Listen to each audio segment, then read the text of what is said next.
Autobiography of Benjamin Franklin. Introduction. Americans devour eagerly any piece of writing that purports to tell us the secret of success in life, yet how often we are disappointed to find nothing but commonplace statements, or receipts that we know by heart but never follow. Most of the life stories of our famous and successful men fail to inspire because they lack the human element that makes the record real and brings the story within our grasp. While we are searching far and near for some Aladdin's lamp to give coveted fortune, there is ready at our hand if we will only reach out and take it, like the charm in Milton's Comus. Unknown, unlike esteemed, and the dull swain treads on it daily with his clouted shoon. The interesting, human, and vividly told story of one of the wisest and most useful lives in our own history, and perhaps in any history. In Franklin's autobiography is offered not so much a ready-made formula for success, as the companionship of a real flesh and blood man of extraordinary mind and quality, whose daily walk and conversation will help us to meet our own difficulties, much as does the example of a wise and strong friend. While we are fascinated by the story, we absorb the human experience through which a strong and helpful character is building. The thing that makes Franklin's autobiography different from every other life story of a great and successful man is just this human aspect of the account. Franklin told the story of his life, as he himself says, for the benefit of his posterity. He wanted to help them by the relation of his own rise from obscurity and poverty to eminence and wealth. He is not unmindful of the importance of his public services and their recognition, yet his accounts of these achievements are given only as a part of the story, and the vanity displayed is incidental and in keeping with the honesty of the recital. There is nothing of the impossible in the method and practice of Franklin as he sets them forth. The youth who reads the fascinating story is astonished to find that Franklin in his early years struggled with the same everyday passions and difficulties that he himself experiences, and he loses the sense of discouragement that comes from a realization of his own shortcomings and inability to attain. There are other reasons why the autobiography should be an intimate friend of American young people. Here they may establish a close relationship with one of the foremost Americans as well as one of the wisest men of his age. The life of Benjamin Franklin is of importance to every American primarily because of the part he played in securing the independence of the United States and in establishing it as a nation. Franklin shares with Washington the honors of the Revolution and of the events leading to the birth of the new nation. While Washington was the animating spirit of the struggle in the colonies, Franklin was its ablest champion abroad. To Franklin's cogent reasoning and keen satire, we owe the clear and forcible presentation of the American case in England and France, while to his personality and diplomacy as well as to his facile pen, we are indebted for the foreign alliance and the funds without which Washington's work must have failed. His patience, fortitude, and practical wisdom, coupled with self-sacrificing devotion to the cause of his country, are hardly less noticeable than similar qualities displayed by Washington. In fact, Franklin as a public man was much like Washington, especially in the entire disinterestedness of his public service. Franklin is also interesting to us because by his life and teachings he has done more than any other American to advance the material prosperity of his countrymen. It is said that his widely and faithfully read maxims made Philadelphia and Pennsylvania wealthy, while Poor Richard's pithy sayings, translated into many languages, have had a worldwide influence. Franklin is a good type of our American manhood. Although not the wealthiest or the most powerful, he is undoubtedly, in the versatility of his genius and achievements, the greatest of our self-made men. The simple yet graphic story in the autobiography of his steady rise from humble boyhood in a tallow chandler shop, by industry, economy, and perseverance in self-improvement, to eminence, is the most remarkable of all the remarkable histories of our self-made men. It is in itself a wonderful illustration of the results possible to be attained in a land of unequaled opportunity by following Franklin's maxims. Franklin's fame, however, was not confined to his own country. Although he lived in a century notable for the rapid evolution of scientific and political thought and activity, yet no less a keen judge and critic than Lord Jeffrey, the famous editor of the Edinburgh Review, a century ago said that in one point of view the name of Franklin must be considered as standing higher than any of the others which illustrated the 18th century. Distinguished as a statesman, he was equally great as a philosopher, thus uniting in himself a rare degree of excellence in both these pursuits, to excel in either of which is deemed the highest praise.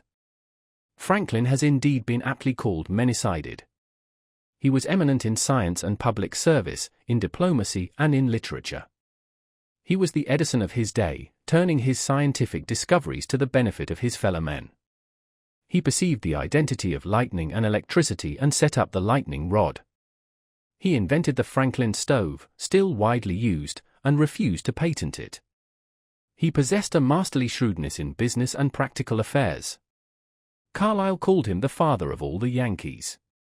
He founded a fire company, assisted in founding a hospital, and improved the cleaning and lighting of streets.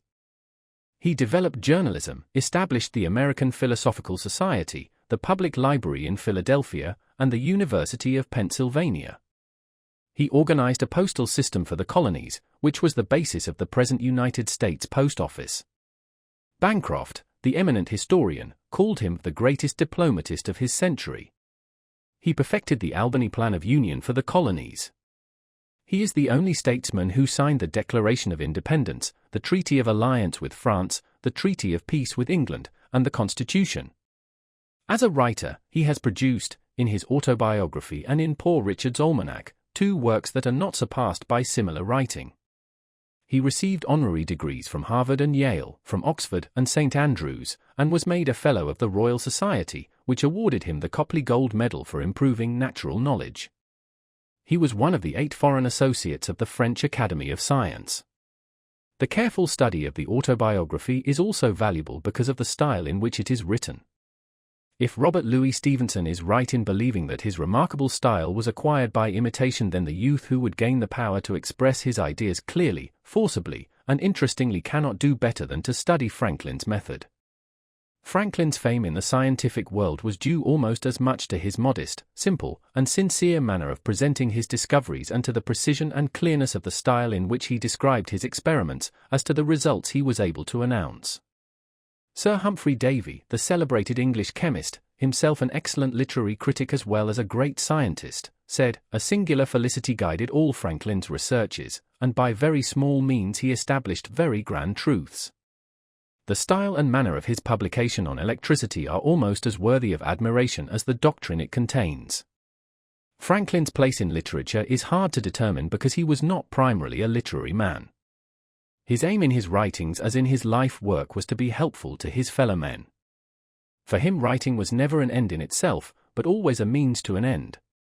Yet his success as a scientist, a statesman, and a diplomat, as well as socially, was in no little part due to his ability as a writer. His letters charmed all, and made his correspondence eagerly sought. His political arguments were the joy of his party and the dread of his opponents. His scientific discoveries were explained in language at once so simple and so clear that ploughboy and exquisite could follow his thought or his experiment to its conclusion. As far as American literature is concerned, Franklin has no contemporaries.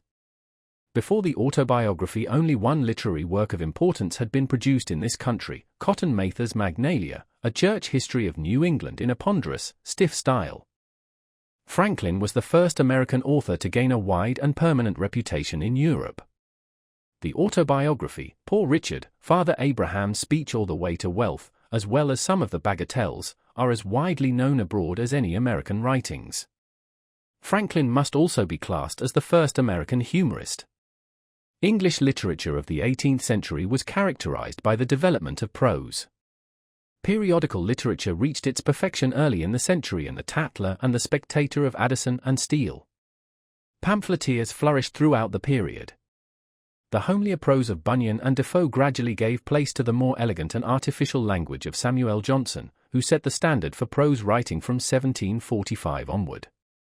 This century saw the beginnings of the modern novel, in Fielding's Tom Jones, Richardson's Clarissa Harlowe, Sterne's Tristram Shandy, and Goldsmith's Vicar of Wakefield. Gibbon wrote The Decline and Fall of the Roman Empire, Hume his History of England, and Adam Smith The Wealth of Nations.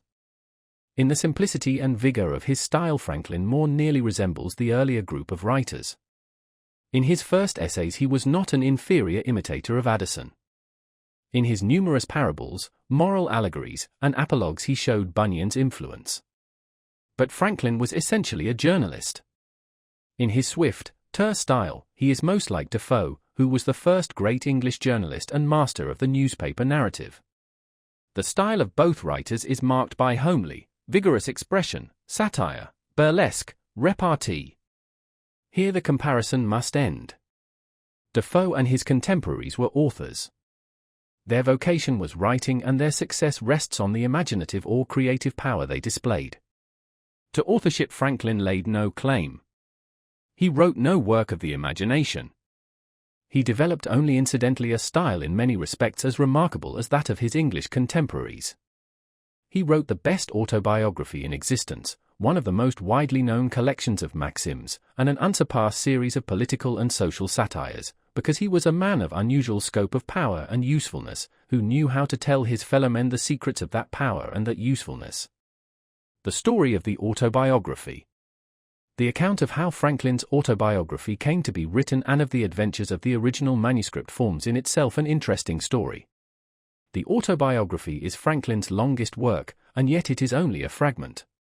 The first part, written as a letter to his son, William Franklin, was not intended for publication, and the composition is more informal and the narrative more personal than in the second part, from 1730 on, which was written with a view to publication.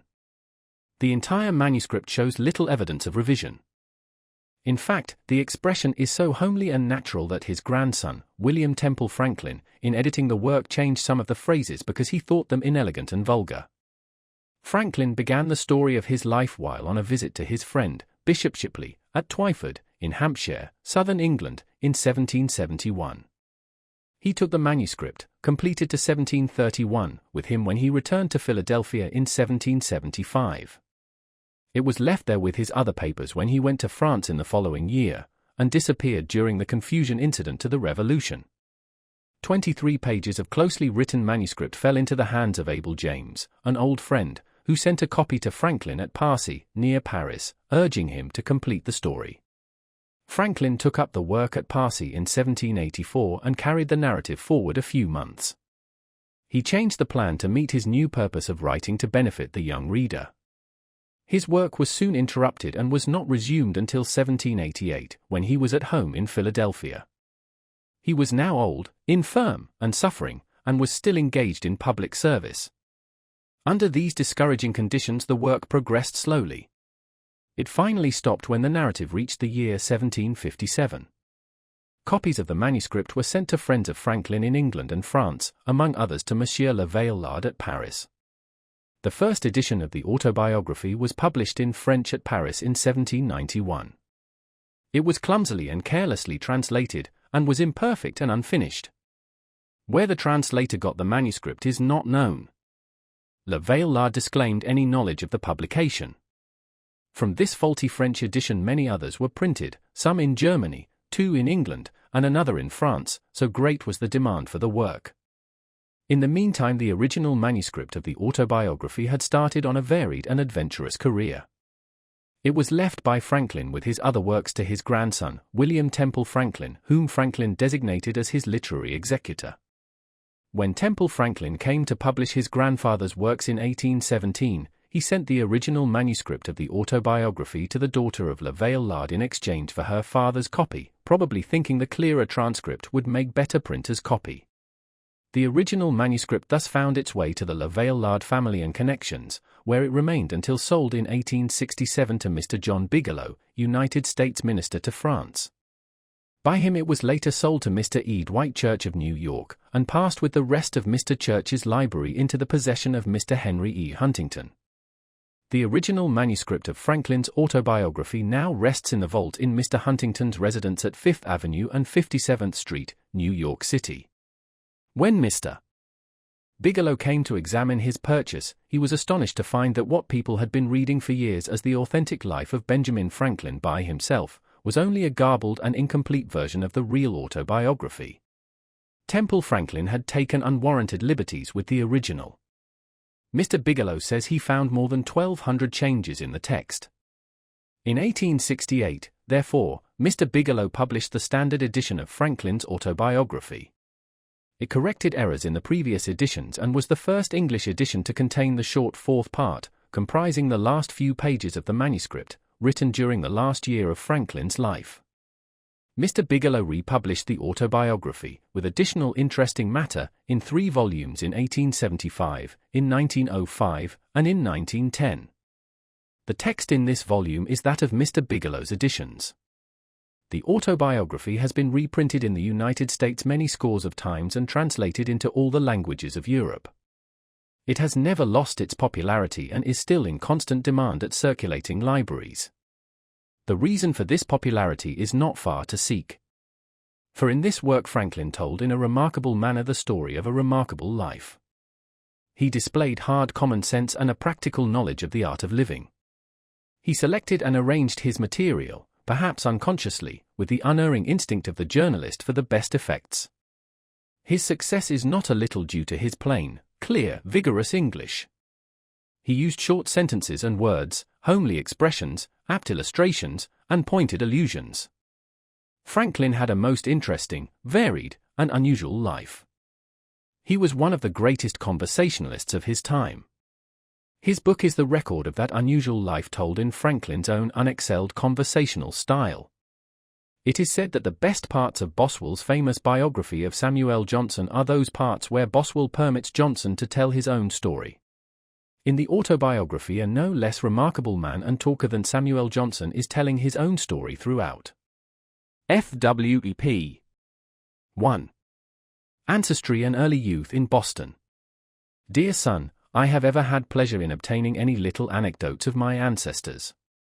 You may remember the inquiries I made among the remains of my relations when you were with me in England, and the journey I undertook for that purpose. Imagining it may be equally agreeable to you to know the circumstances of my life, many of which you are yet unacquainted with, and expecting the enjoyment of a week's uninterrupted leisure in my present country retirement, I sit down to write them for you. To which I have besides some other inducements. Having emerged from the poverty and obscurity in which I was born and bred, to a state of affluence and some degree of reputation in the world, and having gone so far through life with a considerable share of felicity, the conducing means I made use of, which with the blessing of God so well succeeded, my posterity may like to know, as they may find some of them suitable to their own situations, and therefore fit to be imitated. That felicity, when I reflected on it, has induced me sometimes to say, that were it offered to my choice, I should have no objection to a repetition of the same life from its beginning, only asking the advantages authors have in a second edition to correct some faults of the first. So I might, besides correcting the faults, change some sinister accidents and events of it for others more favorable. But though this were denied, I should still accept the offer. Since such a repetition is not to be expected, the next thing most like living one's life over again seems to be a recollection of that life, and to make that recollection as durable as possible by putting it down in writing. Hereby, too, I shall indulge the inclination so natural in old men, to be talking of themselves and their own past actions, and I shall indulge it without being tiresome to others, who, through respect to age, might conceive themselves obliged to give me a hearing, since this may be read or not as anyone pleases. And, lastly, I may as well confess it, since my denial of it will be believed by nobody, perhaps I shall a good deal gratify my own vanity. Indeed, I scarce ever heard or saw the introductory words, without vanity I may say, etc., but some vain thing immediately followed. Most people dislike vanity in others, whatever share they have of it themselves, but I give it fair quarter wherever I meet with it, being persuaded that it is often productive of good to the possessor, and to others that are within his sphere of action, and therefore, in many cases, it would not be altogether absurd if a man were to thank God for his vanity among the other comforts of life. Gibbon and Hume, the great British historians, who were contemporaries of Franklin, express in their autobiographies the same feeling about the propriety of just self-praise. And now I speak of thanking God, I desire with all humility to acknowledge that I owe the mentioned happiness of my past life to his kind providence, which lead me to the means I used and gave them success.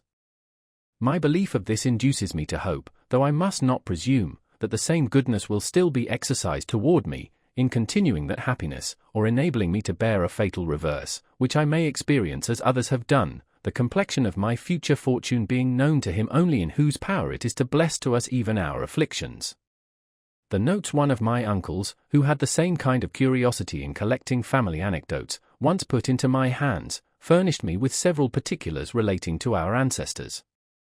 From these notes I learned that the family had lived in the same village, Ecton, in Northamptonshire, for 300 years, and how much longer he knew not, perhaps from the time when the name of Franklin, that before was the name of an order of people, was assumed by them as a surname when others took surnames all over the kingdom, on a freehold of about 30 acres, aided by the smith's business, which had continued in the family till his time, the eldest son being always bred to that business, a custom which he and my father followed as to their eldest sons. When I searched the registers at Ecton, I found an account of their births, marriages, and burials from the year 1555 only, there being no registers kept in that parish at any time preceding. By that register I perceived that I was the youngest son of the youngest son for 5 generations back. My grandfather Thomas, who was born in 1598, lived at Ecton till he grew too old to follow business longer, when he went to live with his son John, a dyer at Banbury, in Oxfordshire, with whom my father served an apprenticeship. There my grandfather died and lies buried. We saw his gravestone in 1758. His eldest son Thomas lived in the house at Ecton, and left it with the land to his only child, a daughter, who, with her husband, one Fisher, of Wellingborough, sold it to Mr. Isted, now lord of the manor there. My grandfather had 4 sons that grew up, viz., Thomas, John, Benjamin, and Josiah. I will give you what account I can of them at this distance from my papers, and if these are not lost in my absence, you will among them find many more particulars. Thomas was bred a smith under his father, but, being ingenious, and encouraged in learning, as all my brothers were, by an Esquire Palmer, then the principal gentleman in that parish, he qualified himself for the business of scrivener, became a considerable man in the county, was a chief mover of all public-spirited undertakings for the county or town of Northampton, and his own village, of which many instances were related of him, and much taken notice of and patronized by the then Lord Halifax. He died in 1702, January 6th, old style, just 4 years to a day before I was born. The account we received of his life and character from some old people at Ecton, I remember, struck you as something extraordinary, from its similarity to what you knew of mine. Had he died on the same day, you said, one might have supposed a transmigration. John was bred a dyer, I believe of woolens, Benjamin was bred a silk dyer, serving an apprenticeship at London. He was an ingenious man. I remember him well, for when I was a boy he came over to my father in Boston, and lived in the house with us some years. He lived to a great age. His grandson, Samuel Franklin, now lives in Boston. He left behind him 2 quarto volumes, Ms., of his own poetry, consisting of little occasional pieces addressed to his friends and relations, of which the following, sent to me, is a specimen. He had formed a shorthand of his own, which he taught me, but, never practicing it, I have now forgot it. I was named after this uncle, there being a particular affection between him and my father. He was very pious, a great attender of sermons of the best preachers, which he took down in his shorthand, and had with him many volumes of them. He was also much of a politician, too much, perhaps, for his station. There fell lately into my hands, in London, a collection he had made of all the principal pamphlets relating to public affairs, from 1641 to 1717, many of the volumes are wanting as appears by the numbering, but there still remain 8 volumes in folio, and 24 in quarto and in octavo. A dealer in old books met with them, and knowing me by my sometimes buying of him, he brought them to me. It seems my uncle must have left them here when he went to America, which was about 50 years since. There are many of his notes in the margins. This obscure family of ours was early in the Reformation, and continued Protestants through the reign of Queen Mary, when they were sometimes in danger of trouble on account of their zeal against popery. They had got an English Bible, and to conceal and secure it, it was fastened open with tapes under and within the cover of a joint stool. When my great-great-grandfather read it to his family, he turned up the joint stool upon his knees, turning over the leaves then under the tapes. One of the children stood at the door to give notice if he saw the apparitor coming, who was an officer of the spiritual court. In that case the stool was turned down again upon its feet, when the Bible remained concealed under it as before. This anecdote I had from my uncle Benjamin. The family continued all of the Church of England till about the end of Charles II's reign, when some of the ministers that had been outed for nonconformity, holding conventicles in Northamptonshire, Benjamin and Josiah adhered to them, and so continued all their lives. The rest of the family remained with the Episcopal Church. Josiah, my father, married young, and carried his wife with 3 children into New England, about 1682. the conventicles having been forbidden by law, and frequently disturbed, induced some considerable men of his acquaintance to remove to that country, and he was prevailed with to accompany them thither, where they expected to enjoy their mode of religion with freedom. By the same wife he had for children more born there, and by a second wife 10 more, in all 17, of which I remember 13 sitting at one time at his table, who all grew up to be men and women, and married. I was the youngest son, and the youngest child but 2, and was born in Boston, New England.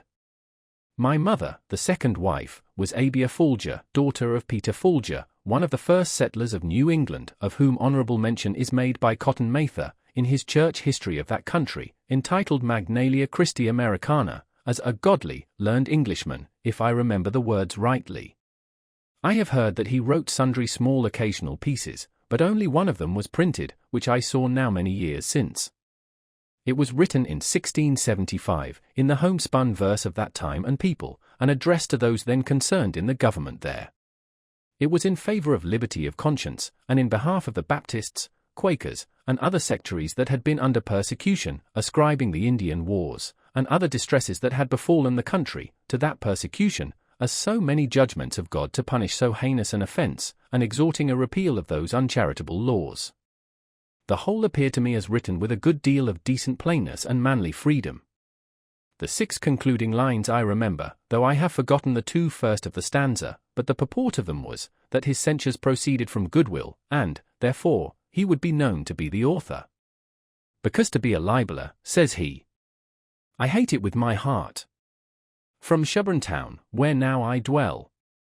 My name I do put here. Without offence your real friend. It is Peter Folgier. My elder brothers were all put apprentices to different trades. I was put to the grammar school at 8 years of age, my father intending to devote me, as the tithe of his sons, to the service of the church. My early readiness in learning to read, which must have been very early, as I do not remember when I could not read, and the opinion of all his friends, that I should certainly make a good scholar, encouraged him in this purpose of his. My uncle Benjamin, too, approved of it, and proposed to give me all his shorthand volumes of sermons, I suppose as a stock to set up with, if I would learn his character.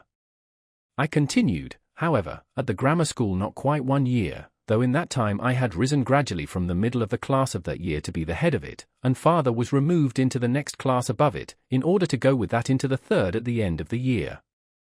But my father, in the meantime, from a view of the expense of a college education, which having so large a family he could not well afford, and the mean living many so educated were afterwards able to obtain, reasons that he gave to his friends in my hearing, altered his first intention, took me from the grammar school, and sent me to a school for writing and arithmetic, kept by a then famous man, Mr. George Brownell, very successful in his profession generally, and that by mild, encouraging methods. Under him I acquired fair writing pretty soon, but I failed in the arithmetic, and made no progress in it. At 10 years old I was taken home to assist my father in his business, which was that of a tallow chandler and soap boiler, a business he was not bred to, but had assumed on his arrival in New England, and on finding his dying trade would not maintain his family, being in little request. Accordingly, I was employed in cutting wick for the candles, filling the dipping mould and the moulds for cast candles, attending the shop, going of errands, etc.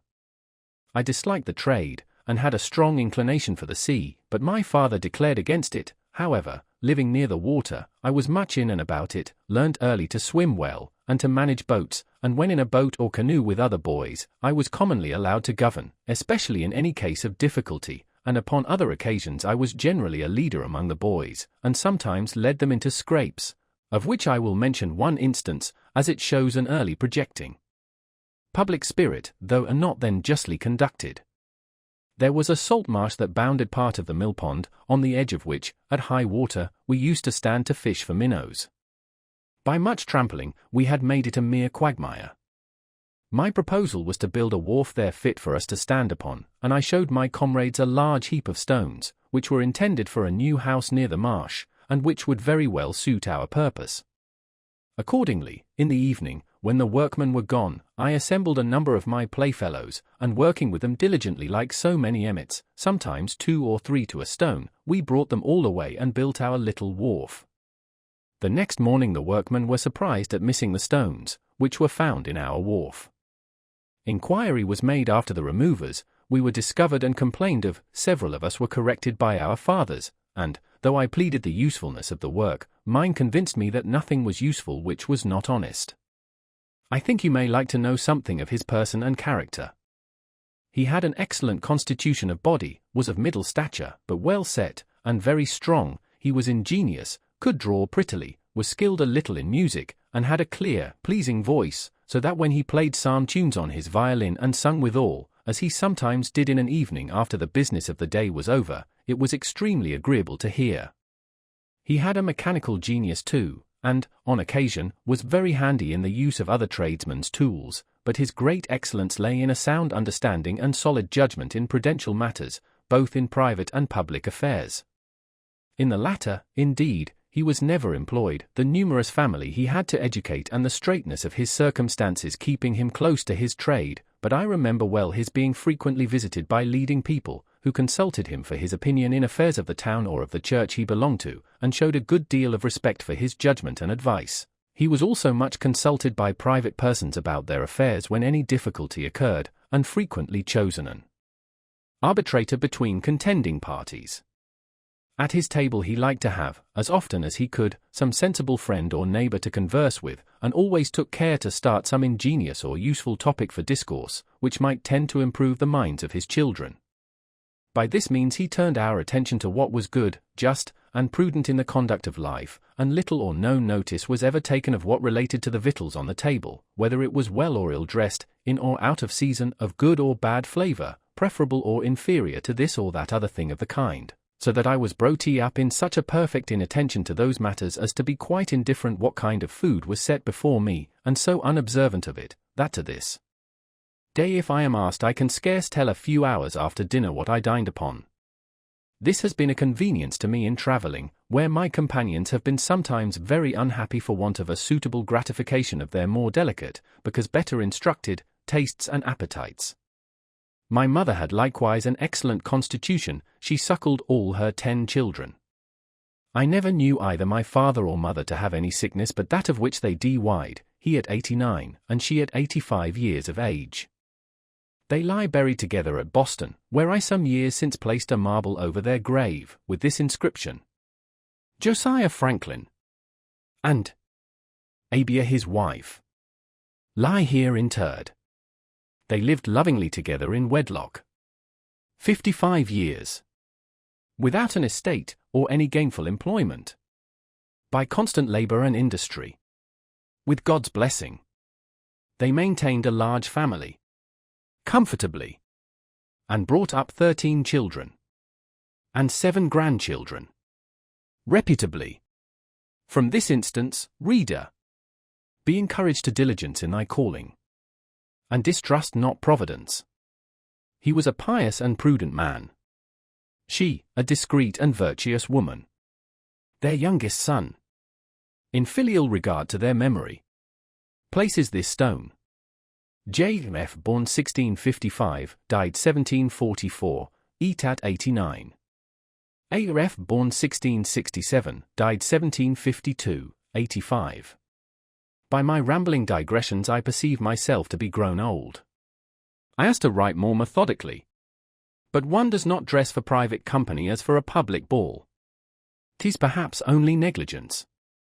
To return, I continued thus employed in my father's business for 2 years, that is, till I was 12 years old, and my brother John, who was bred to that business, having left my father, married, and set up for himself at Rhode Island, there was all appearance that I was destined to supply his place, and become a tallow chandler.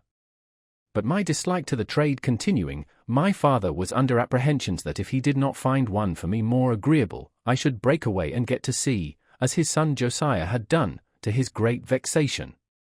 He therefore sometimes took me to walk with him, and see joiners, bricklayers, turners, braziers, etc., at their work, that he might observe my inclination, and endeavour to fix it on some trade or other on land.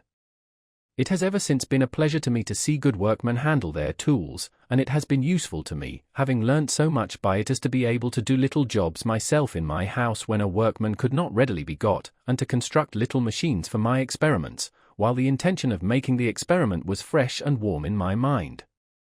My father at last fixed upon the cutler's trade, and my uncle Benjamin's son Samuel, who was bred to that business in London, being about that time established in Boston, I was sent to be with him some time on liking. But his expectations of a fee with me displeasing my father, I was taken home again. 2. Beginning life as a printer.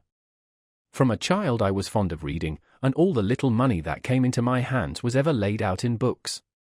Pleased with the Pilgrim's Progress, my first collection was of John Bunyan's works in separate little volumes.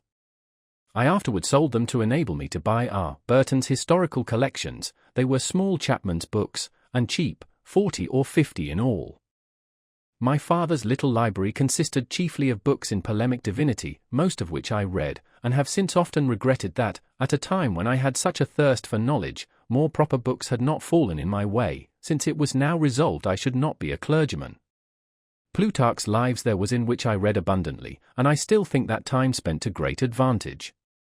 There was also a book of Defoe's, called An Essay on Projects, and another of Dr. Mather's, called Essays to Do Good, which perhaps gave me a turn of thinking that had an influence on some of the principal future events of my life.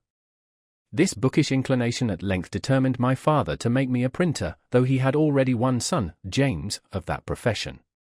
In 1717 my brother James returned from England with a press and letters to set up his business in Boston.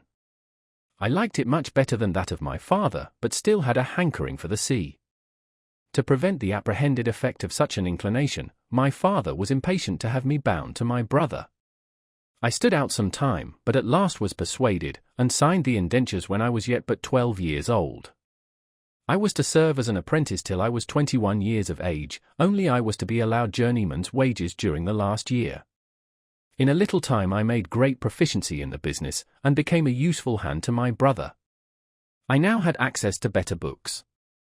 An acquaintance with the apprentices of booksellers enabled me sometimes to borrow a small one, which I was careful to return soon and clean. Often I sat up in my room reading the greatest part of the night, when the book was borrowed in the evening and to be returned early in the morning, lest it should be missed or wanted.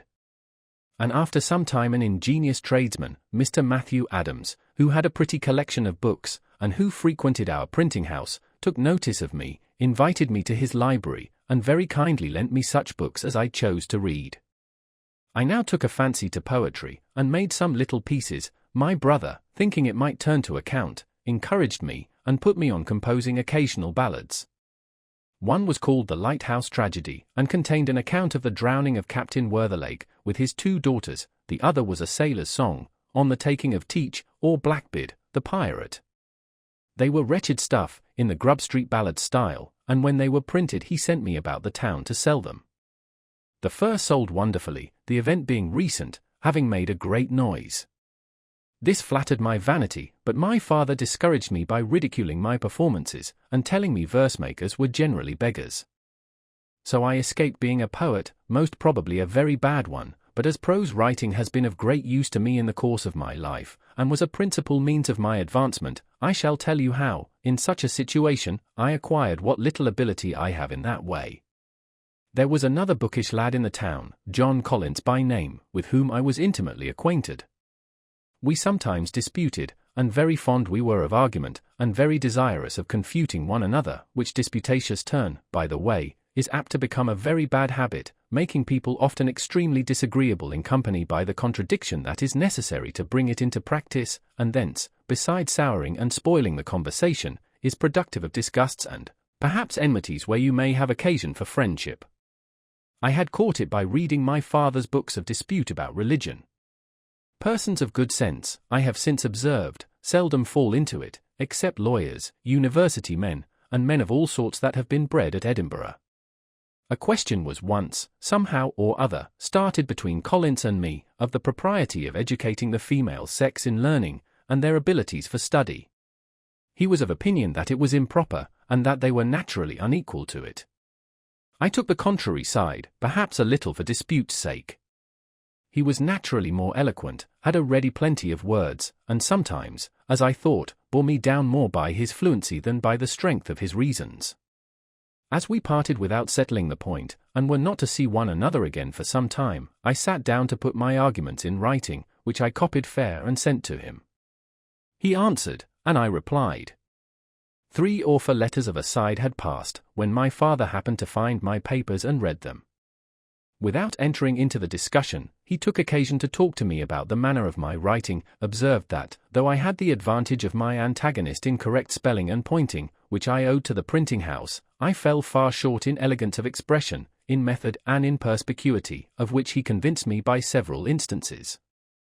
I saw the justice of his remarks, and thence grew more attentive to the manner in writing, and determined to endeavour at improvement. About this time I met with an odd volume of The Spectator. It was the third. I had never before seen any of them.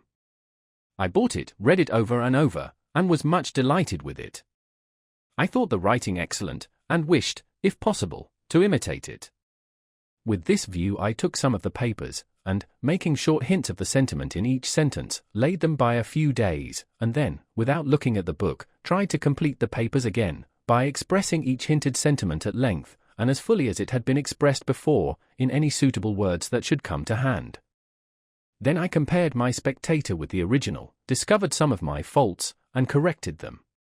But I found I wanted a stock of words, or a readiness in recollecting and using them, which I thought I should have acquired before that time if I had gone on making verses, since the continual occasion for words of the same import, but of different length, to suit the measure, or of different sound for the rhyme, would have laid me under a constant necessity of searching for variety, and also have tended to fix that variety in my mind, and make me master of it.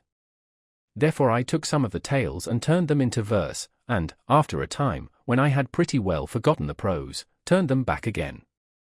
I also sometimes jumbled my collections of hints into confusion, and after some weeks endeavored to reduce them into the best order, before I began to form the full sentences and complete the paper. This was to teach me method in the arrangement of thoughts.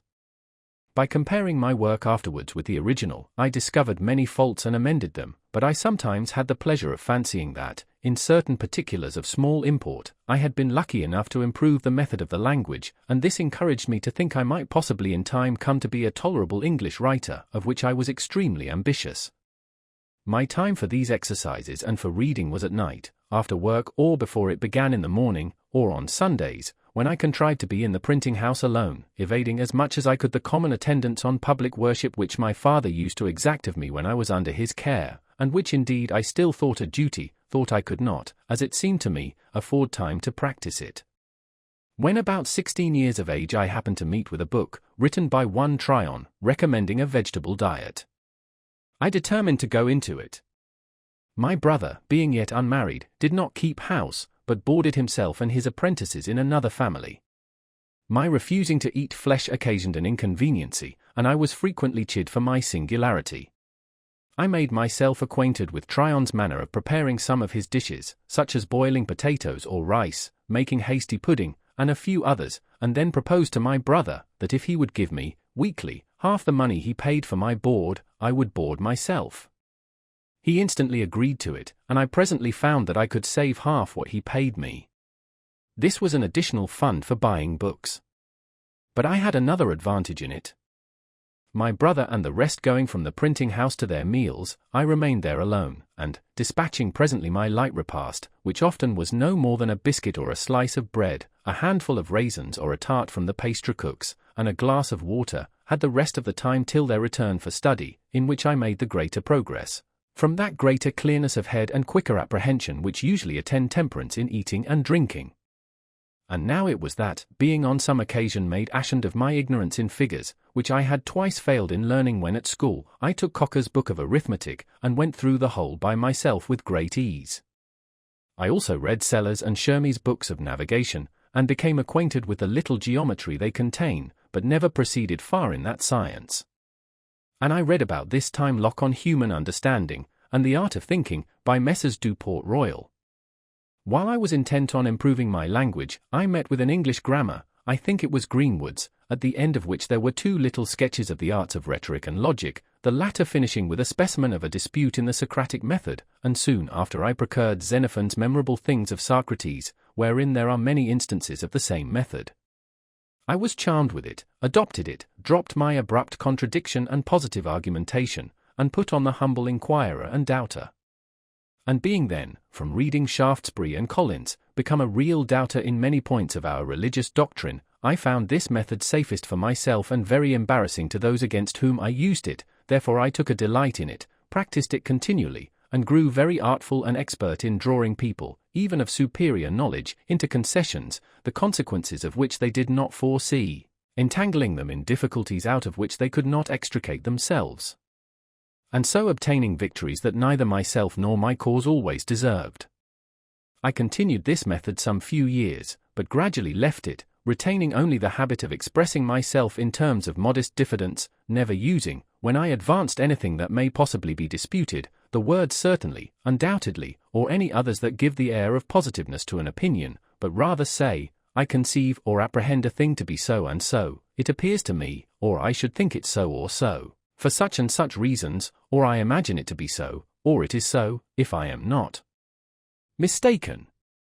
This habit, I believe, has been of great advantage to me when I have had occasion to inculcate my opinions, and persuade men into measures that I have been from time to time engaged in promoting, and, as the chief ends of conversation are to inform or to be informed, to please or to persuade, I wish well-meaning, sensible men would not lessen their power of doing good by a positive, assuming manner, that seldom fails to disgust, tends to create opposition, and to defeat every one of those purposes for which speech was given to us, to wit, giving or receiving information or pleasure. For, if you would inform, a positive and dogmatical manner in advancing your sentiments may provoke contradiction and prevent a candid attention. If you wish information and improvement from the knowledge of others, and yet at the same time express yourself as firmly fixed in your present opinions, modest, sensible men, who do not love disputation, will probably leave you undisturbed in the possession of your error. And by such a manner, you can seldom hope to recommend yourself in pleasing your hearers, or to persuade those whose concurrence you desire. Pope says, judiciously, men should be taught as if you taught them not, and things unknown proposed as things forgot. Farther recommending to us to speak, those sure with seeming diffidence. And he might have coupled with this line that which he has coupled with another, I think, less properly. For want of modesty is want of sense. If you ask, why less properly? I must repeat the lines. Immodest words admit of no defense. For want of modesty is want of sense. Now, is not want of sense, where a man is so unfortunate as to want it, some apology for his want of modesty? And would not the line stand more justly thus? Immodest words admit but this defense. That want of modesty is want of sense. This, however, I should submit to better judgments. My brother had, in 1720 or 1721, begun to print a newspaper. It was the second that appeared in America, and was called the New England Current. The only one before it was the Boston News Letter. I remember his being dissuaded by some of his friends from the undertaking, as not likely to succeed, one newspaper being, in their judgment, enough for America. At this time, 1771, there are not less than 25. He went on, however, with the undertaking, and after having worked in composing the types and printing off the sheets, I was employed to carry the papers through the streets to the customers. He had some ingenious men among his friends, who amused themselves by writing little pieces for this paper, which gained it credit and made it more in demand, and these gentlemen often visited us. Hearing their conversations, and their accounts of the approbation their papers were received with, I was excited to try my hand among them, but, being still a boy, and suspecting that my brother would object to printing anything of mine in his paper if he knew it to be mine, I contrived to disguise my hand, and, writing an anonymous paper, I put it in at night under the door of the printing house. It was found in the morning, and communicated to his writing friends when they called in as usual. They read it, commented on it in my hearing, and I had the exquisite pleasure of finding it met with their approbation, and that, in their different guesses at the author, none were named but men of some character among us for learning and ingenuity. I suppose now that I was rather lucky in my judges, and that perhaps they were not really so very good ones as I then esteemed them. Encouraged, however, by this, I wrote and conveyed in the same way to the press several more papers which were equally approved, and I kept my secret till my small fund of sense for such performances was pretty well exhausted, and then I discovered it, when I began to be considered a little more by my brother's acquaintance, and in a manner that did not quite please him, as he thought, probably with reason, that it tended to make me too vain. And, perhaps, this might be one occasion of the differences that we began to have about this time. Though a brother, he considered himself as my master, and me as his apprentice, and, accordingly, expected the same services from me as he would from another, while I thought he demeaned me too much in some he required of me, who from a brother expected more indulgence. Our disputes were often brought before our father, and I fancy I was either generally in the right, or else a better pleader, because the judgment was generally in my favor. But my brother was passionate, and had often beaten me, which I took extremely amiss, and, thinking my apprenticeship very tedious, I was continually wishing for some opportunity of shortening it, which at length offered in a manner unexpected. One of the pieces in our newspaper on some political point, which I have now forgotten, gave offence to the Assembly. He was taken up, censured, and imprisoned for a month, by the Speaker's warrant, I suppose, because he would not discover his author. I too was taken up and examined before the council, but though I did not give them any satisfaction, they contented themselves with admonishing me, and dismissed me, considering me, perhaps, as an apprentice, who was bound to keep his master's secrets. During my brother's confinement, which I resented a good deal, notwithstanding our private differences, I had the management of the paper, and I made bold to give our rulers some rubs in it, which my brother took very kindly, while others began to consider me in an unfavorable light, as a young genius that had a turn for libeling and satire. My brother's discharge was accompanied with an order of the House, a very odd one, that James Franklin should no longer print the paper called the New England Courant.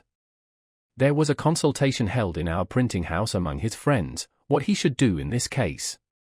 Some proposed to evade the order by changing the name of the paper, but my brother, seeing inconveniences in that, it was finally concluded on as a better way, to let it be printed for the future under the name of Benjamin Franklin, and to avoid the censure of the Assembly, that might fall on him as still printing it by his apprentice. The contrivance was that my old indenture should be returned to me, with a full discharge on the back of it, to be shown on occasion, but to secure to him the benefit of my service. I was to sign new indentures for the remainder of the term, which were to be kept private. A very flimsy scheme it was, however. It was immediately executed, and the paper went on accordingly, under my name for several months.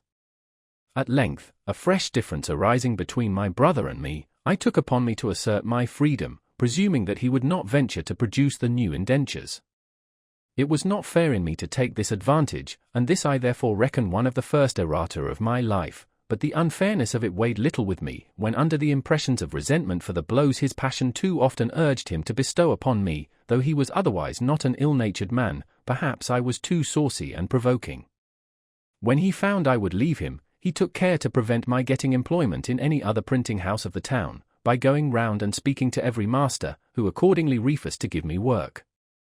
I then thought of going to New York, as the nearest place where there was a printer, and I was rather inclined to leave Boston when I reflected that I had already made myself a little obnoxious to the governing party, and, from the arbitrary proceedings of the Assembly in my brother's case, it was likely I might, if I stayed, soon bring myself into scrapes, and farther, that my indiscreet disputations about religion began to make me pointed at with horror by good people as an infidel or atheist. I determined on the point, but my father now siding with my brother, I was sensible that, if I attempted to go openly, means would be used to prevent me. My friend Collins, therefore, undertook to manage a little for me. He agreed with the captain of a New York sloop for my passage, under the notion of my being a young acquaintance of his. So I sold some of my books to raise a little money, was taken on board privately, and as we had a fair wind, in 3 days I found myself in New York, near 300 miles from home, a boy of but 17, without the least recommendation to, or knowledge of, any person in the place, and with very little money in my pocket. 3. Arrival in Philadelphia. My inclinations for the sea were by this time worn out, or I might now have gratified them. But, having a trade, and supposing myself a pretty good workman, I offered my service to the printer in the place, old Mr. William Bradford, who had been the first printer in Pennsylvania, but removed from thence upon the quarrel of George Keith. He could give me no employment, having little to do, and help enough already, but says he, my son at Philadelphia has lately lost his principal hand, a key arose, by death. If you go thither, I believe he may employ you. Philadelphia was 100 miles further. I set out, however, in a boat for Amboy, leaving my chest and things to follow me round by sea. In crossing the bay, we met with a squall that tore our rotten sails to pieces, prevented our getting into the Kill, and drove us upon Long Island. In our way, a drunken Dutchman, who was a passenger too, fell overboard. When he was sinking, I reached through the water to his shock pate, and drew him up, so that we got him in again. His ducking sobered him a little, and he went to sleep, taking first out of his pocket a book, which he desired I would dry for him. It proved to be my old favourite author, Bunyan's Pilgrim's Progress, in Dutch, finely printed on good paper, with copper cuts, a dress better than I had ever seen it wear in its own language. I have since found that it has been translated into most of the languages of Europe, and suppose it has been more generally read than any other book, except perhaps the Bible.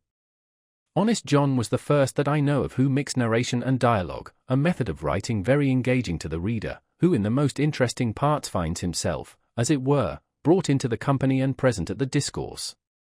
Defoe in his Crusoe, his Moll Flanders, Religious Courtship, Family Instructor, and other pieces, has imitated it with success, and Richardson has done the same in his Pamela, etc. When we drew near the island, we found it was at a place where there could be no landing, there being a great surf on the stony beach. So we dropped anchor, and swung round towards the shore. Some people came down to the water edge and hallooed to us, as we did to them, but the wind was so high, and the surf so loud, that we could not hear so as to understand each other.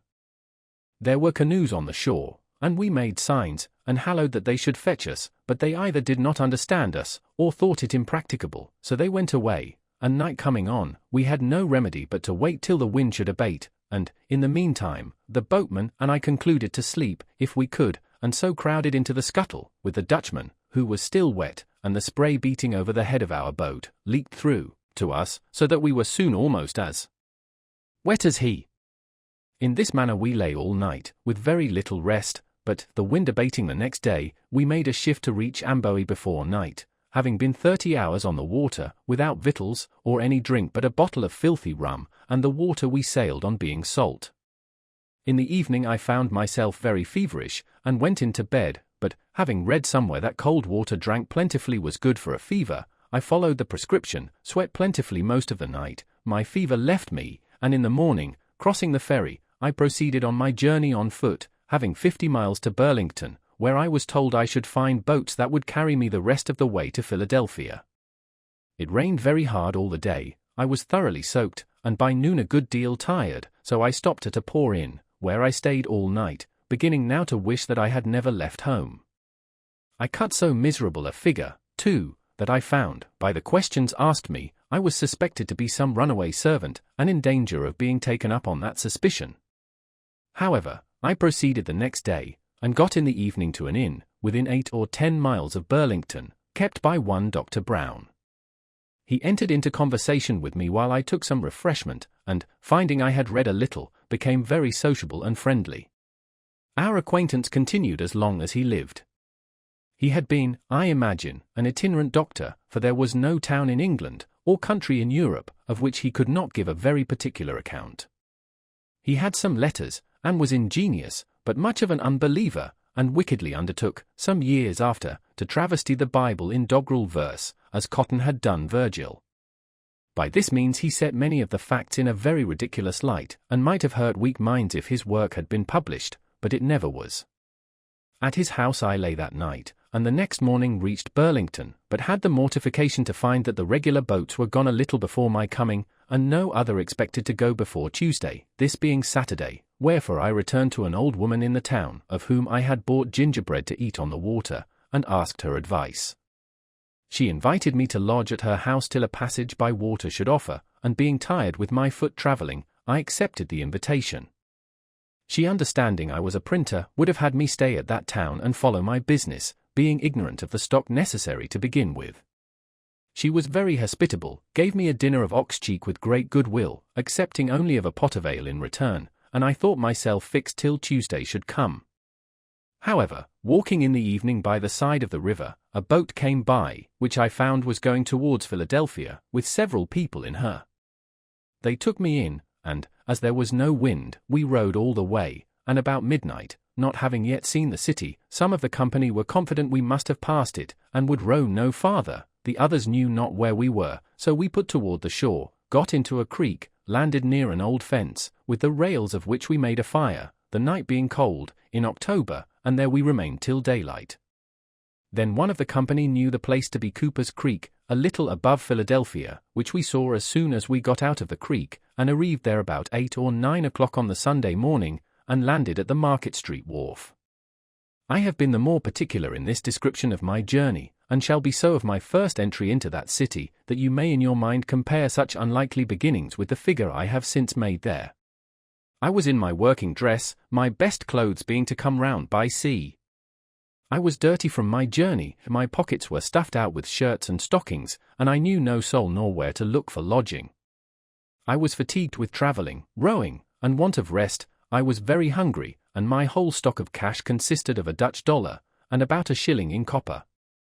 The latter I gave the people of the boat for my passage, who at first refused it, on account of my rowing, but I insisted on their taking it.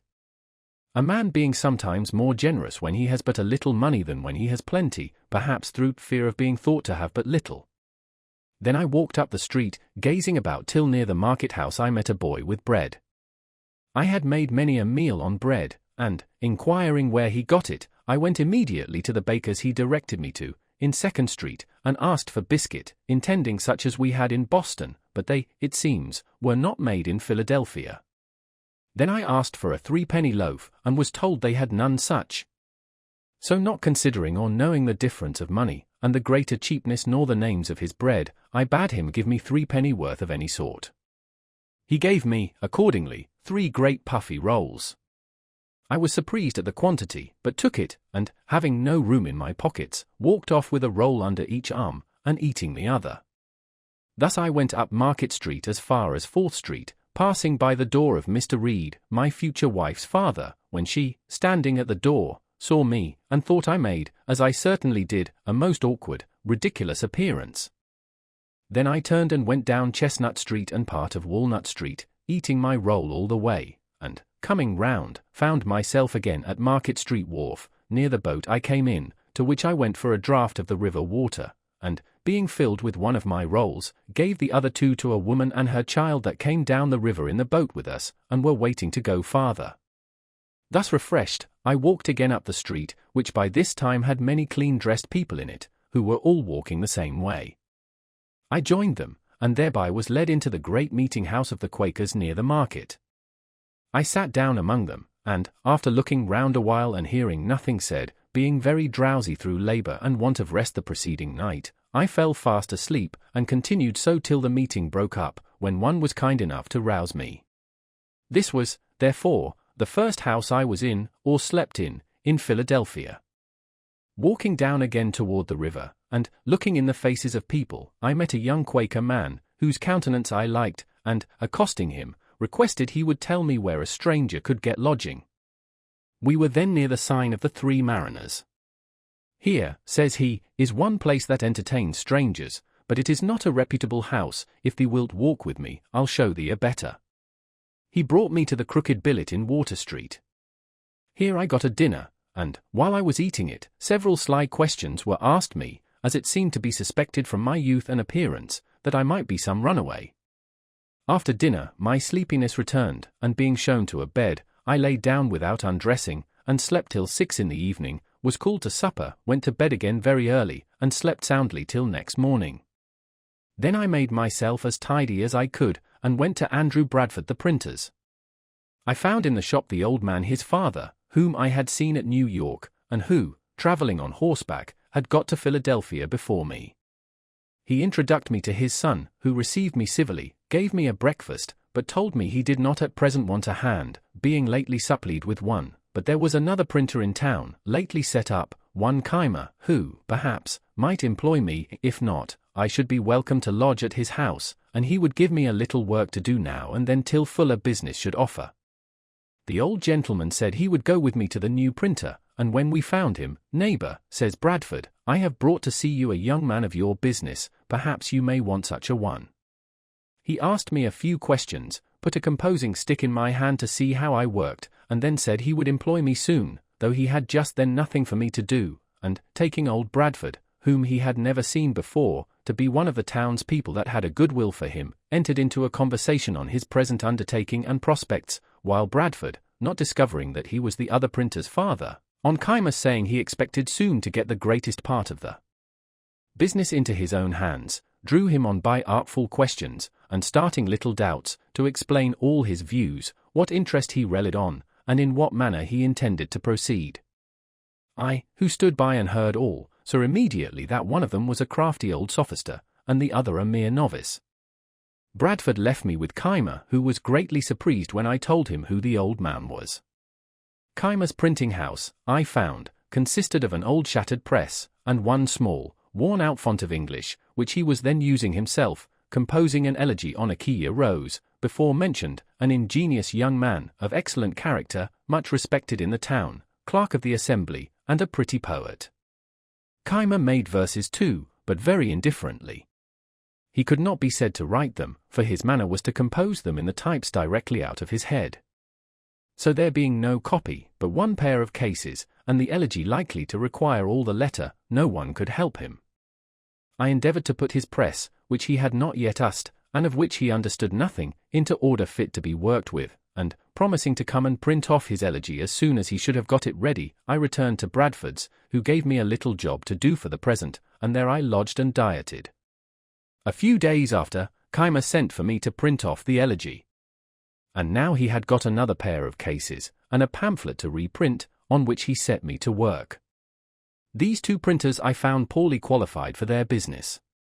Bradford had not been bred to it, and was very illiterate, and Keimer, though something of a scholar, was a mere compositor, knowing nothing of presswork. He had been one of the French prophets, and could act their enthusiastic agitations.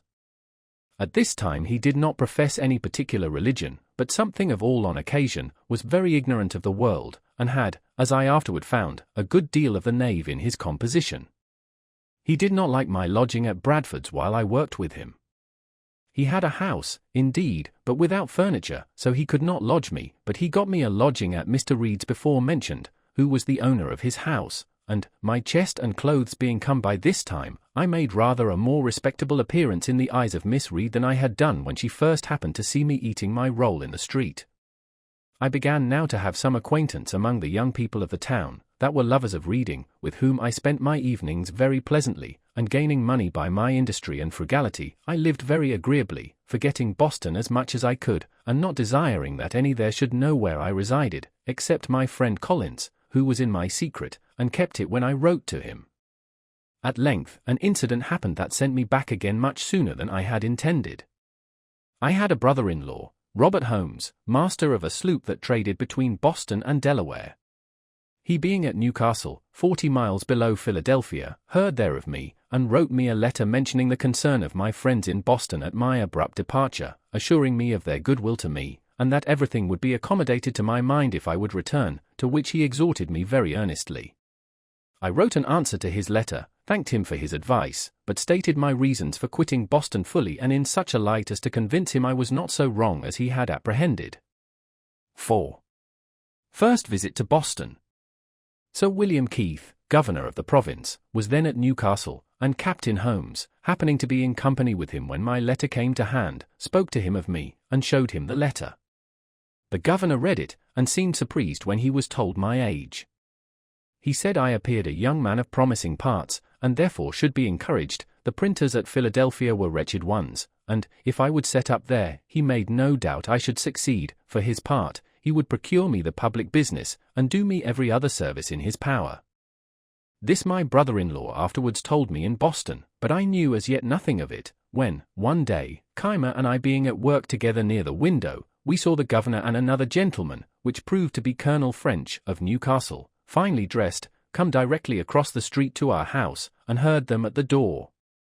Keimer ran down immediately, thinking it a visit to him, but the governor inquired for me, came up, and with a condescension and politeness I had been quite used to, made me many compliments, desired to be acquainted with me, blamed me kindly for not having made myself known to him when I first came to the place, and would have me away with him to the tavern, where he was going with Colonel French to taste, as he said, some excellent Madeira.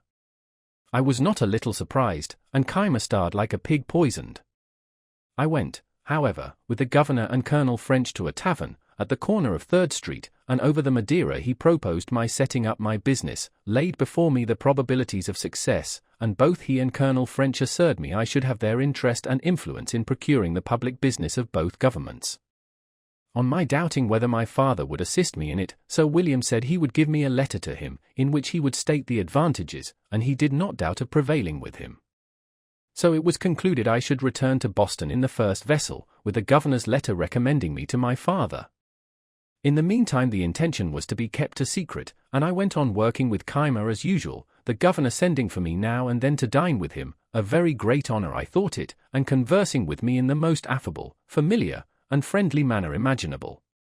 About the end of April, 1724, a little vessel offered for Boston. I took leave of Keimer as going to see my friends. The governor gave me an ample letter, saying many flattering things of me to my father, and strongly recommending the project of my setting up at Philadelphia as a thing that must make my fortune. We struck on a shoal in going down the bay, and sprung a leak. We had a blustering time at sea, and were obliged to pump almost continually, at which I took my turn.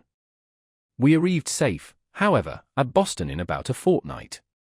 I had been absent 7 months, and my friends had heard nothing of me, for my brother Holmes was not yet returned, and had not written about me. My unexpected appearance surprised the family. All were, however, very glad to see me, and made me welcome, except my brother. I went to see him at his printing house.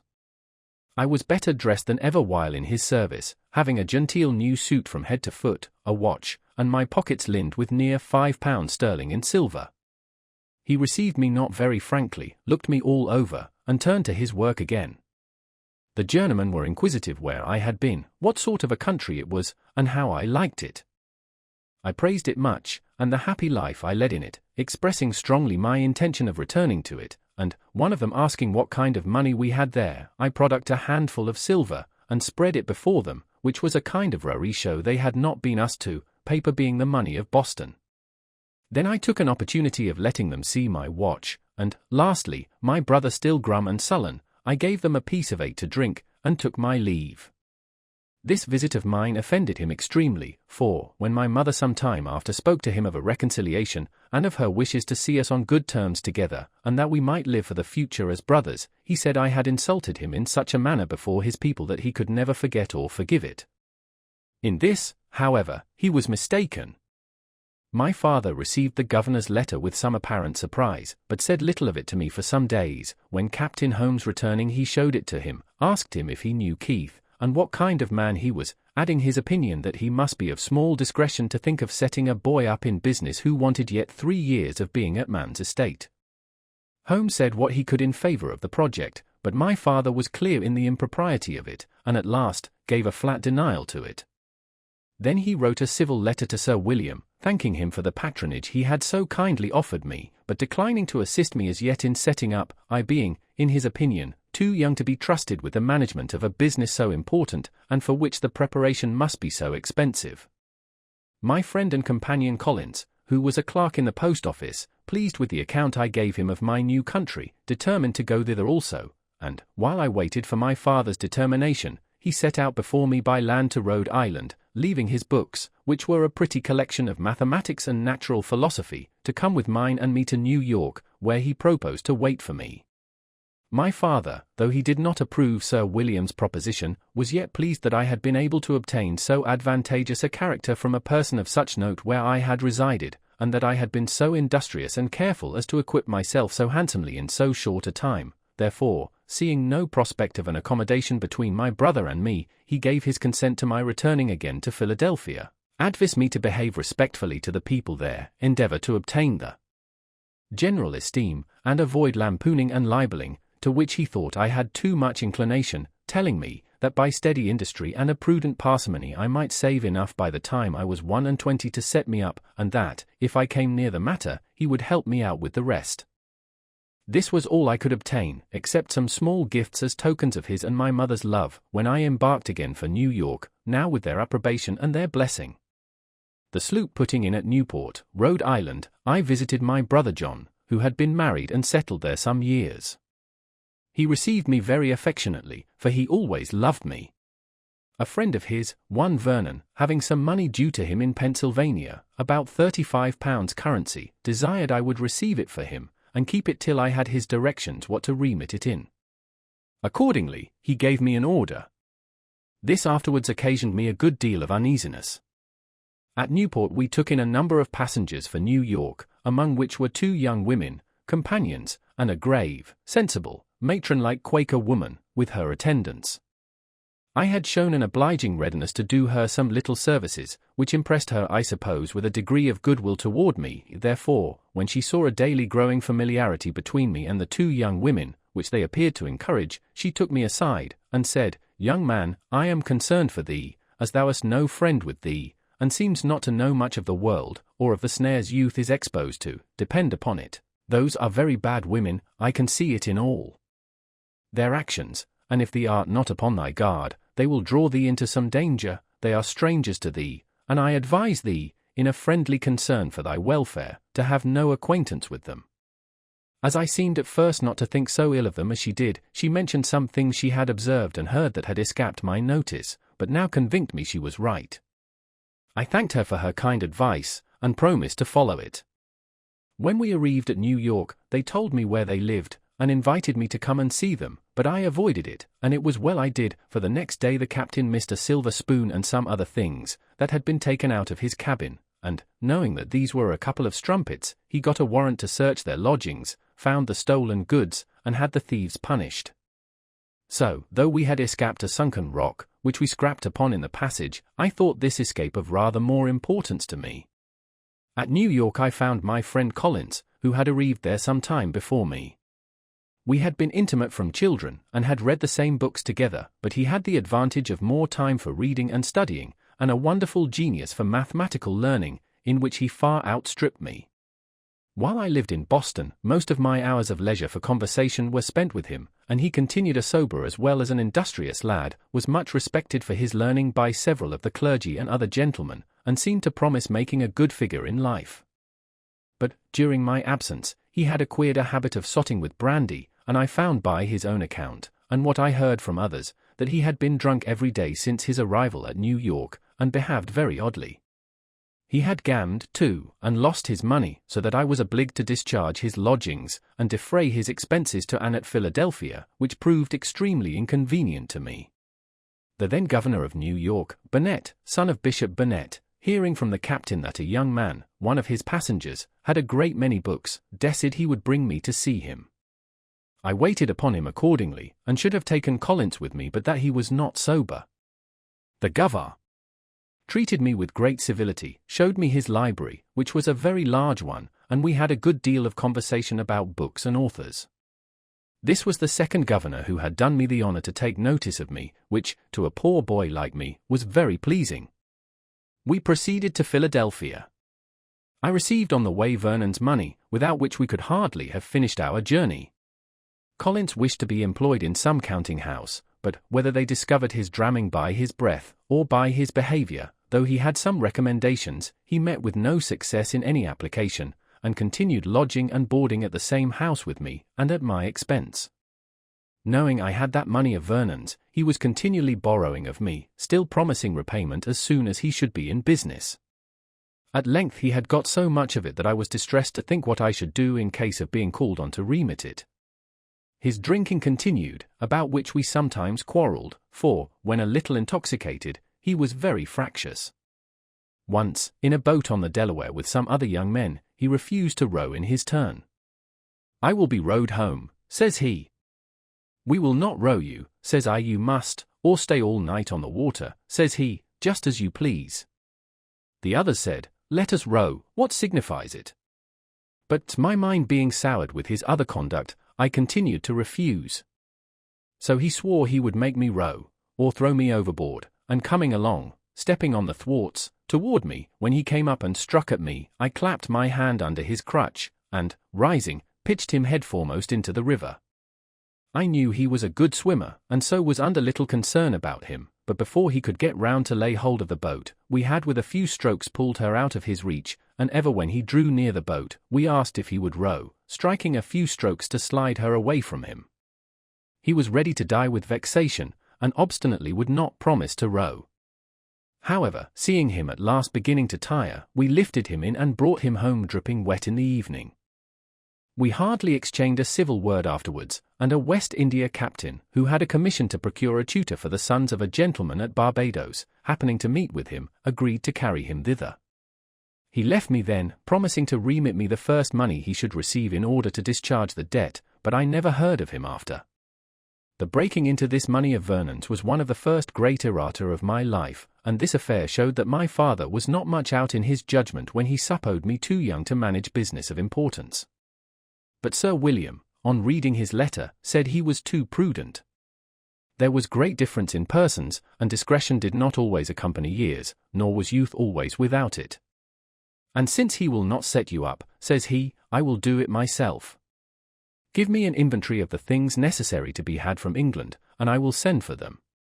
You shall repay me when you are able. I am resolved to have a good printer here, and I am sure you must succeed.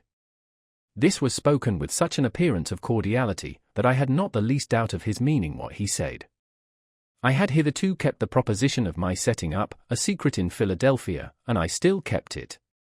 Had it been known that I depended on the governor, probably some friend, that knew him better, would have advised me not to rely on him, as I afterwards heard it as his known character to be liberal of promises which he never meant to keep.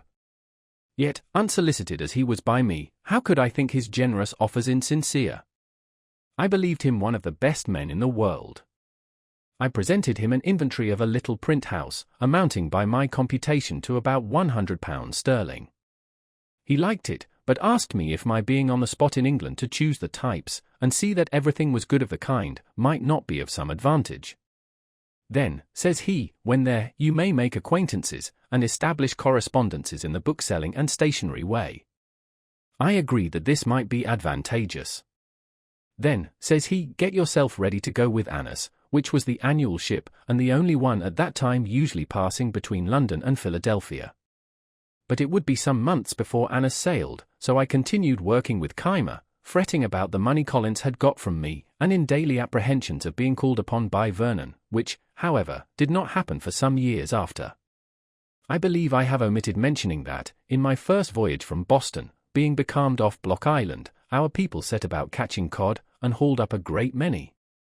Hitherto I had stuck to my resolution of not eating animal food, and on this occasion I considered, with my master Tryon, the taking every fish as a kind of unprovoked murder, since none of them had, or ever could do us any injury that might justify the slaughter. All this seemed very reasonable. But I had formerly been a great lover of fish, and, when this came hot out of the frying pan, it smelt admirably well. I balanced some time between principle and inclination, till I recollected that, when the fish were opened, I saw smaller fish taken out of their stomachs. Then thought I, if you eat one another, I don't see why we mayn't eat you. So I dined upon cod very heartily, and continued to eat with other people, returning only now and then occasionally to a vegetable diet. So convenient a thing is it to be a reasonable creature, since it enables one to find or make a reason for everything one has a mind to do. 5. Keimer and I lived on a pretty good familiar footing, and agreed tolerably well, for he suspected nothing of my setting up. He retained a great deal of his old enthusiasms and loved argumentation. We therefore had many disputations. I used to work him so with my Socratic method, and had trepanned him so often by questions apparently so distant from any point we had in hand, and yet by degrees led to the point, and brought him into difficulties and contradictions, that at last he grew ridiculously cautious, and would hardly answer me the most common question, without asking first, what do you intend to infer from that? However, it gave him so high an opinion of my abilities in the confuting way, that he seriously proposed my being his colleague in a project he had of setting up a new sect. He was to preach the doctrines, and I was to confound all opponents. When he came to explain with me upon the doctrines, I found several conundrums which I objected to, unless I might have my way a little too, and introduce some of mine. Keimer wore his beard at full length, because somewhere in the Mosaic law it is said, Thou shalt not mar the corners of thy beard. He likewise kept the seventh day, Sabbath, and these 2 points were essentials with him. I disliked both, but agreed to admit them upon condition of his adopting the doctrine of using no animal food. I doubt, said he, my constitution will not bear that. I assured him it would, and that he would be the better for it. He was usually a great glutton, and I promised myself some diversion in half-starving him. He agreed to try the practice if I would keep him company. I did so, and we held it for 3 months. We had our victuals dressed and brought to us regularly by a woman in the neighborhood, who had from me a list of 40 dishes, to be prepared for us at different times, in all which there was neither fish, flesh, nor fowl, and the whim suited me the better at this time from the cheapness of it, not costing us above 18 pence sterling each per week. I have since kept several Lents most strictly, leaving the common diet for that, and that for the common, abruptly, without the least inconvenience, so that I think there is little in the advice of making those changes by easy gradations. I went on pleasantly, but poor Keimer suffered grievously, tired of the project, longed for the flesh pots of Egypt, and ordered a roast pig. He invited me and 2 women friends to dine with him, but, it being brought too soon upon table, he could not resist the temptation, and ate the whole before we came. I had made some courtship during this time to Miss Red. I had a great respect and affection for her, and had some reason to believe she had the same for me, but, as I was about to take a long voyage, and we were both very young, only a little above 18, it was thought most prudent by her mother to prevent our going too far at present, as a marriage, if it was to take place, would be more convenient after my return, when I should be, as I expected, set up in my business. Perhaps, too, she thought my expectations not so well founded as I imagined them to be. My chief acquaintances at this time were Charles Osborne, Joseph Watson, and James Ralph, all lovers of reading. The 2 first were clerks to an eminent scrivener or conveyancer in the town, Charles Brockden, the other was clerk to a merchant. Watson was a pious, sensible young man, of great integrity, the others rather more lax in their principles of religion, particularly Ralph, who, as well as Collins, had been unsettled by me, for which they both made me suffer. Osborne was sensible, candid, frank, sincere and affectionate to his friends, but, in literary matters, too fond of criticizing. Ralph was ingenious, genteel in his manners, and extremely eloquent. I think I never knew a prettier talker. Both of them were great admirers of poetry, and began to try their hands in little pieces. Many pleasant walks we had together on Sundays into the woods, near Schuylkill, where we read to one another, and conferred on what we read.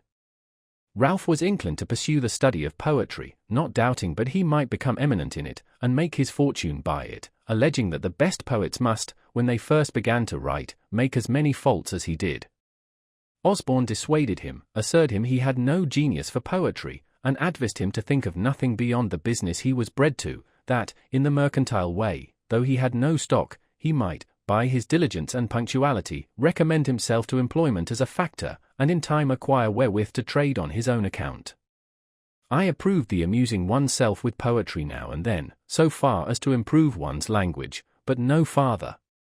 On this it was proposed that we should each of us, at our next meeting, produce a piece of our own composing, in order to improve by our mutual observations, criticisms, and corrections. As language and expression were what we had in view, we excluded all considerations of invention by agreeing that the task should be a version of the 18th Psalm, which describes the descent of a deity. When the time of our meeting drew nigh, Ralph called on me first, and let me know his piece was ready. I told him I had been busy, and, having little inclination, had done nothing. He then showed me his piece for my opinion, and I much approved it, as it appeared to me to have great merit. Now, says he, Osborne never will allow the least merit in anything of mine, but makes 1,000 criticisms out of mere envy. He is not so jealous of you. I wish, therefore, you would take this piece, and produce it as yours. I will pretend not to have had time, and so produce nothing. We shall then see what he will say to it. It was agreed, and I immediately transcribed it, that it might appear in my own hand. We met. Watson's performance was read. There were some beauties in it, but many defects. Osborne's was read. It was much better. Ralph did it justice, remarked some faults, but applauded the beauties. He himself had nothing to produce. I was backward, seemed desirous of being excused, had not had sufficient time to correct, etc., but no excuse could be admitted. Produce I must. It was read and repeated. Watson and Osborne gave up the contest, and joined in applauding it. Ralph only made some criticisms, and proposed some amendments, but I defended my text. Osborne was against Ralph and told him he was no better a critic than poet, so he dropped the argument. As they two went home together, Osborne expressed himself still more strongly in favor of what he thought my production, having restrained himself before, as he said, lest I should think it flattery. But who would have imagined, said he, that Franklin had been capable of such a performance, such painting, such force, such fire? He has even improved the original. In his common conversation he seems to have no choice of words, he hesitates and blunders, and yet, good God! How he writes! When we next met, Ralph discovered the trick we had played him, and Osborne was a little laughed at. This transaction fixed Ralph in his resolution of becoming a poet. I did all I could to dissuade him from it, but he continued scribbling verses till Pope cured him. He became, however, a pretty good prose writer. More of him hereafter. But, as I may not have occasion again to mention the other two, I shall just remark here, that Watson died in my arms a few years after, much lamented, being the best of our set. Osborne went to the West Indies, where he became an eminent lawyer and made money, but died young. He and I had made a serious agreement, that the one who happened first to die should, if possible, make a friendly visit to the other, and acquaint him how he found things in that separate state. But he never fulfilled his promise. 6. First visit to London. The governor, seeming to like my company, had me frequently to his house, and his setting me up was always mentioned as a fixed thing. I was to take with me letters recommendatory to a number of his friends, besides the letter of credit to furnish me with the necessary money for purchasing the press and types, paper, etc. For these letters I was appointed to call at different times, when they were to be ready, but a future time was still named. Thus he went on till the ship, whose departure too had been several times postponed, was on the point of sailing. Then, when I called to take my leave and receive the letters, his secretary, Dr. Bard, came out to me and said the governor was extremely busy in writing, but would be down at Newcastle, before the ship, and there the letters would be delivered to me. Ralph, though married, and having one child, had determined to accompany me in this voyage. It was thought he intended to establish a correspondence, and obtain goods to sell on commission, but I found afterwards, that, through some discontent with his wife's relations, he purposed to leave her on their hands, and never return again. Having taken leave of my friends, and interchanged some promises with Miss Reed, I left Philadelphia in the ship, which anchored at Newcastle. The governor was there, but when I went to his lodging, the secretary came to me from him with the civilest message in the world, that he could not then see me, being engaged in business of the utmost importance, but should send the letters to me on board, wished me heartily a good voyage and a speedy return, etc. I returned on board a little puzzled, but still not doubting. Mr. Andrew Hamilton, a famous lawyer of Philadelphia, had taken passage in the same ship for himself and son, and with Mr. Denham, a Quaker merchant, and Messrs. Onion and Russell, masters of an iron work in Maryland, had engaged the great cabin, so that Ralph and I were forced to take up with a berth in the steerage, and none on board knowing us, were considered as ordinary persons.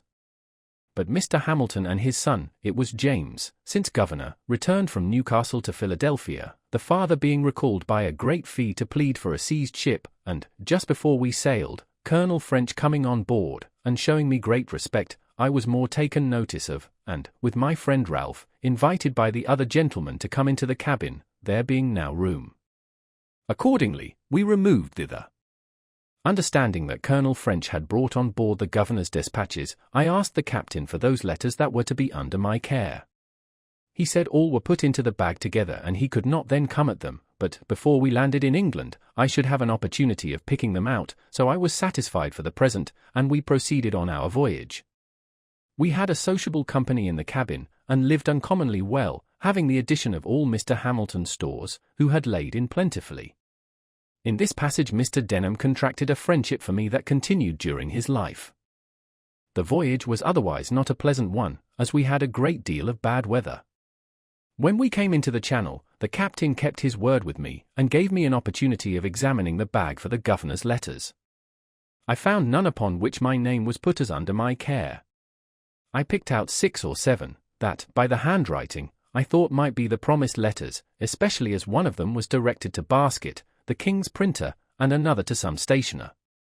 We arrived in London the 24th of December, 1724. I waited upon the stationer, who came first in my way, delivering the letter as from Governor Keith. "I don't know such a person," says he, but, opening the letter, oh! This is from Riddle's Den. I have lately found him to be a complete rascal, and I will have nothing to do with him, nor receive any letters from him.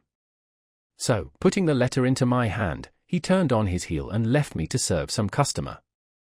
I was surprised to find these were not the governor's letters, and, after recollecting and comparing circumstances, I began to doubt his sincerity.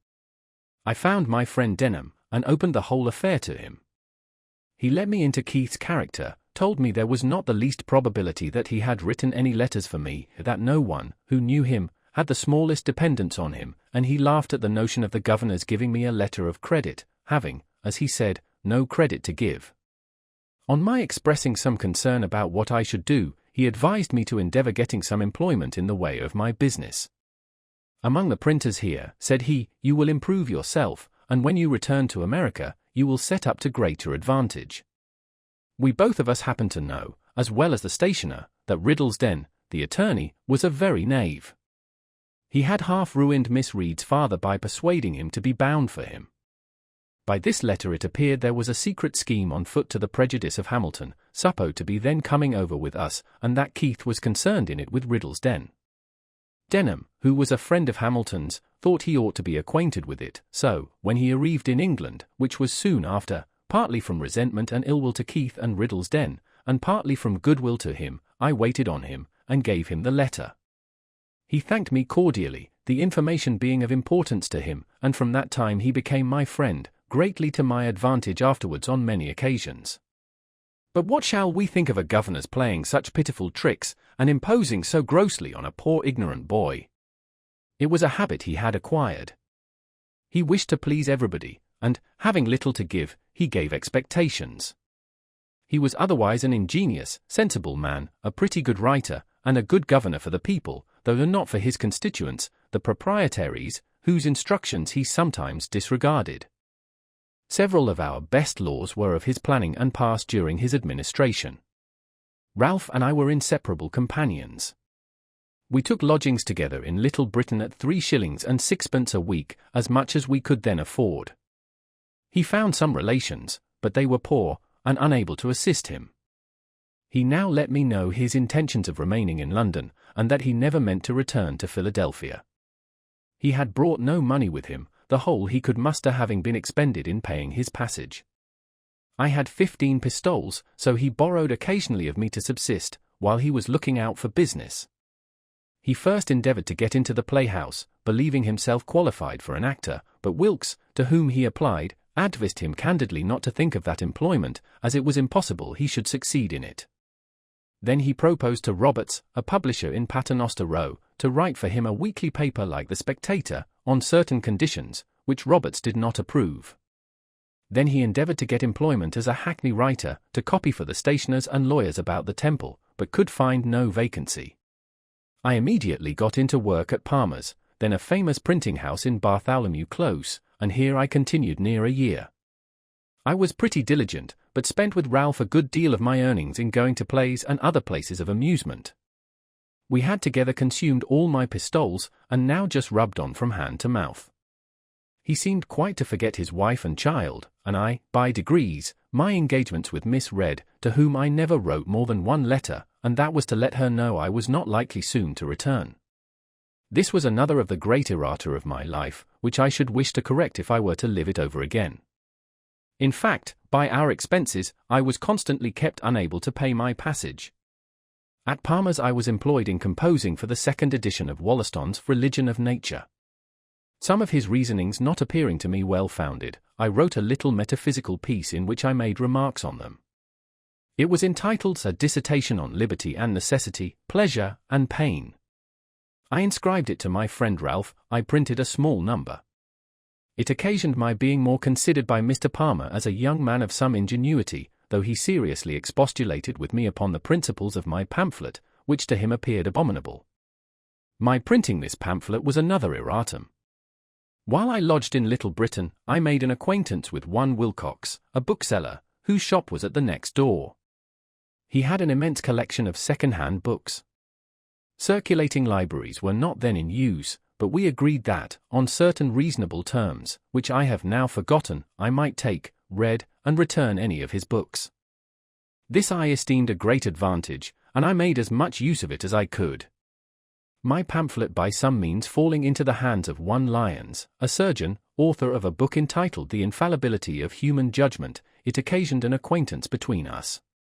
He took great notice of me, called on me often to converse on those subjects, carried me to the Horns, a pale alehouse in Lane, Cheapside, and introduced me to Dr. Mandeville, author of the Fable of the Bees, who had a club there, of which he was the soul, being a most facetious, entertaining companion. Lyons, too, introduced me to Dr. Pemberton, at Batson's Coffee House, who promised to give me an opportunity, some time or other, of seeing Sir Isaac Newton, of which I was extremely desirous, but this never happened. I had brought over a few curiosities, among which the principal was a purse made of the asbestos, which purifies by fire. Sir Hans Sloane heard of it, came to see me, and invited me to his house in Bloomsbury Square, where he showed me all his curiosities, and persuaded me to let him add that to the number, for which he paid me handsomely. In our house there lodged a young woman, a milliner, who, I think, had a shop in the cloisters. She had been genteelly bred, was sensible and lively, and of most pleasing conversation. Ralph read plays to her in the evenings, they grew intimate, she took another lodging, and he followed her. They lived together some time, but, he being still out of business, and her income not sufficient to maintain them with her child, he took a resolution of going from London, to try for a country school, which he thought himself well qualified to undertake, as he wrote an excellent hand, and was a master of arithmetic and accounts. This, however, he deemed a business below him, and confident of future better fortune, when he should be unwilling to have it known that he once was so meanly employed, he changed his name, and did me the honour to assume mine, for I soon after had a letter from him, acquainting me that he was settled in a small village, in Berkshire, I think it was, where he taught reading and writing to 10 or a dozen boys, at 6d. each per week, recommending Mrs. T. to my care, and desiring me to write to him, directing for Mr. Franklin, schoolmaster, at such a place. He continued to write frequently, sending me large specimens of an epic poem which he was then composing, and desiring my remarks and corrections. These I gave him from time to time, but endeavoured rather to discourage his proceeding. One of Young's satires was then just published. I copied and sent him a great part of it, which set in a strong light the folly of pursuing the muses with any hope of advancement by them. All was in vain, sheets of the poem continued to come by every post. In the meantime, Mrs. T., having on his account lost her friends and business, was often in distresses, and asked to send for me and borrow what I could spare to help her out of them. I grew fond of her company, and, being at that time under no religious restraint, and presuming upon my importance to her, I attempted familiarities, another erratum, which she repulsed with a proper resentment, and acquainted him with my behaviour. This made a breach between us, and, when he returned again to London, he let me know he thought I had cancelled all the obligations he had been under to me. So I found I was never to expect his repaying me what I lent to him or advanced for him. This, however, was not then of much consequence, as he was totally unable, and in the loss of his friendship I found myself relieved from a burthen. I now began to think of getting a little money beforehand, and, expecting better work, I left Palmer's to work at Watts's, near Lincoln's Inn Fields, a still greater printing house. Here I continued all the rest of my stay in London. At my first admission into this printing house I took to working at press, imagining I felt a want of the bodily exercise I had been used to in America, where press work is mixed with composing. I drank only water, the other workmen, near 50 in number, were great guzzlers of beer. On occasion, I carried up and down stairs a large form of types in each hand, when others carried but one in both hands. They wondered to see, from this and several instances, that the water American, as they called me, was stronger than themselves, who drank strong beer. We had an alehouse boy who attended always in the house to supply the workmen. My companion at the press drank every day a pint before breakfast, a pint at breakfast with his bread and cheese, a pint between breakfast and dinner, a pint at dinner, a pint in the afternoon about 6 o'clock, and another when he had done his day's work. I thought it a detestable custom, but it was necessary, he supposed, to drink strong beer, that he might be strong to labour. I endeavored to convince him that the bodily strength afforded by beer could only be in proportion to the grain or flour of the barley dissolved in the water of which it was made, that there was more flour in a pennyworth of bread, and therefore, if he would eat that with a pint of water, it would give him more strength than a quart of beer.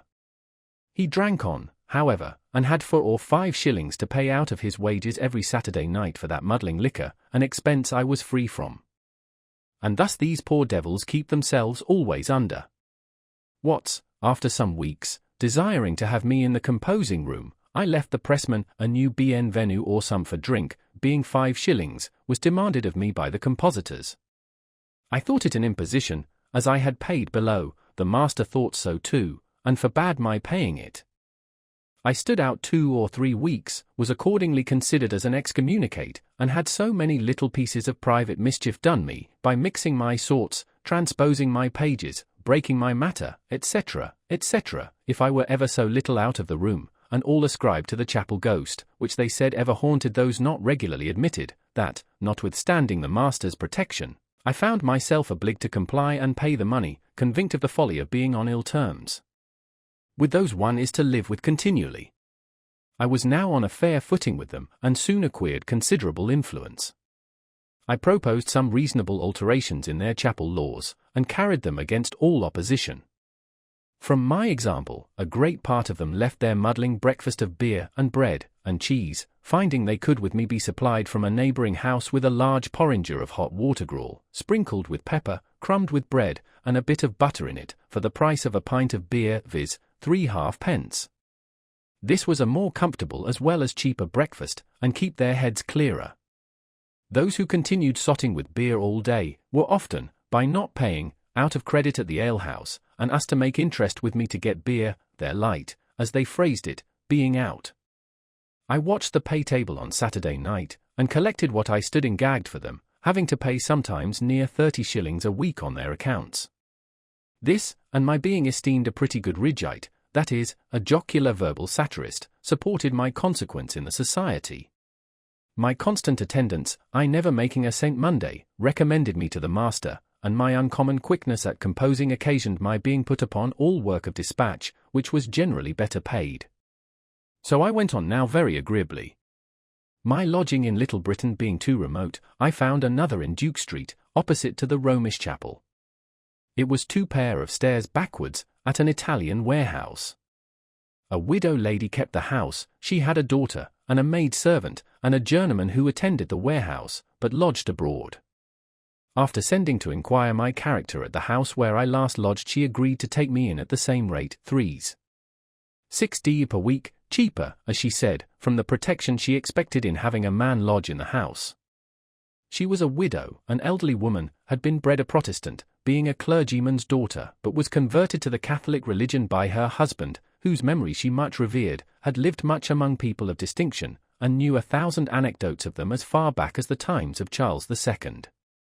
She was lame in her knees with the gout, and, therefore, seldom stirred out of her room, so sometimes wanted company, and hers was so highly amusing to me, that I was sure to spend an evening with her whenever she desired it.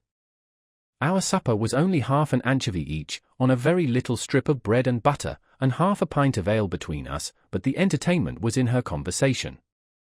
My always keeping good hours, and giving little trouble in the family, made her unwilling to part with me, so that, when I talked of a lodging I had heard of, nearer my business, for 2 shillings a week, which, intent as I now was on saving money, made some difference, she bid me not think of it, for she would abate me 2 shillings a week for the future, so I remained with her at 1 shilling and 6pence as long as I stayed in London.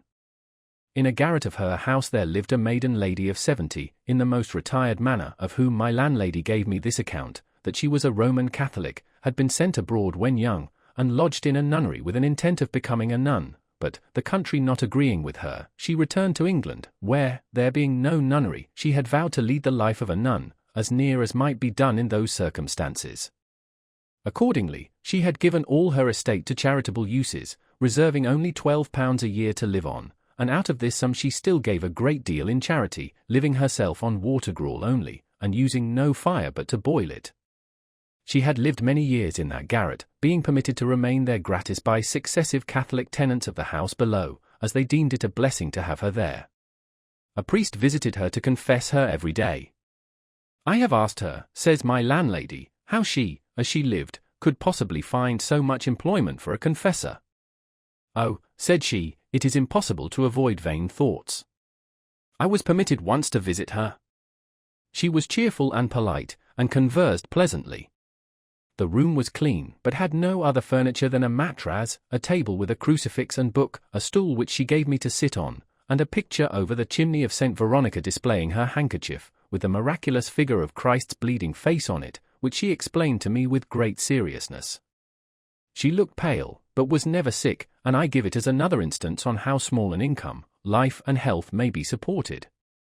At Watts's printing house I contracted an acquaintance with an ingenious young man, one Wygate, who, having wealthy relations, had been better educated than most printers, was a tolerable Latinist, spoke French, and loved reading.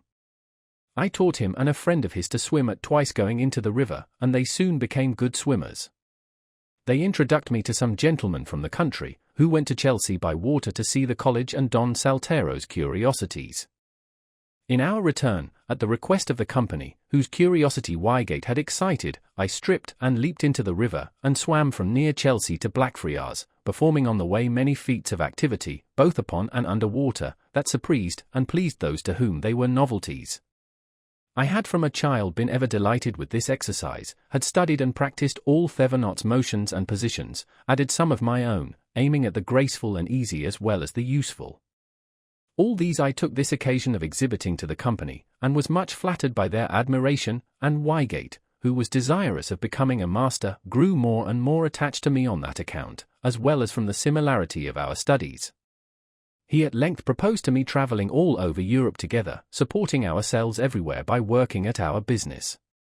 I was once inclined to it, but, mentioning it to my good friend Mr. Denham, with whom I often spent an hour when I had leisure, he dissuaded me from it, advising me to think only of returning to Pennsylvania, which he was now about to do.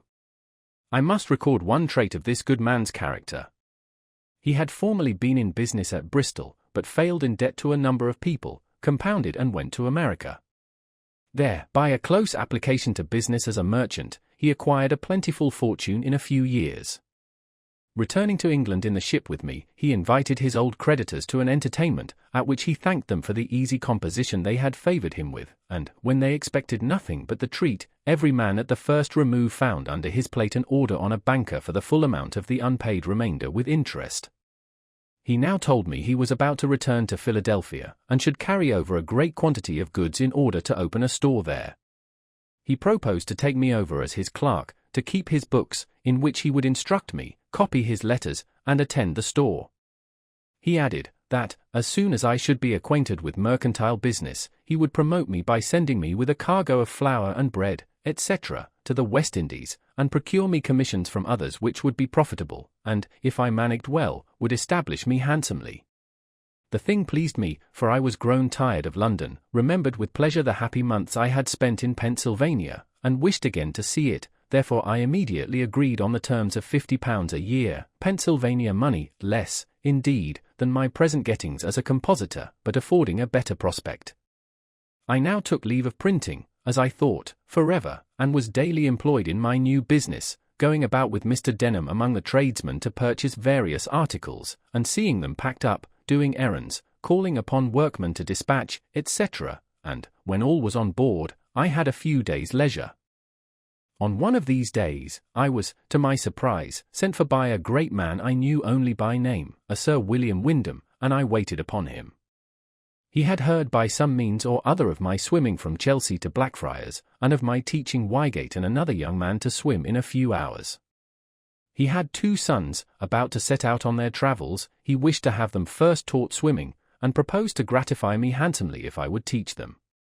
They were not yet come to town, and my stay was uncertain, so I could not undertake it, but, from this incident, I thought it likely that, if I were to remain in England and open a swimming school, I might get a good deal of money, and it struck me so strongly, that, had the overture been sooner made me, probably I should not so soon have returned to America. After many years, you and I had something of more importance to do with one of these sons of Sir William Wyndham, become Earl of Egremont, which I shall mention in its place. Thus I spent about 18 months in London. Most part of the time I worked hard at my business, and spent but little upon myself except in seeing plays and in books. My friend Ralph had kept me poor. He owed me about £27, which I was now never likely to receive, a great sum out of my small earnings. I loved him, notwithstanding, for he had many amiable qualities. I had by no means improved my fortune, but I had picked up some very ingenious acquaintance, whose conversation was of great advantage to me, and I had read considerably. 7. Beginning business in Philadelphia. We sailed from Gravesend on the 23rd of July, 1726. For the incidents of the voyage, I refer you to my journal, where you will find them all minutely related. Perhaps the most important part of that journal is the plan to be found in it, which I formed at sea, for regulating my future conduct in life. It is the more remarkable, as being formed when I was so young, and yet being pretty faithfully adhered to quite through to old age. We landed in Philadelphia on the 11th of October, where I found sundry alterations. Keith was no longer governor, being superseded by Major Gordon. I met him walking the streets as a common citizen. He seemed a little ashamed at seeing me, but passed without saying anything. I should have been as much ashamed at seeing Miss Reed, had not her friends, despairing with reason of my return after the receipt of my letter, persuaded her to marry another, one Rogers, a potter, which was done in my absence. With him, however, she was never happy, and soon parted from him, refusing to cohabit with him or bear his name, it being now said that he had another wife. He was a worthless fellow, though an excellent workman, which was the temptation to her friends. He got into debt, ran away in 1727 or 1728, went to the West Indies, and died there. Keimer had got a better house, a shop well supplied with stationery, plenty of new types, a number of hands, though none good, and seemed to have a great deal of business. Mr. Denham took a store in Water Street, where we opened our goods. I attended the business diligently, studied accounts, and grew, in a little time, expert at selling. We lodged and boarded together. He counselled me as a father, having a sincere regard for me. I respected and loved him, and we might have gone on together very happy, but, in the beginning of February, 1726-7, when I had just passed my 21st year, we both were taken ill. My distemper was a pleurisy, which very nearly carried me off. I suffered a good deal, gave up the point in my own mind, and was rather disappointed when I found myself recovering, regretting, in some degree, that I must now, some time or other, have all that disagreeable work to do over again. I forget what his distemper was. It held him a long time, and at length carried him off. He left me a small legacy in a nuncupative will, as a token of his kindness for me, and he left me once more to the wide world, for the store was taken into the care of his executors, and my employment under him ended. My brother-in-law, Holmes, being now at Philadelphia, advised my return to my business, and Keimer tempted me, with an offer of large wages by the year, to come and take the management of his printing house, that he might better attend his stationer's shop. I had heard a bad character of him in London from his wife and her friends, and was not fond of having any more to do with him. I tried for farther employment as a merchant's clerk, but, not readily meeting with any, I closed again with Keimer.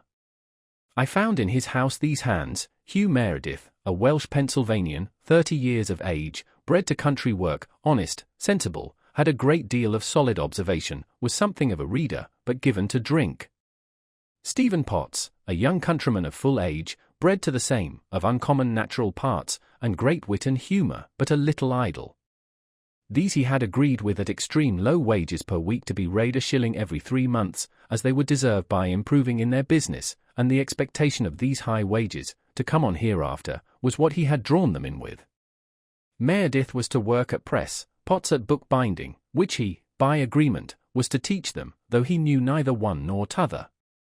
John, a wild Irishman, brought up to no business, whose service, for 4 years, Keimer had purchased from the captain of a ship, he, too, was to be made a pressman. George Webb, an Oxford scholar, whose time for 4 years he had likewise bought, intending him for a compositor, of whom more presently, and David Harry, a country boy, whom he had taken apprentice. I soon perceived that the intention of engaging me at wages so much higher than he had been asked to give, was, to have these raw, cheap hands formed through me, and, as soon as I had instructed them, then they being all articled to him, he should be able to do without me. I went on, however, very cheerfully, put his printing house in order, which had been in great confusion, and brought his hands by degrees to mind their business and to do it better. It was an odd thing to find an Oxford scholar in the situation of a bought servant. He was not more than 18 years of age, and gave me this account of himself, that he was born in Gloucester, educated at a grammar school there, had been distinguished among the scholars for some apparent superiority in performing his part, when they exhibited plays, belonged to the witty club there, and had written some pieces in prose and verse, which were printed in the Gloucester newspapers. Thence he was sent to Oxford, where he continued about a year, but not well satisfied, wishing, of all things, to see London, and become a player. At length, receiving his quarterly allowance of 15 guineas, instead of discharging his debts he walked out of town, hid his gown in a furze bush, and footed it to London, where, having no friend to advise him, he fell into bad company, soon spent his guineas, found no means of being introduced among the players, grew necessitous, pawned his clothes, and wanted bread. Walking the street very hungry, and not knowing what to do with himself, a crimp's bill was put into his hand, offering immediate entertainment and encouragement to such as would bind themselves to serve in America. He went directly, signed the indentures, was put into the ship, and came over, never writing a line to acquaint his friends what was become of him. He was lively, witty, good-natured, and a pleasant companion, but idle, thoughtless, and imprudent to the last degree. John, the Irishman, soon ran away. With the rest I began to live very agreeably, for they all respected me the more, as they found Keimer incapable of instructing them, and that from me they learned something daily. We never worked on Saturday, that being Keimer's Sabbath, so I had 2 days for reading. My acquaintance with ingenious people in the town increased. Keimer himself treated me with great civility and apparent regard, and nothing now made me uneasy but my debt to Vernon, which I was yet unable to pay, being hitherto but a poor economist. He, however, kindly made no demand of it. Our printing house often wanted sorts, and there was no letter founder in America. I had seen types cast at James's in London, but without much attention to the manner. However, I now contrived a mould, made use of the letters we had as puncheons, struck the matrices in lead, and thus supplied in a pretty tolerable way all deficiencies. I also engraved several things on occasion. I made the ink, I was warehouseman, and everything, and, in short, quite a factotum. But, however serviceable I might be, I found that my services became every day of less importance, as the other hands improved in the business, and, when Keimer paid my second quarter's wages, he let me know that he felt them too heavy, and thought I should make an abatement. He grew by degrees less civil, put on more of the master, frequently found fault, was captious, and seemed ready for an outbreaking.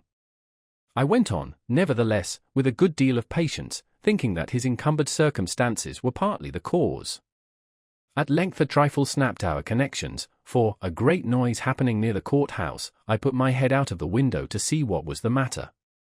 Keimer, being in the street, looked up and saw me, called out to me in a loud voice and angry tone to mind my business, adding some reproachful words, that nettled me the more for their publicity, all the neighbours who were looking out on the same occasion being witnesses how I was treated. He came up immediately into the printing-house, continued the quarrel, high words passed on both sides. He gave me the quarter's warning we had stipulated, expressing a wish that he had not been obliged to so long a warning.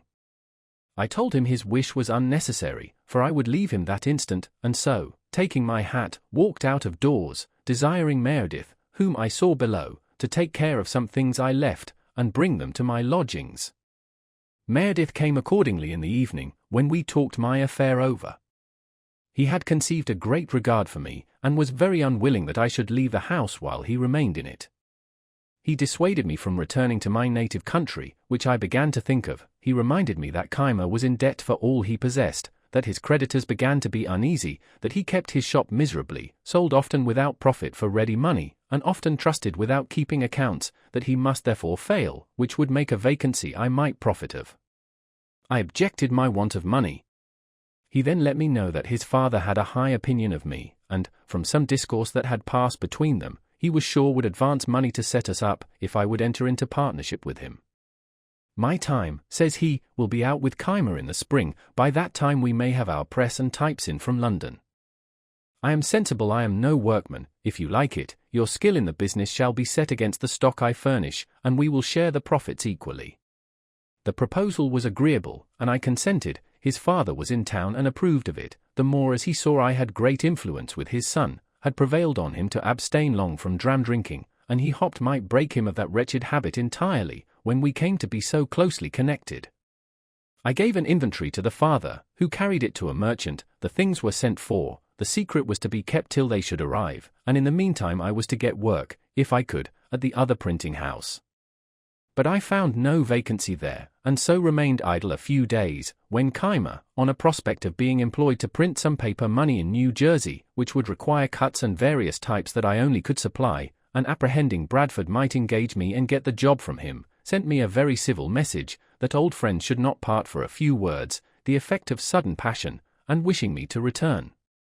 Meredith persuaded me to comply, as it would give more opportunity for his improvement under my daily instructions, so I returned, and we went on more smoothly than for some time before. The New Jersey job was obtained. I contrived a copperplate press for it, the first that had been seen in the country. I cut several ornaments and checks for the bills.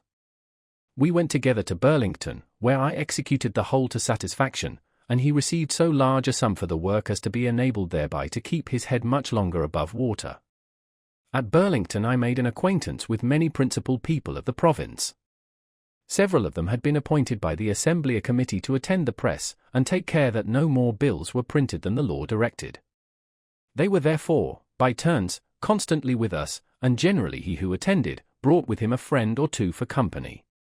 My mind having been much more improved by reading than Keimer's, I suppose it was for that reason my conversation seemed to be more valued. They had me to their houses, introduced me to their friends, and showed me much civility, while he, though the master, was a little neglected. In truth, he was an odd fish, ignorant of common life, fond of rudely opposing received opinions, slovenly to extreme dirtiness, enthusiastic in some points of religion, and a little knavish withal. We continued there near 3 months, and by that time I could reckon among my acquired friends, Judge Allen, Samuel Bustill, the Secretary of the Province, Isaac Pearson, Joseph Cooper, and several of the Smiths, members of Assembly, and Isaac Decow, the Surveyor General. The latter was a shrewd, sagacious old man, who told me that he began for himself, when young, by wheeling clay for brickmakers, learned to write after he was of age, carried the chain for surveyors, who taught him surveying, and he had now by his industry acquired a good estate, and says he, I foresee that you will soon work this man out of his business, and make a fortune in it at Philadelphia. He had not then the least intimation of my intention to set up there or anywhere. These friends were afterwards of great use to me, as I occasionally was to some of them. They all continued their regard for me as long as they lived. Before I enter upon my public appearance in business, it may be well to let you know the then state of my mind with regard to my principles and morals, that you may see how far those influenced the future events of my life. My parents had early given me religious impressions, and brought me through my childhood piously in the dissenting way. But I was scarce 15, when, after doubting by turns of several points, as I found them disputed in the different books I read, I began to doubt of revelation itself. Some books against deism fell into my hands. They were said to be the substance of sermons preached at Boyle's lectures. It happened that they wrought an effect on me quite contrary to what was intended by them, for the arguments of the deists, which were quoted to be refuted, appeared to me much stronger than the refutations. In short, I soon became a thorough deist. My arguments perverted some others, particularly Collins and Ralph, but each of them having afterwards wronged me greatly without the least compunction, and recollecting Keith's conduct towards me, who was another free thinker, and my own towards Vernon and Miss Read, which at times gave me great trouble, I began to suspect that this doctrine, though it might be true, was not very useful. My London pamphlet, which had for its motto these lines of Dryden: "Whatever is right. Though purblind man sees but a part o' the chain, the nearest link, his eyes not carrying to the equal beam, that poises all above." And from the attributes of God, his infinite wisdom, goodness and power, concluded that nothing could possibly be wrong in the world, and that vice and virtue were empty distinctions, no such things existing, appeared now not so clever a performance as I once thought it, and I doubted whether some error had not insinuated itself unperceived into my argument, so as to infect all that followed, as is common in metaphysical reasonings.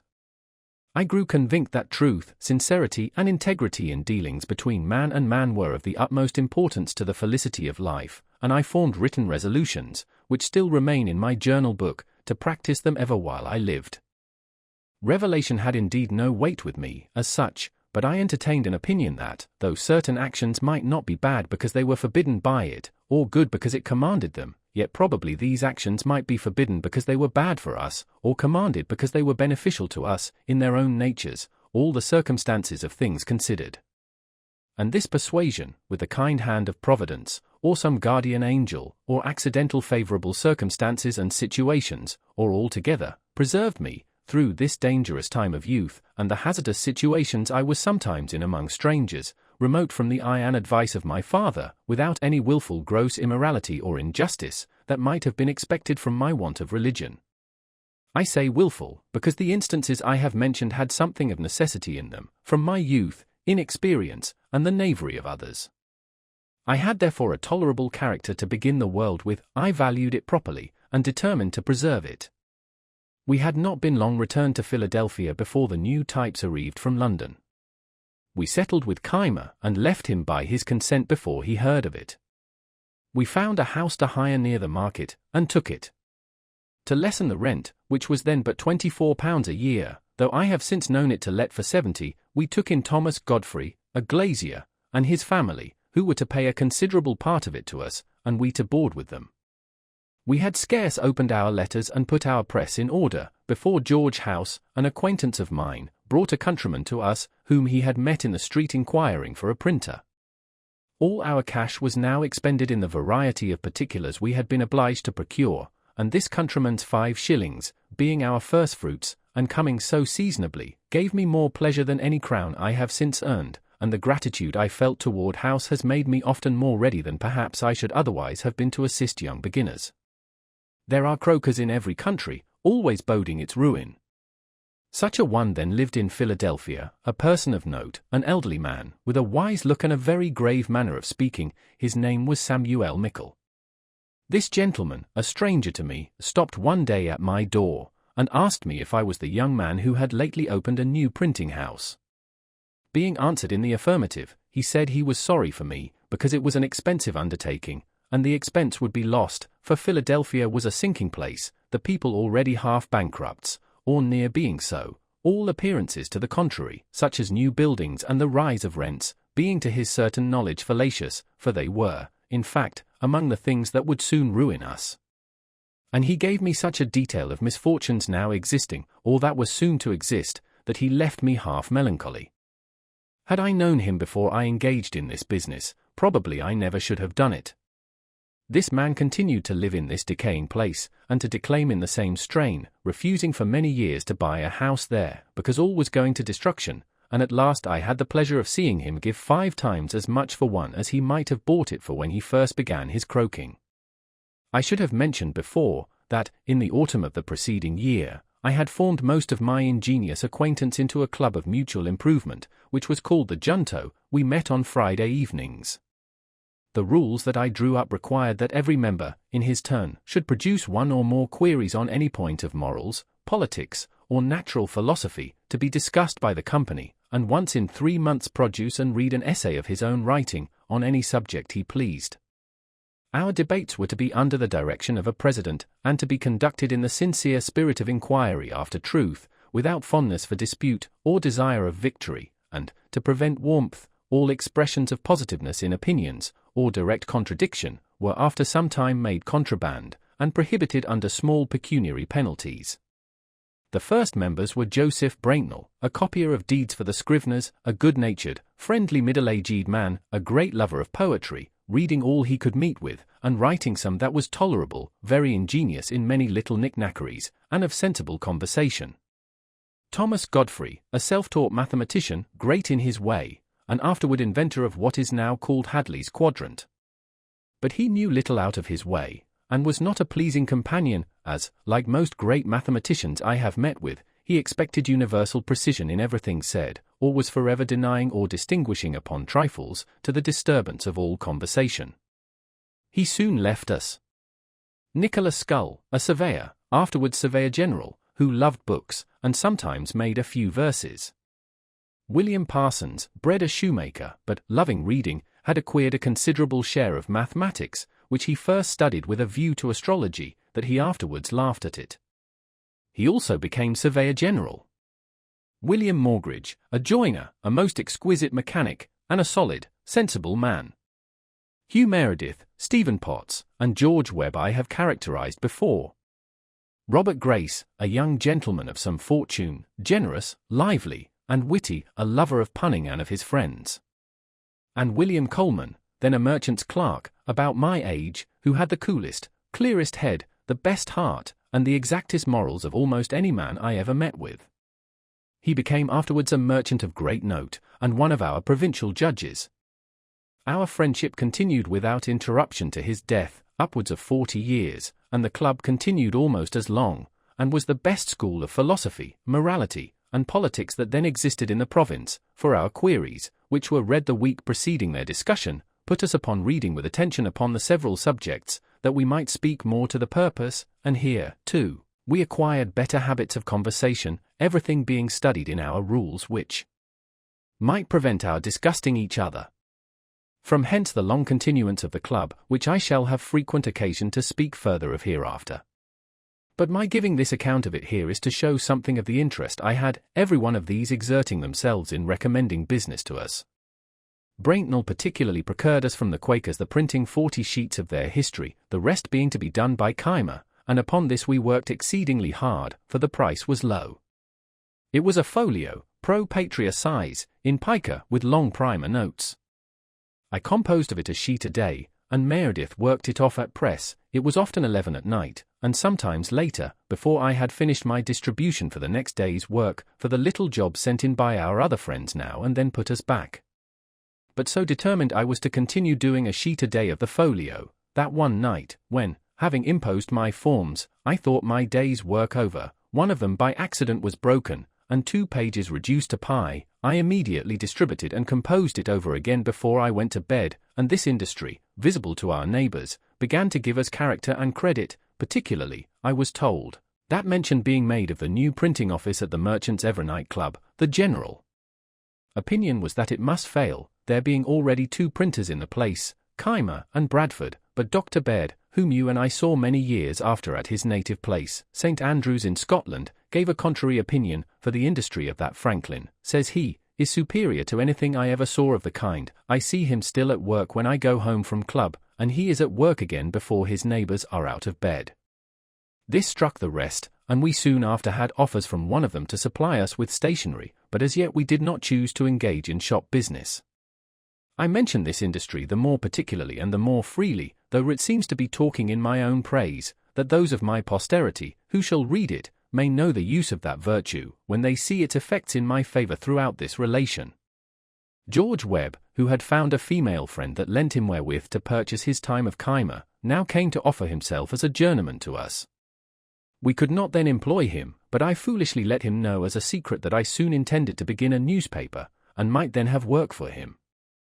My hopes of success, as I told him, were founded on this, that the then only newspaper, printed by Bradford, was a paltry thing, wretchedly managed, no way entertaining, and yet was profitable to him. I therefore thought a good paper would scarcely fail of good encouragement. I requested Webb not to mention it, but he told it to Keimer, who immediately, to be beforehand with me, published proposals for printing one himself, on which Webb was to be employed. I resented this, and, to counteract them, as I could not yet begin our paper, I wrote several pieces of entertainment for Bradford's paper, under the title of The Busy Body, which Braintnell continued some months. By this means the attention of the public was fixed on that paper, and Keimer's proposals, which we burlesqued and ridiculed, were disregarded. He began his paper, however, and, after carrying it on 3/4 of a year, with at most only 90 subscribers, he offered it to me for a trifle, and I, having been ready some time to go on with it, took it in hand directly, and it proved in a few years extremely profitable to me. I perceive that I am apt to speak in the singular number, though our partnership still continued. The reason may be that, in fact, the whole management of the business lay upon me. Meredith was no compositor, a poor pressman, and seldom sober. My friends lamented my connection with him, but I was to make the best of it. Our first papers made a quite different appearance from any before in the province, a better type, and better printed, but some spirited remarks of my writing, on the dispute then going on between Governor Burnett and the Massachusetts Assembly, struck the principal people, occasioned the paper and the manager of it to be much talked of, and in a few weeks brought them all to be our subscribers. Their example was followed by many, and our number went on growing continually. This was one of the first good effects of my having learnt a little to scribble. Another was, that the leading men, seeing a newspaper now in the hands of one who could also handle a pen, thought it convenient to oblige and encourage me. Bradford still printed the votes, and laws, and other public business. He had printed an address of the House to the governor. In a coarse, blundering manner, we reprinted it elegantly and correctly, and sent one to every member. They were sensible of the difference. It strengthened the hands of our friends in the House, and they voted us their printers for the year ensuing. Among my friends in the House I must not forget Mr. Hamilton, before mentioned, who was then returned from England, and had a seat in it. He interested himself for me strongly in that instance, as he did in many others afterward, continuing his patronage till his death. Mr. Vernon, about this time, put me in mind of the debt I owed him, but did not press me. I wrote him an ingenious letter of acknowledgment, craved his forbearance a little longer, which he allowed me, and as soon as I was able, I paid the principal with interest, and many thanks, so that erratum was in some degree corrected. But now another difficulty came upon me which I had never the least reason to expect. Mr. Meredith's father, who was to have paid for our printing house, according to the expectations given me, was able to advance only £100 currency, which had been paid, and 100 more was due to the merchant, who grew impatient, and sued us all. We gave bail, but saw that, if the money could not be raised in time, the suit must soon come to a judgment and execution, and our hopeful prospects must, with us, be ruined, as the press and letters must be sold for payment, perhaps at half price.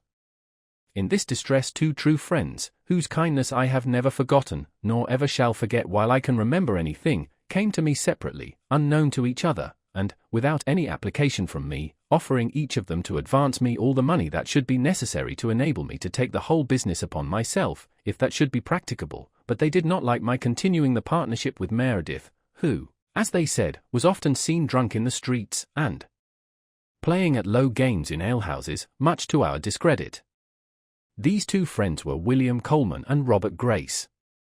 I told them I could not propose a separation while any prospect remained of the Merediths fulfilling their part of our agreement, because I thought myself under great obligations to them for what they had done, and would do if they could, but if they finally failed in their performance, and our partnership must be dissolved, I should then think myself at liberty to accept the assistance of my friends. Thus the matter rested for some time, when I said to my partner, "Perhaps your father is dissatisfied at the part you have undertaken in this affair of ours, and is unwilling to advance for you and me what he would for you alone. If that is the case, tell me, and I will resign the whole to you, and go about my business." "No," said he, "my father has really been disappointed, and is really unable, and I am unwilling to distress him farther. I see this is a business I am not fit for. I was bred a farmer, and it was a folly in me to come to town, and put myself, at 30 years of age, an apprentice to learn a new trade. Many of our Welsh people are going to settle in North Carolina, where land is cheap. I am inclined to go with them, and follow my old employment. You may find friends to assist you. If you will take the debts of the company upon you, return to my father the £100 he has advanced, pay my little personal debts, and give me £30 and a new saddle, I will relinquish the partnership, and leave the whole in your hands." I agreed to this proposal. It was drawn up in writing, signed, and sealed immediately. I gave him what he demanded, and he went soon after to Carolina, from whence he sent me next year 2 long letters, containing the best account that had been given of that country, the climate, the soil, husbandry, etc., for in those matters he was very judicious. I printed them in the papers, and they gave great satisfaction to the public. As soon as he was gone, I recurred to my 2 friends, and because I would not give an unkind preference to either, I took half of what each had offered and I wanted of one, and half of the other, paid off the company's debts, and went on with the business in my own name, advertising that the partnership was dissolved. I think this was in or about the year 1729. 8. Business success and first public service. About this time there was a cry among the people for more paper money, only £15,000 being extant in the province, and that soon to be sunk. the wealthy inhabitants opposed any addition, being against all paper currency, from an apprehension that it would depreciate, as it had done in New England, to the prejudice of all creditors. We had discussed this point in our junto, where I was on the side of an addition, being persuaded that the first small sum struck in 1723 had done much good by increasing the trade, employment, and number of inhabitants in the province, since I now saw all the old houses inhabited, and many new ones building, whereas I remembered well, that when I first walked about the streets of Philadelphia, eating my roll, I saw most of the houses in Walnut Street, between Second and Front Streets, with bills on their doors, to be let, and many likewise in Chestnut Street and other streets, which made me then think the inhabitants of the city were deserting it one after another. Our debates possessed me so fully of the subject, that I wrote and printed an anonymous pamphlet on it, entitled The Nature and Necessity of a Paper Currency. It was well received by the common people in general, but the rich men disliked it, for it increased and strengthened the clamour for more money, and they happening to have no writers among them that were able to answer it, their opposition slackened, and the point was carried by a majority in the House. My friends there, who conceived I had been of some service, thought fit to reward me by employing me in printing the money, a very profitable job and a great help to me. This was another advantage gained by my being able to write. The utility of this currency became by time and experience so evident as never afterwards to be much disputed, so that it grew soon to £55,000, and in 1739 to £80,000, since which it arose during war to upwards of £350,000, trade, building, and inhabitants all the while increasing, though I now think there are limits beyond which the quantity may be hurtful. I soon after obtained, through my friend Hamilton, the printing of the Newcastle paper money, another profitable job as I then thought it, small things appearing great to those in small circumstances, and these, to me, were really great advantages, as they were great encouragements. He procured for me, also, the printing of the laws and votes of that government, which continued in my hands as long as I followed the business. I now opened a little stationer's shop. I had in it blanks of all sorts, the correctest that ever appeared among us, being assisted in that by my friend Brainell. I had also paper, parchment, Chapman's books, etc. One Whitemash, a compositor I had known in London, an excellent workman, now came to me, and worked with me constantly and diligently, and I took an apprentice, the son of Achaia Rose. I was under for the printing house. In order to secure my credit and character as a tradesman, I took care not only to be in reality industrious and frugal, but to avoid all appearances to the contrary. I dressed plainly, I was seen at no places of idle diversion. I never went out a-fishing or shooting, a book, indeed, sometimes debauched me from my work, but that was seldom, snug, and gave no scandal, and, to show that I was not above my business, I sometimes brought home the paper I purchased at the stores through the streets on a wheelbarrow. Thus being esteemed an industrious, thriving young man, and paying duly for what I bought, the merchants who imported stationery solicited my custom, others proposed supplying me with books, and I went on swimmingly. In the meantime, Keimer's credit and business declining daily, he was at last forced to sell his printing house to satisfy his creditors. He went to Barbados, and there lived some years in very poor circumstances. His apprentice, David Harry, whom I had instructed while I worked with him, set up in his place at Philadelphia, having bought his materials. I was at first apprehensive of a powerful rival in Harry, as his friends were very able, and had a good deal of interest. I therefore proposed a partnership to him, which he, fortunately for me, rejected with scorn. He was very proud, dressed like a gentleman, lived expensively, took much diversion and pleasure abroad, ran in debt, and neglected his business, upon which all business left him, and, finding nothing to do, he followed Keimer to Barbados, taking the printing house with him. There this apprentice employed his former master as a journeyman, they quarrelled often, Harry went continually behindhand, and at length was forced to sell his types and return to his country work in Pennsylvania. The person that bought them employed Keimer to use them, but in a few years he died. There remained now no competitor with me at Philadelphia but the old one, Bradford, who was rich and easy, did a little printing now and then by straggling hands, but was not very anxious about the business.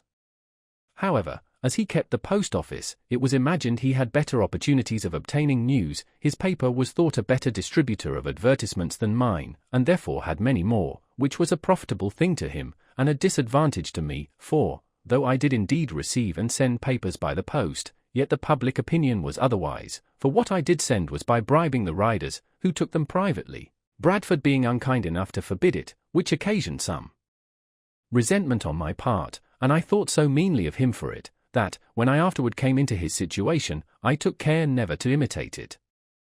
I had hitherto continued to board with Godfrey, who lived in part of my house with his wife and children, and had one side of the shop for his glazier's business, though he worked little, being always absorbed in his mathematics.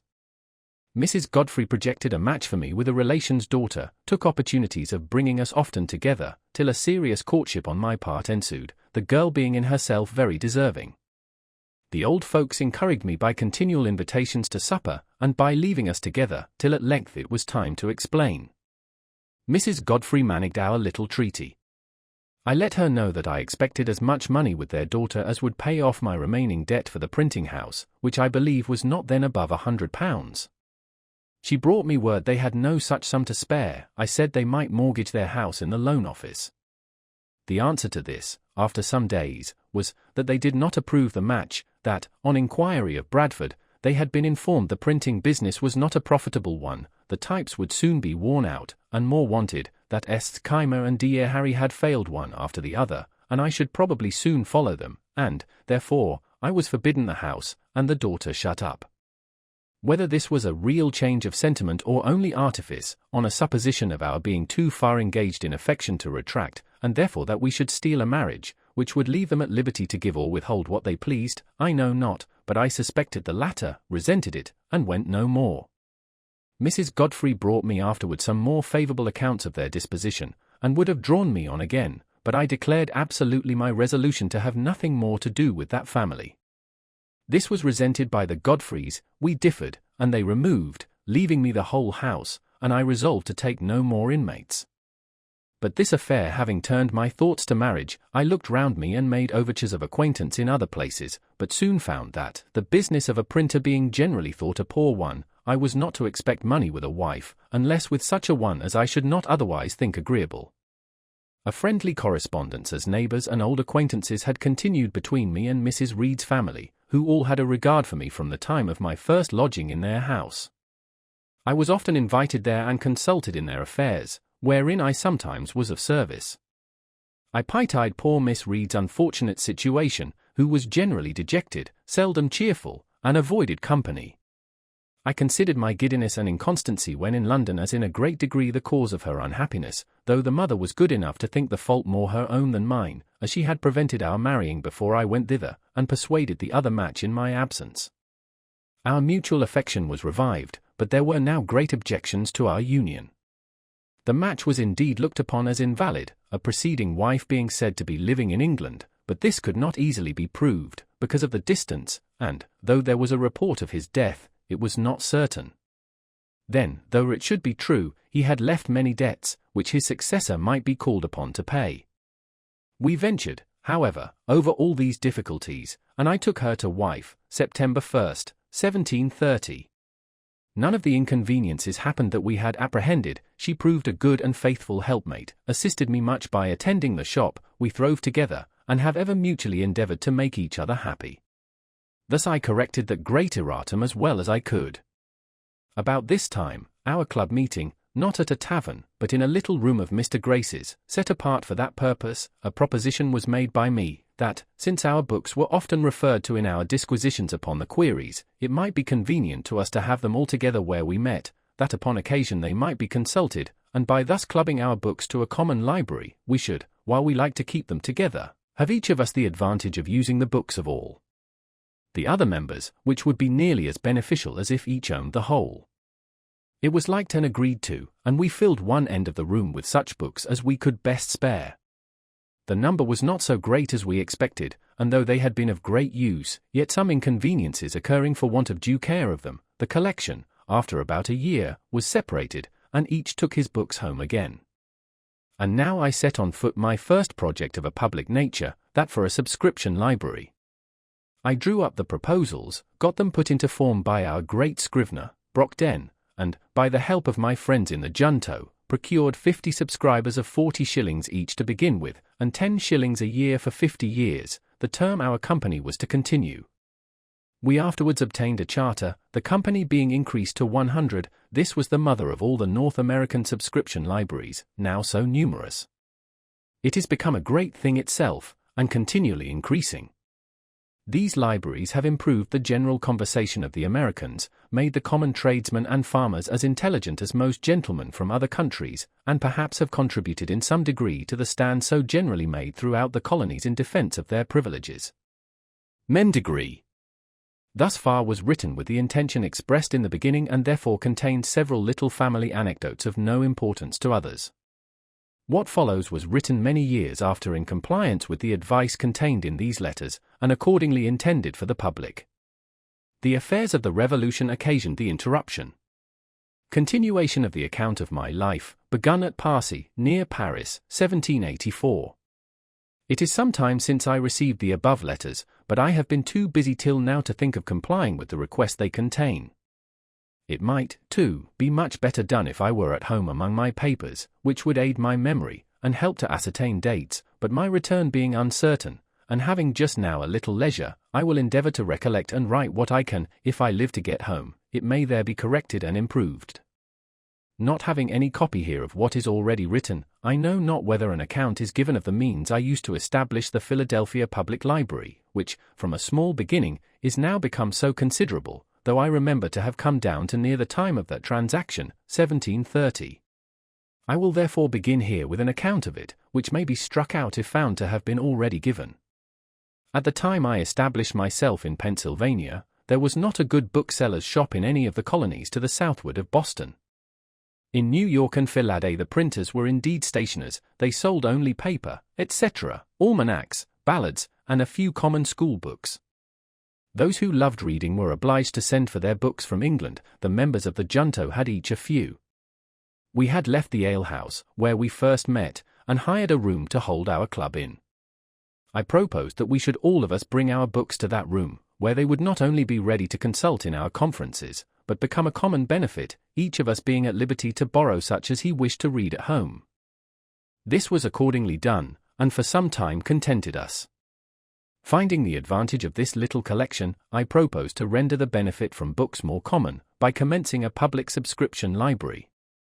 I drew a sketch of the plan and rules that would be necessary, and got a skilful conveyancer, Mr. Charles Brockden, to put the whole in form of articles of agreement to be subscribed, by which each subscriber engagged to pay a certain sum down for the first purchase of books, and an annual contribution for increasing them.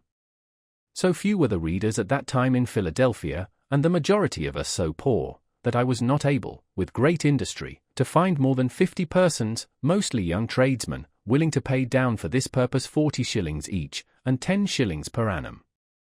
On this little fund we began. The books were imported, the library was opened one day in the week for lending to the subscribers, on their promissory notes to pay double the value if not duly returned. The institution soon manifested its utility, was imitated by other towns, and in other provinces. The libraries were augmented by donations, reading became fashionable, and our people, having no public amusements to divert their attention from study, became better acquainted with books, and in a few years were observed by strangers to be better instructed and more intelligent than people of the same rank generally are in other countries. When we were about to sign the above-mentioned articles, which were to be binding on us, our heirs, etc., for 50 years, Mr. Brockden, the scrivener, said to us, "You are young men, but it is scarcely probable that any of you will live to see the expiration of the term fixed in the instrument. A number of us, however, are yet living, but the instrument was after a few years rendered null by a charter that incorporated and gave perpetuity to the company. The objections and reluctances I met with in soliciting the subscriptions made me soon feel the impropriety of presenting oneself as the proposer of any useful project that might be supposed to raise one's reputation in the smallest degree above that of one's neighbors, when one has need of their assistance to accomplish that project. I therefore put myself as much as I could out of sight, and stated it as a scheme of a number of friends, who had requested me to go about and propose it to such as they thought lovers of reading. In this way my affair went on more smoothly, and I ever after practiced it on such occasions, and, from my frequent successes, can heartily recommend it. The present little sacrifice of your vanity will afterwards be amply repaid. If it remains a while uncertain to whom the merit belongs, someone more vain than yourself will be encouraged to claim it, and then even envy will be disposed to do you justice by plucking those assumed feathers, and restoring them to their right owner. This library afforded me the means of improvement by constant study, for which I set apart an hour or two each day, and thus repaired in some degree the loss of the learned education my father once intended for me. Reading was the only amusement I allowed myself. I spent no time in taverns, games, or frolics of any kind, and my industry in my business continued as indefatigable as it was necessary. I was indebted for my printing house, I had a young family coming on to be educated, and I had to contend with for business 2 printers, who were established in the place before me. My circumstances, however, grew daily easier. My original habits of frugality continuing, and my father having, among his instructions to me when a boy, frequently repeated a proverb of Solomon, sayest thou a man diligent in his calling, he shall stand before kings, he shall not stand before mean men, I from thence considered industry as a means of obtaining wealth and distinction, which encouraged me, though I did not think that I should ever literally stand before kings, which, however, has since happened, for I have stood before 5. And even had the honor of sitting down with one, the King of Denmark, to dinner. We have an English proverb that says, he that would thrive, must ask his wife. It was lucky for me that I had one as much disposed to industry and frugality as myself. She assisted me cheerfully in my business, folding and stitching pamphlets, tending shop, purchasing old linen rags for the papermakers, etc., etc. We kept no idle servants, our table was plain and simple, our furniture of the cheapest. For instance, my breakfast was a long-time break and milk, no tea, and I ate it out of a twopenny earthen porringer, with a pewter spoon. But mark how luxury will enter families, and make a progress, in spite of principle. Being called one morning to breakfast, I found it in a china bowl, with a spoon of silver. They had been bought for me without my knowledge by my wife, and had cost her the enormous sum of 23 shillings, for which she had no other excuse or apology to make, but that she thought her husband deserved a silver spoon and china bowl as well as any of his neighbors. This was the first appearance of plate and china in our house, which afterward, in a course of years, as our wealth increased, augmented gradually to several £100 in value. I had been religiously educated as a Presbyterian, and though some of the dogmas of that persuasion, such as the eternal decrees of God, election, reprobation, etc., appeared to me unintelligible, others doubtful, and I early absented myself from the public assemblies of the sect. Sunday being my studying day, I never was without some religious principles. I never doubted, for instance, the existence of the deity, that he made the world, and governed it by his providence, that the most acceptable service of God was the doing good to man, that our souls are immortal, and that all crime will be punished, and virtue rewarded, either here or hereafter. These I esteemed the essentials of every religion, and, being to be found in all the religions we had in our country, I respected them all, though with different degrees of respect, as I found them more or less mixed with other articles, which, without any tendency to inspire, promote, or confirm morality, served principally to divide us, and make us unfriendly to one another.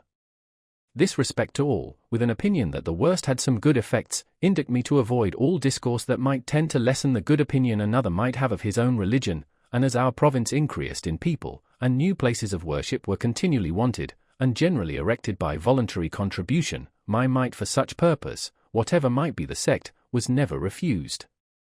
Though I seldom attended any public worship, I had still an opinion of its propriety, and of its utility when rightly conducted, and I regularly paid my annual subscription for the support of the only Presbyterian minister or meeting we had in Philadelphia.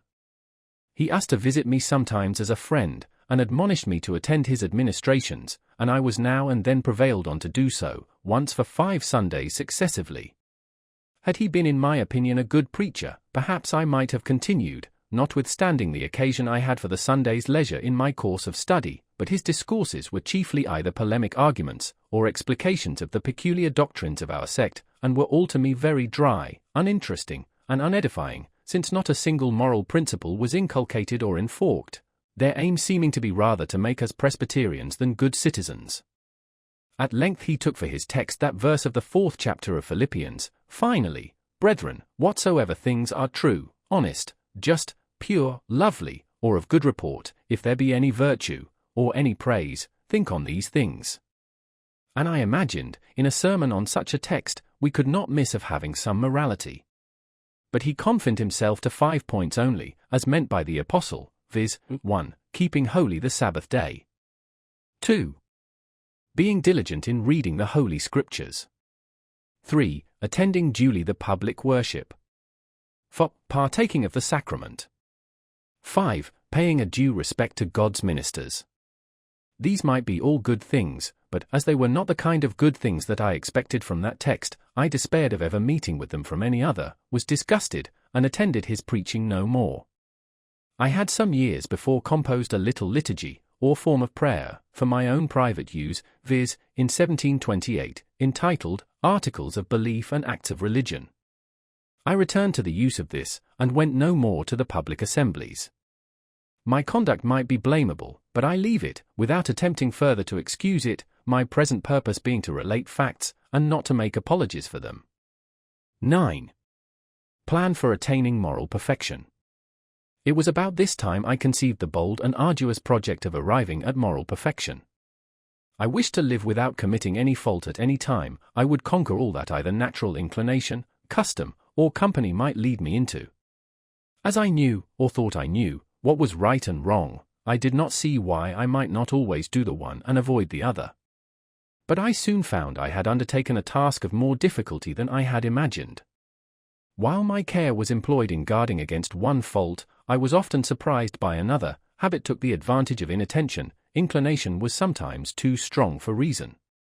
I concluded, at length, that the mere speculative conviction that it was our interest to be completely virtuous was not sufficient to prevent our slipping, and that the contrary habits must be broken, and good ones acquired and established, before we can have any dependence on a steady, uniform rectitude of conduct.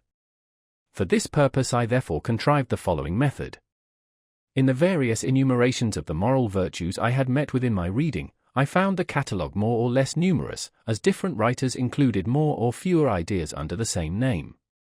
Temperance, for example, was by some confined to eating and drinking, while by others it was extended to mean the moderating every other pleasure, appetite, inclination, or passion, bodily or mental, even to our avarice and ambition. I proposed to myself, for the sake of clearness, to use rather more names, with fewer ideas annexed to each, than a few names with more ideas, and I included under 13 names of virtues all that at that time occurred to me as necessary or desirable, and annexed to each a short precept, which fully expressed the extent I gave to its meaning. These names of virtues, with their precepts, were 1. Temperance. Eat not to dullness, drink not to elevation. 2. Silence. Speak not but what may benefit others or yourself, avoid trifling conversation. 3. Order. Let all your things have their places, let each part of your business have its time. 4. Resolution. Resolve to perform what you ought, perform without fail what you resolve. 5. Frugality. Make no expense but to do good to others or yourself, i.e., waste nothing. 6. Industry. Lose no time, be always employed in something useful, cut off all unnecessary actions. 7. Sincerity. Use no hurtful deceit, think innocently and justly, and, if you speak, speak accordingly. 8. Justice. Wrong none by doing injuries, or omitting the benefits that are your duty. 9. Moderation. Avoid extremes, forbear resenting injuries so much as you think they deserve. 10. Cleanliness. Tolerate no uncleanliness in body, clothes, or habitation. 11. Tranquility. Be not disturbed at trifles, or at accidents common or unavoidable. 12. Chastity. Rarely use venery but for health or offspring, never to dullness, weakness, or the injury of your own or another's peace or reputation. 13. Humility. Imitate Jesus and Socrates. My intention being to acquire the habitude of all these virtues, I judged it would be well not to distract my attention by attempting the whole at once, but to fix it on one of them at a time, and, when I should be master of that, then to proceed to another, and so on, till I should have gone through the 13, and, as the previous acquisition of some might facilitate the acquisition of certain others, I arranged them with that view, as they stand above.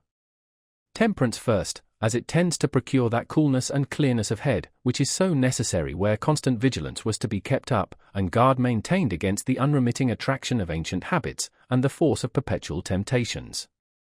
This being acquired and established, silence would be more easy, and my desire being to gain knowledge at the same time that I improved in virtue, and considering that in conversation it was obtained rather by the use of the ears than of the tongue, and therefore wishing to break a habit I was getting into of prattling, punning, and joking, which only made me acceptable to trifling company, I gave silence the second place. This and the next order, I expected would allow me more time for attending to my project and my studies. Resolution, once become habitual, would keep me firm in my endeavors to obtain all the subsequent virtues, frugality and industry freeing me from my remaining debt, and producing affluence and independence, would make more easy the practice of sincerity and justice, etc., etc. Conceiving then, that, agreeably to the advice of Pythagoras in his golden verses, daily examination would be necessary, I contrived the following method for conducting that examination. I made a little book, in which I allotted a page for each of the virtues. I rolled each page with red ink, so as to have 7 columns, one for each day of the week, marking each column with a letter for the day. I crossed these columns with 13 red lines, marking the beginning of each line with the first letter of one of the virtues, on which line, and in its proper column, I might mark, by a little black spot, every fault I found upon examination to have been committed respecting that virtue upon that day. I determined to give a week's strict attention to each of the virtues successively. Thus, in the first week, my great guard was to avoid the least offence against temperance, leaving the other virtues to their ordinary chance, only marking every evening the faults of the day. Thus, if in the first week I could keep my first line, marked T, clear of spots, I supposed the habit of that virtue so much strengthened, and its opposite weakened, that I might venture extending my attention to include the next, and for the following week keep both lines clear of spots. Proceeding thus to the last, I could go through a course complete in 13 weeks, and 4 courses in a year. Unlike him who, having a garden to weed, does not attempt to eradicate all the bad herbs at once, which would exceed his reach and his strength, but works on one of the beds at a time, and, having accomplished the first, proceeds to a second, so I should have, I hoped, the encouraging pleasure of seeing on my pages the progress I made in virtue, by clearing successively my lines of their spots, till in the end, by a number of courses, I should be happy in viewing a clean book, after a 13 weeks daily examination. This my little book had for its motto these lines from Addison's Cato. Here will I hold. If there's a power above us, and that there is, all nature cries aloud. Through all her works, he must delight in virtue. And that which he delights in must be happy. Another from Cicero. O vitae philosophia dux. Over tutum indagatrix expultrix vitiorum. Unus dies, binit ex preceptis tuis actus, peccanti immortalitate ist antiponendus. Another from the Proverbs of Solomon, speaking of wisdom or virtue. Length of days is in her right hand, and in her left hand riches and honor. Her ways are ways of pleasantness, and all her paths are peace. 3. 16, 17. And conceiving God to be the fountain of wisdom, I thought it right and necessary to solicit his assistance for obtaining it. To this end I formed the following little prayer, which was prefixed to my tables of examination, for daily use. O powerful goodness! Bountiful Father!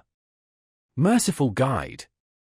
Increase in me that wisdom which discovers my truest interest. Strengthen my resolutions to perform what that wisdom dictates. Accept my kind offices to thy other children as the only return in my power for thy continual favours to me. I used also sometimes a little prayer which I took from Thomson's poems, viz. Father of light and life, thou good supreme. O teach me what is good, teach me thyself. Save me from folly, vanity, and vice.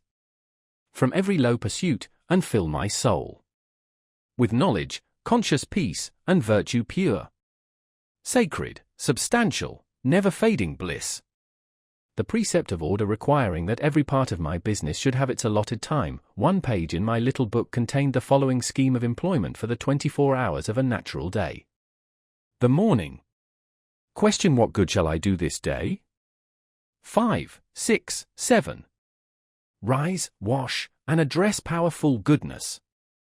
Contrive day's business, and take the resolution of the day, prosecute the present study, and breakfast. Noon. 8, 9, 10, 11. Work. 12, 1. Read, or overlook my accounts, and dine. 2, 3, 4, 5, 6. Work. Evening. Question. What good have I done today? 6, 7, 8, 9. Put things in their places. Supper. Music or diversion, or conversation. Examination of the day. Night. 10, 11, 12, 1, 2, 3, 4. Sleep. I entered upon the execution of this plan for self-examination, and continued it with occasional intermissions for some time.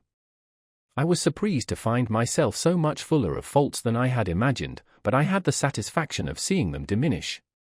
To avoid the trouble of renewing now and then my little book, which, by scraping out the marks on the paper of old faults to make room for new ones in a new course, became full of holes, I transferred my tables and precepts to the ivory leaves of a memorandum book, on which the lines were drawn with red ink, that made a durable stain, and on those lines I marked my faults with a black lead pencil, which marks I could easily wipe out with a wet sponge.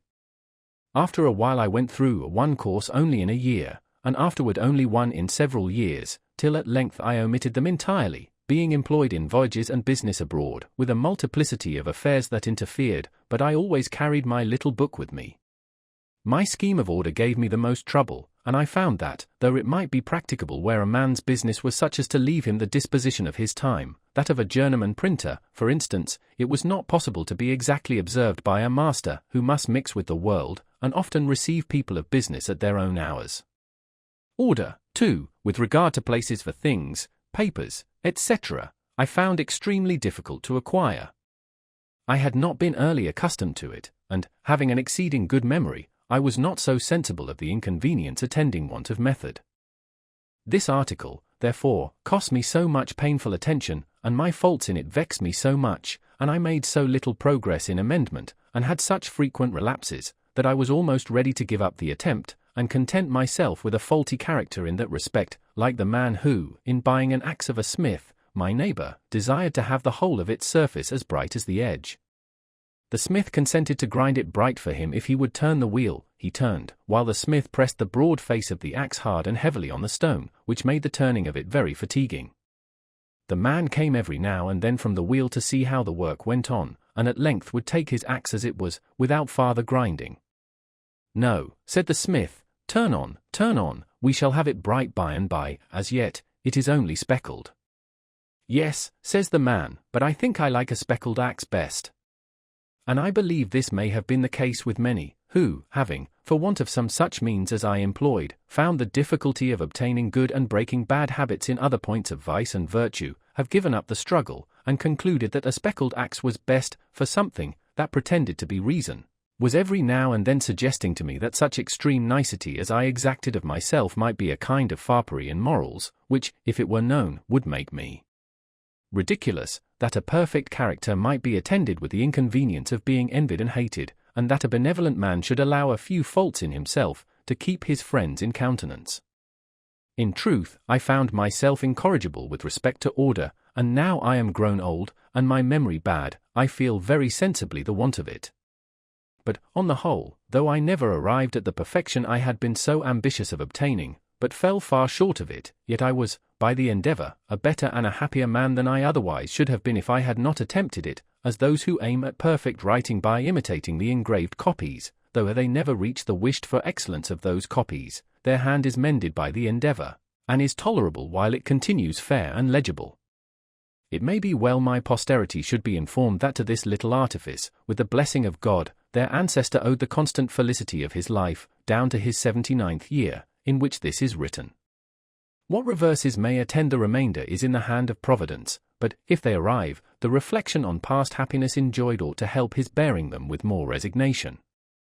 To temperance he ascribes his long-continued health, and what is still left to him of a good constitution, to industry and frugality, the early easiness of his circumstances and acquisition of his fortune, with all that knowledge that enabled him to be a useful citizen, and obtained for him some degree of reputation among the learned, to sincerity and justice, the confidence of his country, and the honourable employs it conferred upon him, and to the joint influence of the whole mass of the virtues, even in the imperfect state he was able to acquire them, all that evenness of temper, and that cheerfulness in conversation, which makes his company still sought for, and agreeable even to his younger acquaintance.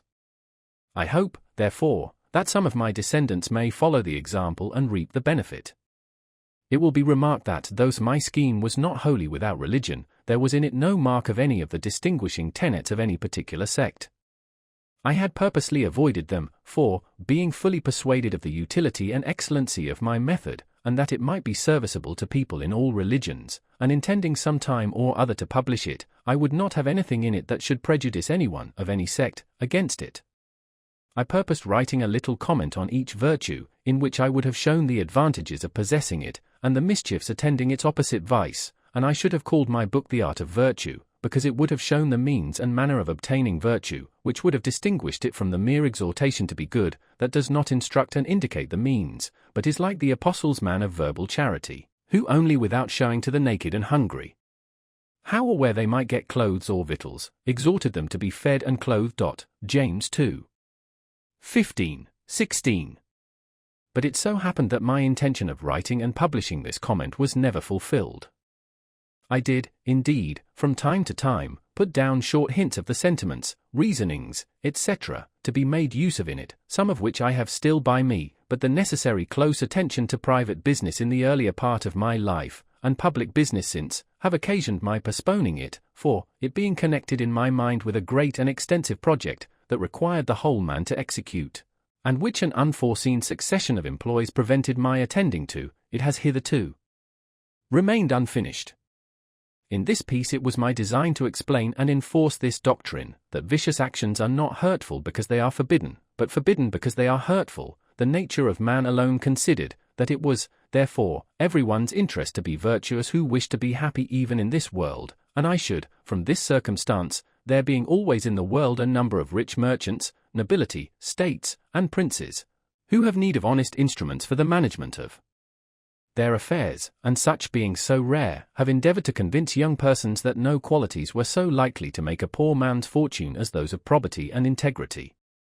My list of virtues contained at first but 12, but a Quaker friend having kindly informed me that I was generally thought proud, that my pride showed itself frequently in conversation, that I was not content with being in the right when discussing any point, but was overbearing, and rather insolent, of which he convinced me by mentioning several instances, I determined endeavouring to cure myself, if I could, of this vice or folly among the rest, and I added humility to my list, giving an extensive meaning to the word. I cannot boast of much success in acquiring the reality of this virtue, but I had a good deal with regard to the appearance of it. I made it a rule to forbear all direct contradiction to the sentiments of others, and all positive assertion of my own. I even forbid myself, agreeably to the old laws of our junto, the use of every word or expression in the language that imported a fixed opinion, such as certainly, undoubtedly, etc., and I adopted, instead of them, I conceive, I apprehend, or I imagine a thing to be so, or it so appears to me at present. When another asserted something that I thought an error, I denied myself the pleasure of contradicting him abruptly, and of showing immediately some absurdity in his proposition, and in answering I began by observing that in certain cases or circumstances his opinion would be right, but in the present case there appeared or seemed to me some difference, etc. I soon found the advantage of this change in my manner, the conversations I engaged in went on more pleasantly. The modest way in which I proposed my opinions procured them a readier reception and less contradiction, I had less mortification when I was found to be in the wrong, and I more easily prevailed with others to give up their mistakes and join with me when I happened to be in the right. And this mode, which I at first put on with some violence to natural inclination, became at length so easy, and so habitual to me, that perhaps for these 50 years past no one has ever heard a dogmatical expression escape me. And to this habit, after my character of integrity, I think it principally owing that I had early so much weight with my fellow citizens when I proposed new institutions, or alterations in the old, and so much influence in public councils when I became a member, for I was but a bad speaker, never eloquent, subject to much hesitation in my choice of words, hardly correct in language, and yet I generally carried my points. In reality, there is, perhaps, no one of our natural passions so hard to subdue as pride. Disguise it, struggle with it, beat it down, stifle it, mortify it as much as one pleases, it is still alive, and will every now and then peep out and show itself. You will see it, perhaps, often in this history, for, even if I could conceive that I had completely overcome it, I should probably be proud of my humility. Thus far written at Parsi, 1784. I am now about to write at home, August, 1788, but cannot have the help expected from my papers, many of them being lost in the war. I have, however, found the following. Having mentioned a great and extensive project which I had conceived, it seems proper that some account should be here given of that project and its object. Its first rise in my mind appears in the following little paper, accidentally preserved, viz. Observations on my reading history, in library, May 19, 1731. That the great affairs of the world, the wars, revolutions, etc., are carried on and affected by parties. That the view of these parties is their present general interest, or what they take to be such. That the different views of these different parties occasion all confusion. That while a party is carrying on a general design, each man has his particular private interest in view. That as soon as a party has gained its general point, each member becomes intent upon his particular interest, which, thwarting others, breaks that party into divisions, and occasions more confusion. That few in public affairs act from a mere view of the good of their country, whatever they may pretend, and, though their actings bring real good to their country, yet men primarily considered that their own and their country's interest was united, and did not act from a principle of benevolence. That fewer still, in public affairs, act with a view to the good of mankind. There seems to me at present to be great occasion for raising a united party for virtue, by forming the virtuous and good men of all nations into a regular body, to be governed by suitable good and wise rules, which good and wise men may probably be more unanimous in their obedience to, than common people are to common laws. I at present think that whoever attempts this aright, and is well qualified, cannot fail of pleasing God, and of meeting with success. B. Lef. Revolving this project in my mind, as to be undertaken hereafter, when my circumstances should afford me the necessary leisure, I put down from time to time, on pieces of paper, such thoughts as occurred to me respecting it. Most of these are lost, but I find one purporting to be the substance of an intended creed, containing, as I thought, the essentials of every known religion, and being free of everything that might shock the professors of any religion. It is expressed in these words, viz. That there is one God, who made all things. That he governs the world by his providence. That he ought to be worshipped by adoration, prayer, and thanksgiving. But that the most acceptable service of God is doing good to man. That the soul is immortal. And that God will certainly reward virtue and punish vice, either here or hereafter. My ideas at that time were, that the sect should be begun and spread at first among young and single men only, that each person to be initiated should not only declare his assent to such creed, but should have exercised himself with the 13 weeks' examination and practice of the virtues, as in the before-mentioned model, that the existence of such a society should be kept a secret, till it was become considerable, to prevent solicitations for the admission of improper persons, but that the members should each of them search among his acquaintance for ingenuous, well-disposed youths, to whom, with prudent caution, the scheme should be gradually communicated, that the members should engage to afford their advice, assistance, and support to each other in promoting one another's interests, business, and advancement in life, that, for distinction, we should be called the Society of the Free and Easy, free, as being, by the general practice and habit of the virtues, free from the dominion of vice, and particularly by the practice of industry and frugality, free from debt, which exposes a man to confinement, and a species of slavery to his creditors. This is as much as I can now recollect of the project, except that I communicated it in part to 2 young men, who adopted it with some enthusiasm, but my then narrow circumstances, and the necessity I was under of sticking close to my business, occasioned my postponing the further prosecution of it at that time, and my multifarious occupations, public and private, induct me to continue postponing, so that it has been omitted till I have no longer strength or activity left sufficient for such. an enterprise, though I am still of opinion that it was a practicable scheme, and might have been very useful, by forming a great number of good citizens, and I was not discouraged by the seeming magnitude of the undertaking, as I have always thought that one man of tolerable abilities may work great changes, and accomplish great affairs among mankind, if he first forms a good plan, and, cutting off all amusements or other employments that would divert his attention, makes the execution of that same plan his sole study and business. 10. Poor Richard's Almanac and other activities. In 1732 I first published my almanac, under the name of Richard Saunders. It was continued by me about 25 years, commonly called Poor Richard's Almanac. I endeavored to make it both entertaining and useful, and it accordingly came to be in such demand, that I reaped considerable profit from it, vending annually near 10,000. And observing that it was generally read, scarce any neighborhood in the province being without it, I considered it as a proper vehicle for conveying instruction among the common people, who bought scarcely any other books. I therefore filled all the little spaces that occurred between the remarkable days in the calendar with proverbial sentences, chiefly such as inculcated industry and frugality, as the means of procuring wealth, and thereby securing virtue, it being more difficult for a man in want to act always honestly, as, to use here one of those proverbs, it is hard for an empty sack to stand upright. These proverbs, which contain the wisdom of many ages and nations, I assembled and formed into a connected discourse prefixed to the Almanac of 1757, as the harangue of a wise old man to the people attending an auction. The bringing all these scattered counsels thus into a focus enabled them to make greater impression.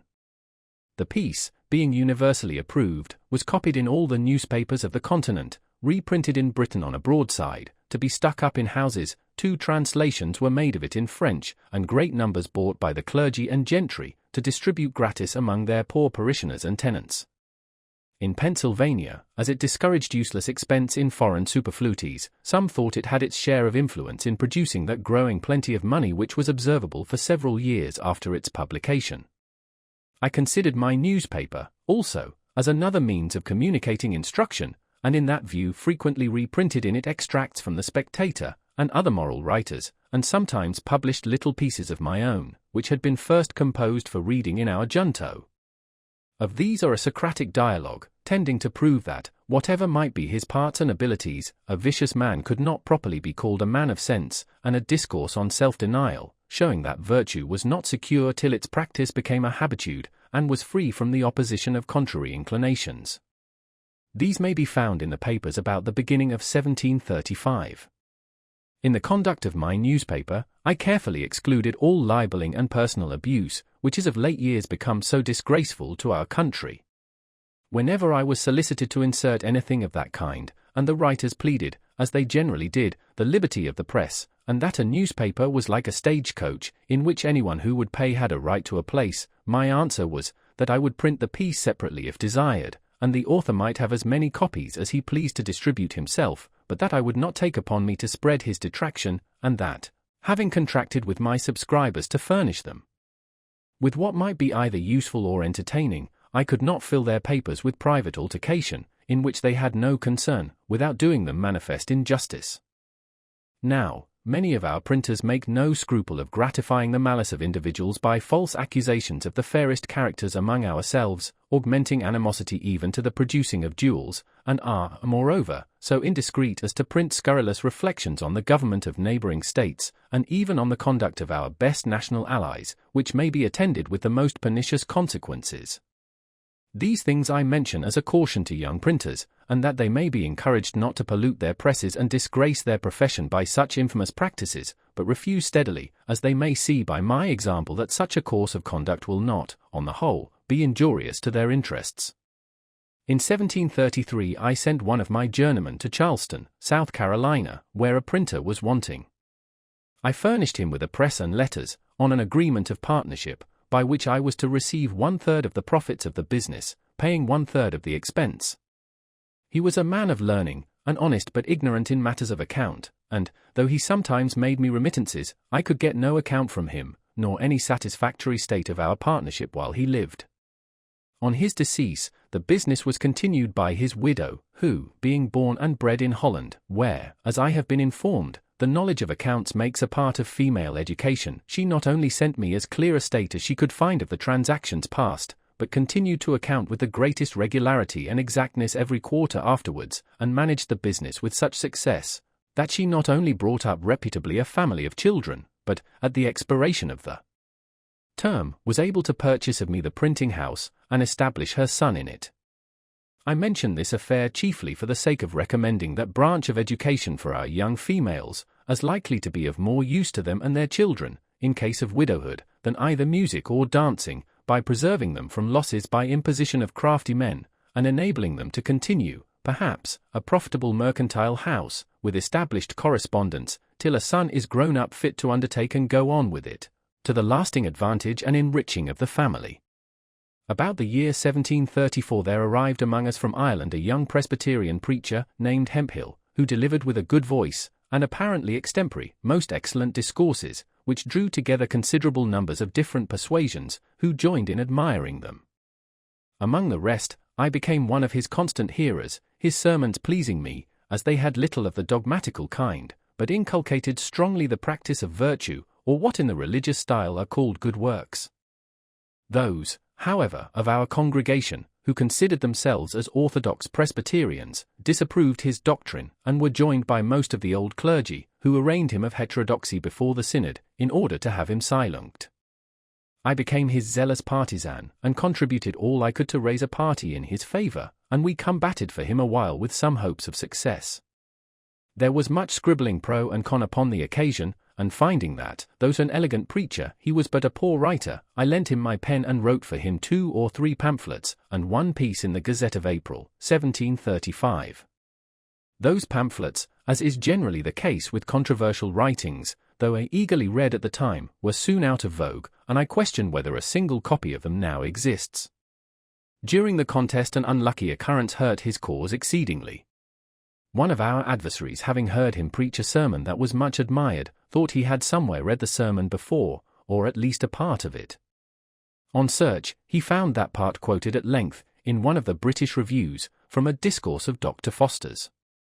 This detection gave many of our party disgust, who accordingly abandoned his cause, and occasioned our more speedy discomfiture in the synod. I stuck by him, however, as I rather approved his giving us good sermons composed by others, than bad ones of his own manufacture, though the latter was the practice of our common teachers. He afterward acknowledged to me that none of those he preached were his own, adding, that his memory was such as enabled him to retain and repeat any sermon after one reading only. On our defeat, he left us in search elsewhere of better fortune, and I quitted the congregation, never joining it after, though I continued many years my subscription for the support of its ministers. I had begun in 1733 to study languages. I soon made myself so much a master of the French as to be able to read the books with ease. I then undertook the Italian. An acquaintance, who was also learning it, used often to tempt me to play chess with him. Finding this took up too much of the time I had to spare for study, I at length refused to play any more, unless on this condition, that the victor in every game should have a right to impose a task, either in parts of the grammar to be got by heart, or in translations, etc., which tasks the vanquished was to perform upon honor, before our next meeting. As we played pretty equally, we thus beat one another into that language. I afterwards, with a little painstaking, acquired as much of the Spanish as to read their books also. I have already mentioned that I had only 1 year's instruction in a Latin school, and that when very young, after which I neglected that language entirely. But, when I had attained an acquaintance with the French, Italian, and Spanish, I was surprised to find, on looking over a Latin Testament, that I understood so much more of that language than I had imagined, which encouraged me to apply myself again to the study of it, and I met with more success, as those preceding languages had greatly smoothed my way. From these circumstances, I have thought that there is some inconsistency in our common mode of teaching languages. We are told that it is proper to begin first with the Latin, and, having acquired that, it will be more easy to attain those modern languages which are derived from it, and yet we do not begin with the Greek, in order more easily to acquire the Latin. It is true that, if you can clamber and get to the top of a staircase without using the steps, you will more easily gain them in descending, but certainly, if you begin with the lowest you will with more ease ascend to the top, and I would therefore offer it to the consideration of those who superintend the education of our youth, whether, since many of those who begin with the Latin quit the same after spending some years without having made any great proficiency, and what they have learnt becomes almost useless, so that their time has been lost, it would not have been better to have begun with the French, proceeding to the Italian, etc., for, though, after spending the same time, they should quit the study of languages and never arrive at the Latin, they would, however, have acquired another tongue or two, that, being in modern use, might be serviceable to them in common life. After 10 years' absence from Boston, and having become easy in my circumstances, I made a journey thither to visit my relations, which I could not sooner well afford. In returning, I called at Newport to see my brother, then settled there with his printing house. Our former differences were forgotten, and our meeting was very cordial and affectionate. He was fast declining in his health, and requested of me that, in case of his death, which he apprehended not far distant, I would take home his son, then but 10 years of age, and bring him up to the printing business. This I accordingly performed, sending him a few years to school before I took him into the office. His mother carried on the business till he was grown up, when I assisted him with an assortment of new types, those of his father being in a manner worn out. Thus it was that I made my brother ample amends for the service I had deprived him of by leaving him so early. In 1736 I lost one of my sons, a fine boy of 4 years old, by the smallpox, taken in the common way. I long regretted bitterly, and still regret that I had not given it to him by inoculation. This I mention for the sake of parents who omit that operation, on the supposition that they should never forgive themselves if a child died under it, my example showing that the regret may be the same either way, and that, therefore, the safer should be chosen. Our club, the Junto, was found so useful, and afforded such satisfaction to the members, that several were desirous of introducing their friends, which could not well be done without exceeding what we had settled as a convenient number, viz., 12. We had from the beginning made it a rule to keep our institution a secret, which was pretty well observed. The intention was to avoid applications of improper persons for admittance, some of whom, perhaps, we might find it difficult to refuse. I was one of those who were against any addition to our number, but, instead of it, made in writing a proposal, that every member separately should endeavour to form a subordinate club, with the same rules respecting queries, etc., and without informing them of the connection with the Junto.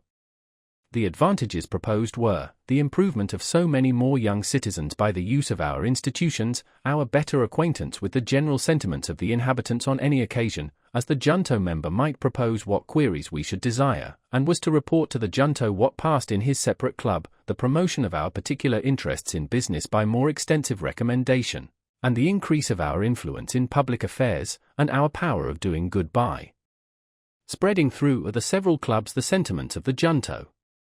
The project was approved, and every member undertook to form his club, but they did not all succeed.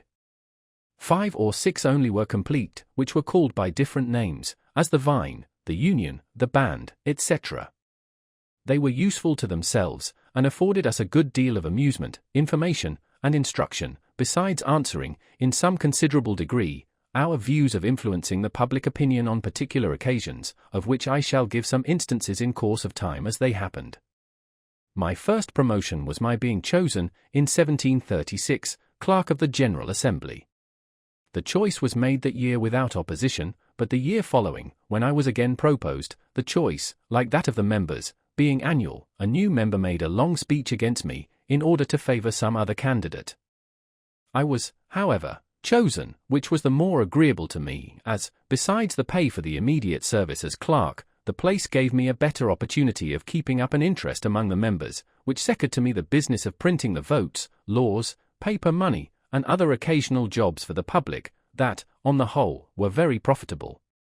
I therefore did not like the opposition of this new member, who was a gentleman of fortune and education, with talents that were likely to give him, in time, great influence in the House, which, indeed, afterwards happened. I did not, however, aim at gaining his favour by paying any servile respect to him, but, after some time, took this other method. Having heard that he had in his library a certain very scarce and curious book, I wrote a note to him, expressing my desire of perusing that book, and requesting he would do me the favour of lending it to me for a few days. He sent it immediately, and I returned it in about a week with another note, expressing strongly my sense of the favour. When we next met in the House, he spoke to me, which he had never done before, and with great civility, and he ever after manifested a readiness to serve me on all occasions, so that we became great friends, and our friendship continued to his death. This is another instance of the truth of an old maxim I had learned, which says, "He that has once done you a kindness will be more ready to do you another than he whom you yourself have obliged." And it shows how much more profitable it is prudently to remove, than to resent, return, and continue inimical proceedings. In 1737, Colonel Spotswood, late Governor of Virginia, and then Postmaster General, being dissatisfied with the conduct of his deputy at Philadelphia, respecting some negligence in rendering, and inexactitude of his accounts, took from him the commission and offered it to me. I accepted it readily, and found it of great advantage, for, though the salary was small, it facilitated the correspondence that improved my newspaper, increased the number demanded, as well as the advertisements to be inserted, so that it came to afford me a considerable income. My old competitor's newspaper declined proportionately, and I was satisfied without retaliating his refusal, while postmaster, to permit my papers being carried by the riders. Thus he suffered greatly from his neglect in due accounting, and I mention it as a lesson to those young men who may be employed in managing affairs for others, that they should always render accounts, and make remittances, with great clearness and punctuality. The character of observing such a conduct is the most powerful of all recommendations to new employments and increase of business. 11. Interest in public affairs. I began now to turn my thoughts a little to public affairs, beginning, however, with small matters. The city watch was one of the first things that I conceived to want regulation. It was managed by the constables of the respective wards in turn. The constable warned a number of housekeepers to attend him for the night. Those who chose never to attend, paid him 6 shillings a year to be excused, which was supposed to be for hiring substitutes, but was, in reality, much more than was necessary for that purpose, and made the constableship a place of profit, and the constable, for a little drink, often got such ragamuffins about him as a watch, that respectable housekeepers did not choose to mix with.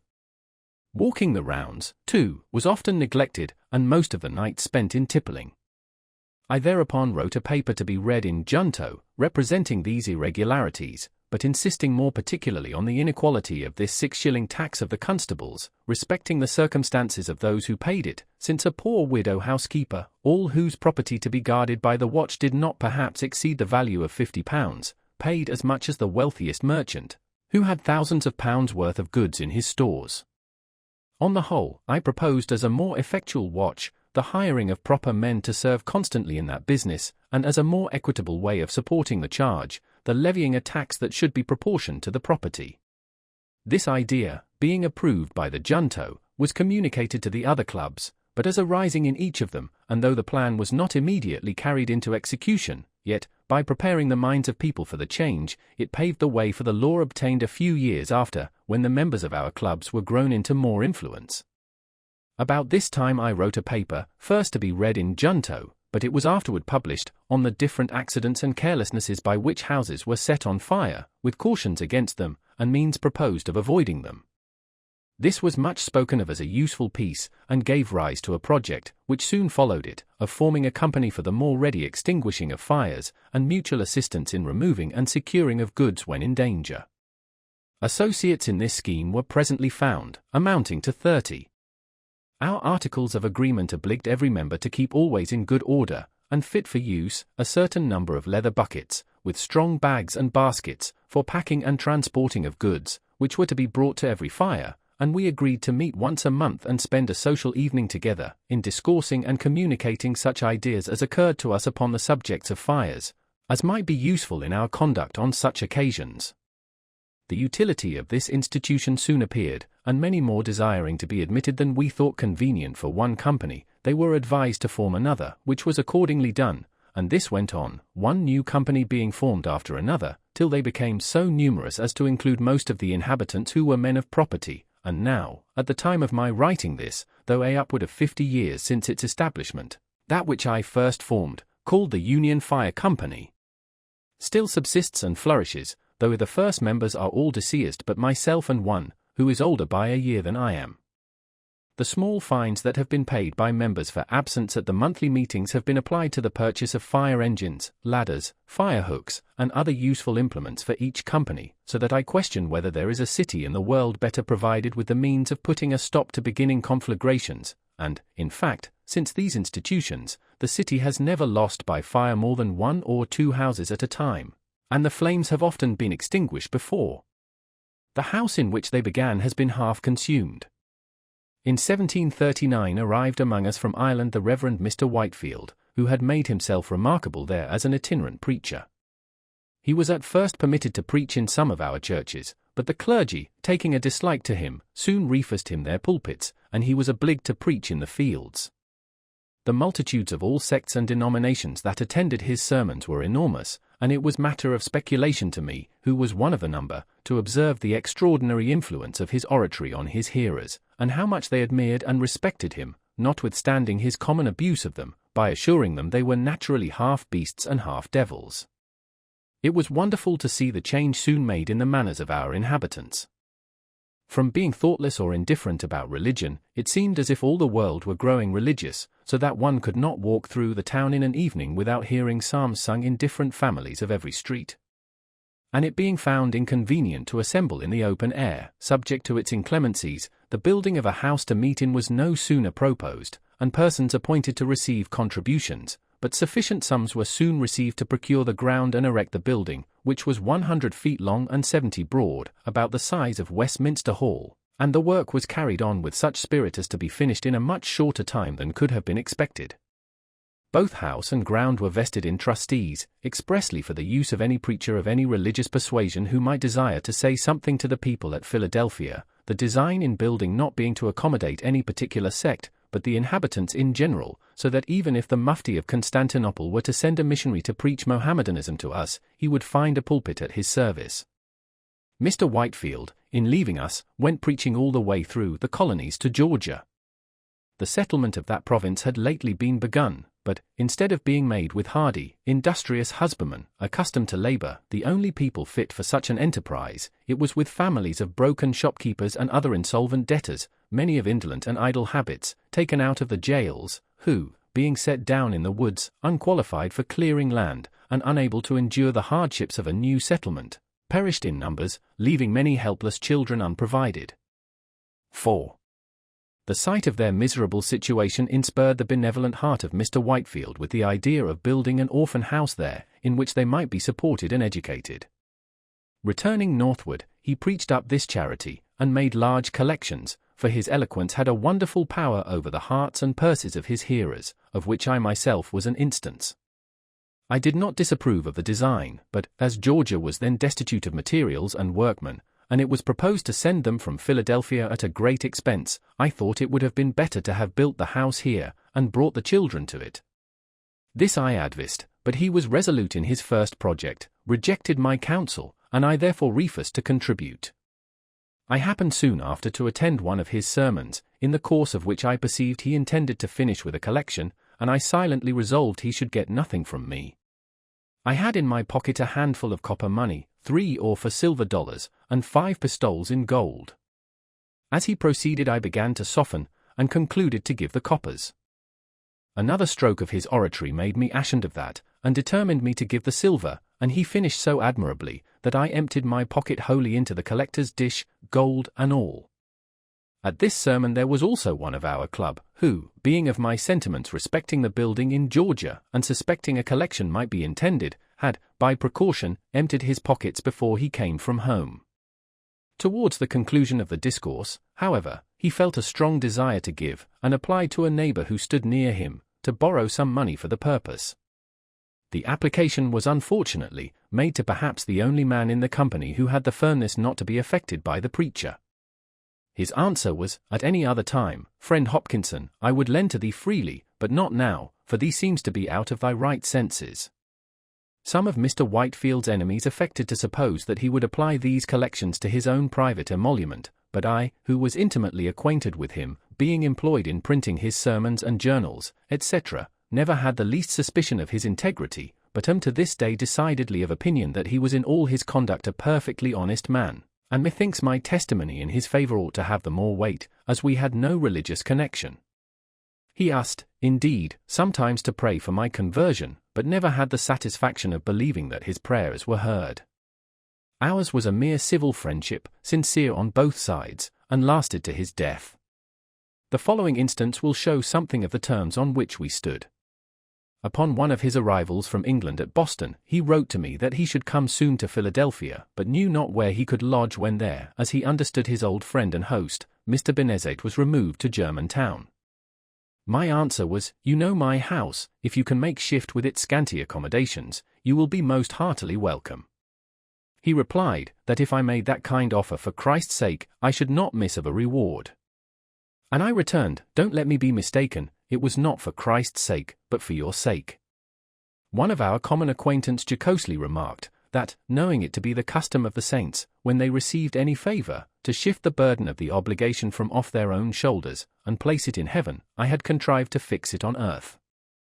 The last time I saw Mr. Whitefield was in London, when he consulted me about his orphan house concern, and his purpose of appropriating it to the establishment of a college. He had a loud and clear voice, and articulated his words and sentences so perfectly, that he might be heard and understood at a great distance, especially as his auditories, however numerous, observed the most exact silence. He preached one evening from the top of the courthouse steps, which are in the middle of Market Street, and on the west side of 2nd Street, which crosses it at right angles. Both streets were filled with his hearers to a considerable distance. Being among the highmost in Market Street, I had the curiosity to learn how far he could be heard, by retiring backwards down the street towards the river, and I found his voice distinct till I came near Front Street, when some noise in that street obscured it. Imagining then a semicircle, of which my distance should be the radius, and that it were filled with auditors, to each of whom I allowed 2 square feet, I computed that he might well be heard by more than 30,000. This reconciled me to the newspaper accounts of his having preached to 25,000 people in the fields, and to the ancient histories of generals haranguing whole armies, of which I had sometimes doubted. By hearing him often, I came to distinguish easily between sermons newly composed, and those which he had often preached in the course of his travels. His delivery of the latter was so improved by frequent repetitions that every accent, every emphasis, every modulation of voice, was so perfectly well turned and well placked, that, without being interested in the subject, one could not help being pleased with the discourse, a pleasure of much the same kind with that received from an excellent piece of music. This is an advantage itinerant preachers have over those who are stationary, as the latter cannot well improve their delivery of a sermon by so many rehearsals. His writing and printing from time to time gave great advantage to his enemies. Unguarded expressions, and even erroneous opinions, delivered in preaching, might have been afterwards explained or qualified by supposing others that might have accompanied them, or they might have been denied, but litera scripta manet. Critics attacked his writings violently, and with so much appearance of reason as to diminish the number of his votaries and prevent their increase, so that I am of opinion if he had never written anything, he would have left behind him a much more numerous and important sect, and his reputation might in that case have been still growing, even after his death. As there being nothing of his writing on which to found a censure and give him a lower character, his proselytes would be left at liberty to feign for him as great a variety of excellences as their enthusiastic admiration might wish him to have possessed. My business was now continually augmenting, and my circumstances growing daily easier, my newspaper having become very profitable, as being for a time almost the only one in this and the neighbouring provinces. I experienced, too, the truth of the observation, that after getting the first £100, it is more easy to get the second, money itself being of a prolific nature. The partnership at Carolina having succeeded, I was encouraged to engage in others, and to promote several of my workmen, who had behaved well, by establishing them with printing houses in different colonies, on the same terms with that in Carolina. Most of them did well, being enabled at the end of our term, 6 years, to purchase the types of me and go on working for themselves, by which means several families were raised. Partnerships often finish in quarrels, but I was happy in this, that mine were all carried on and ended amicably, owing, I think, a good deal to the precaution of having very explicitly settled, in our articles, everything to be done by or expected from each partner, so that there was nothing to dispute, which precaution I would therefore recommend to all who enter into partnerships, for, whatever esteem partners may have for and confidence in each other at the time of the contract, little. Jealousies and disgusts may arise, with ideas of inequality in the care and burden of the business, etc., which are attended often with breach of friendship and of the connection, perhaps with lawsuits and other disagreeable consequences. 12. Defense of the province. I had, on the whole, abundant reason to be satisfied with my being established in Pennsylvania. There were, however, two things that I regretted, there being no provision for defense, nor for a complete education of youth, no militia, nor any college. I therefore, in 1743, drew up a proposal for establishing an academy, and at that time, thinking the Reverend Mr. Peters, who was out of employ, a fit person to superintend such an institution, I communicated the project to him, but he, having more profitable views in the service of the proprietaries, which succeeded, declined the undertaking, and, not knowing another at that time suitable for such a trust, I let the scheme lie a while dormant. I succeeded better the next year, 1744, in proposing and establishing a philosophical society. The paper I wrote for that purpose will be found among my writings, when collected. With respect to defense, Spain having been several years at war against Great Britain, and being at length joined by France, which brought us into great danger, and the laboured and long-continued endeavour of our governor, Thomas, to prevail with our Quaker Assembly to pass a militia law, and make other provisions for the security of the province, having proved abortive, I determined to try what might be done by a voluntary association of the people. To promote this, I first wrote and published a pamphlet, entitled Plain Truth, in which I stated our defenceless situation in strong lights, with the necessity of union and discipline for our defence, and promised to propose in a few days an association, to be generally signed for that purpose. The pamphlet had a sudden and surprising effect. I was called upon for the instrument of association, and having settled the draft of it with a few friends, I appointed a meeting of the citizens in the large building before mentioned. The house was pretty full. I had prepared a number of printed copies, and provided pens and ink dispersed all over the room. I harangued them a little on the subject, read the paper, and explained it, and then distributed the copies, which were eagerly signed, not the least objection being made. When the company separated, and the papers were collected, we found above 1,200 hands, and, other copies being dispersed in the country, the subscribers amounted at length to upward of 10,000. These all furnished themselves as soon as they could with arms, formed themselves into companies and regiments, chose their own officers, and met every week to be instructed in the manual exercise, and other parts of military discipline. The women, by subscriptions among themselves, provided silk colours, which they presented to the companies, painted with different devices and mottos, which I supplied. The officers of the companies composing the Philadelphia regiment, being met, chose me for their colonel, but, conceiving myself unfit, I declined that station, and recommended Mr. Lawrence, a fine person, and man of influence, who was accordingly appointed. I then proposed a lottery to defray the expense of building a battery below the town, and furnishing it with cannon. It filled expeditiously, and the battery was soon erected, the merlons being framed of logs and filled with earth. We bought some old cannon from Boston, but these not being sufficient, we wrote to England for more, soliciting, at the same time, our proprietaries for some assistance, those without much expectation of obtaining it. Meanwhile, Colonel Lawrence, William Allen, Abram Taylor, ESQR, and myself were sent to New York by the associators, commissioned to borrow some cannon of Governor Clinton. He at first refused us peremptorily, but at dinner with his council, where there was great drinking of Madeira wine, as the custom of that place then was, he softened by degrees, and said he would lend us 6. After a few more bumpers he advanced to 10, and at length he very good-naturedly conceded 18. They were fine cannon, 18-pounders, with their carriages, which we soon transported and mounted on our battery, where the associators kept a nightly guard while the war lasted, and among the rest I regularly took my turn of duty there as a common soldier. My activity in these operations was agreeable to the governor and council. They took me into confidence, and I was consulted by them in every measure wherein their concurrence was thought useful to the association.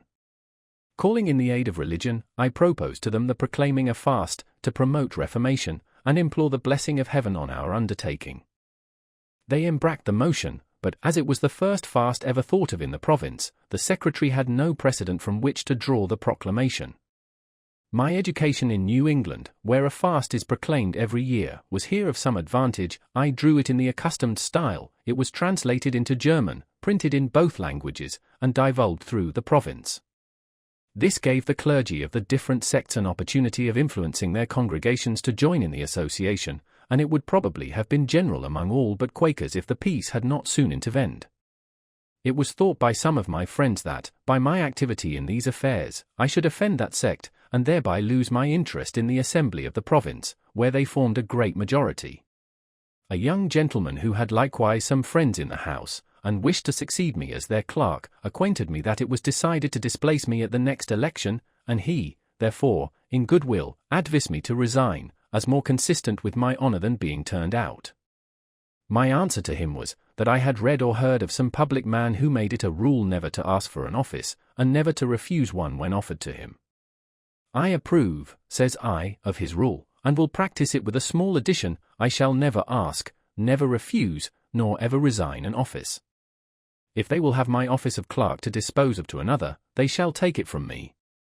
I will not, by giving it up, lose my right of some time or other making reprisals on my adversaries. I heard, however, no more of this. I was chosen again unanimously as usual at the next election. Possibly, as they disliked my late intimacy with the members of council, who had joined the governors in all the disputes about military preparations, with which the House had long been harassed, they might have been pleased if I would voluntarily have left them, but they did not care to displace me on account merely of my zeal for the association, and they could not well give another reason. Indeed, I had some cause to believe that the defense of the country was not disagreeable to any of them, provided they were not required to assist in it. And I found that a much greater number of them than I could have imagined, though against offensive war, were clearly for the defensive. Many pamphlets pro and con were published on the subject, and some by good Quakers, in favor of defense, which I believe convinced most of their younger people. A transaction in our fire company gave me some insight into their prevailing sentiments. It had been proposed that we should encourage the scheme for building a battery by laying out the present stock, then about £60, in tickets of the lottery. By our rules, no money could be disposed of till the next meeting after the proposal. The company consisted of 30 members, of which 22 were Quakers, and 8 only of other persuasions. We 8 punctually attended the meeting, but though we thought that some of the Quakers would join us, we were by no means sure of a majority. Only one Quaker, Mr. James Morris, appeared to oppose the measure. He expressed much sorrow that it had ever been proposed, as he said friends were all against it, and it would create such discord as might break up the company. We told him that we saw no reason for that. We were the minority, and if friends were against the measure, and outvoted us, we must and should, agreeably to the usage of all societies, submit. When the hour for business arrived, it was moved to put the vote. He allowed we might then do it by the rules, but, as he could assure us that a number of members intended to be present for the purpose of opposing it, it would be but candid to allow a little time for their appearing. While we were disputing this, a waiter came to tell me 2 gentlemen below desired to speak with me. I went down, and found they were 2 of our Quaker members. They told me there were 8 of them assembled at a tavern just by, that they were determined to come and vote with us if there should be occasion, which they hoped would not be the case, and desired we would not call for their assistance if we could do without it, as their voting for such a measure might embroil them with their elders and friends. Being thus secure of a majority, I went up, and after a little seeming hesitation, agreed to a delay of another hour. This Mr. Morris allowed to be extremely fair. Not one of his opposing friends appeared, at which he expressed great surprise, and, at the expiration of the hour, we carried the resolution 8-1, and as, of the 22 Quakers, 8 were ready to vote with us, and 13, by their absence, manifested that they were not inclined to oppose the measure. I afterward estimated the proportion of Quakers sincerely against defense as 1 to 21 only, for these were all regular members of that society, and in good reputation among them, and had due notice of what was proposed at that meeting. The Honourable and learned Mr. Logan, who had always been of that sect, was one who wrote an address to them, declaring his approbation of defensive war, and supporting his opinion by many strong arguments. He put into my hand £60 to be laid out in lottery tickets for the battery, with directions to apply what prizes might be drawn wholly to that service. He told me the following anecdote of his old master, William Penn, respecting defence. He came over from England when a young man, with that proprietary, and as his secretary. It was wartime, and their ship was chased by an armed vessel, supposed to be an enemy. Their captain prepared for defense, but told William Penn, and his company of Quakers, that he did not expect their assistance, and they might retire into the cabin, which they did, except James Logan, who chose to stay upon deck, and was quartered to a gun.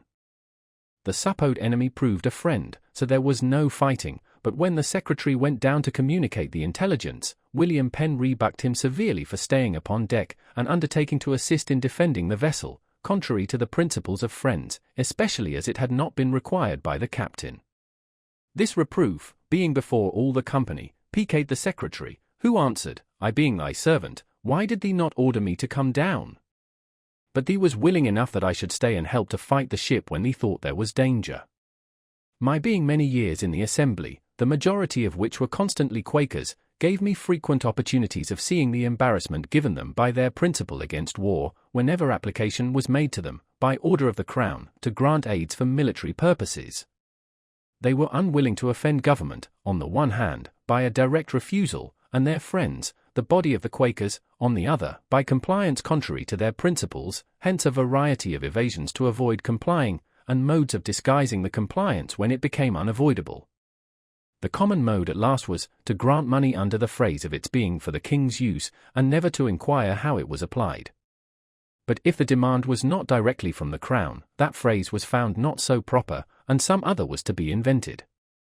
As, when powder was wanting, I think it was for the garrison at Louisburg, and the government of New England solicited a grant of some from Pennsylvania, which was much urged on the House by Governor Thomas, they could not grant money to buy powder, because that was an ingredient of war, but they voted an aid to New England of £3,000, to be put into the hands of the governor, and appropriated it for the purchasing of bread, flour, wheat or other grain.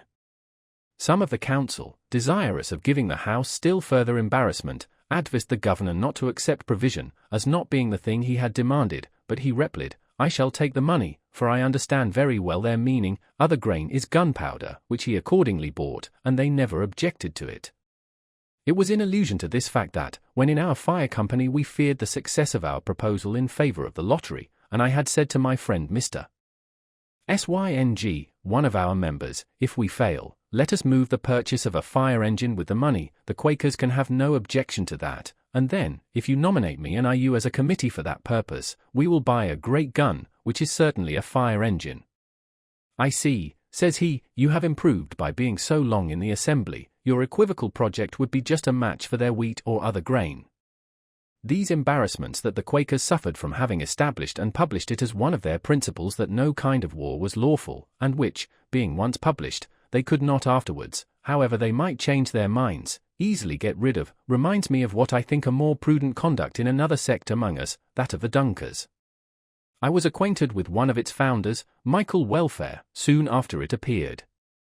He complained to me that they were grievously calumniated by the zealots of other persuasions, and charged with abominable principles and practices to which they were utter strangers.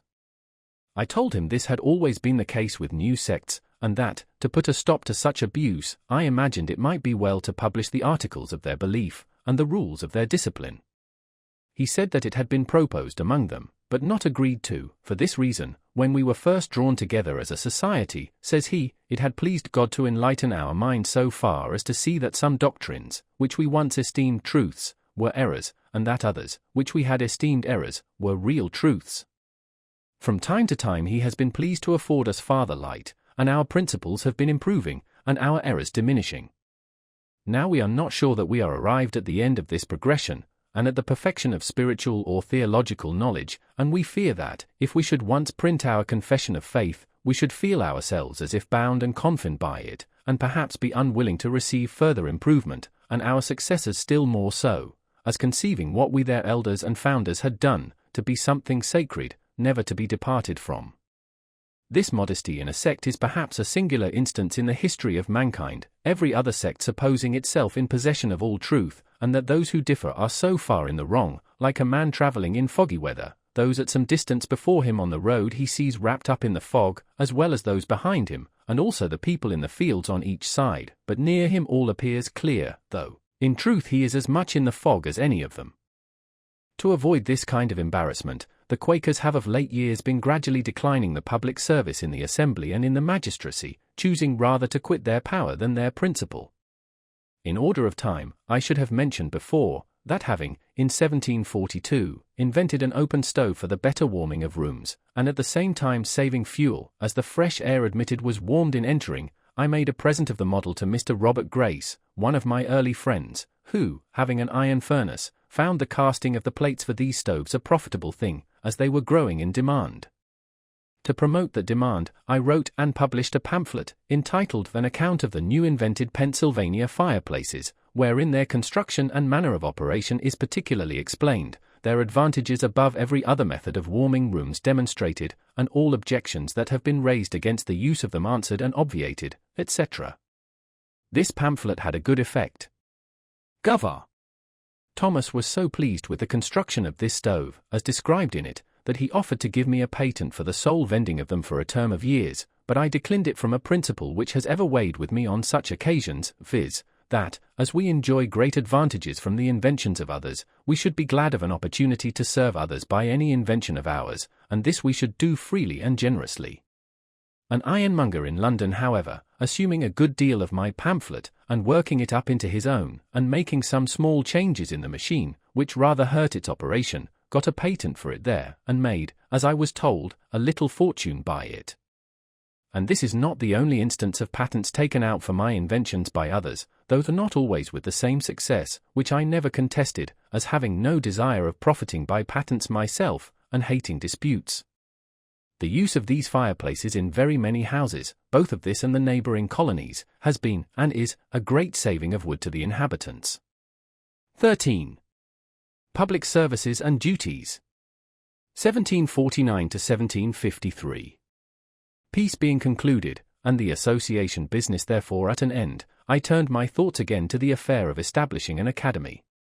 The first step I took was to associate in the design a number of active friends, of whom the junto furnished a good part. The next was to write and publish a pamphlet, entitled Proposals Relating to the Education of Youth in Pennsylvania.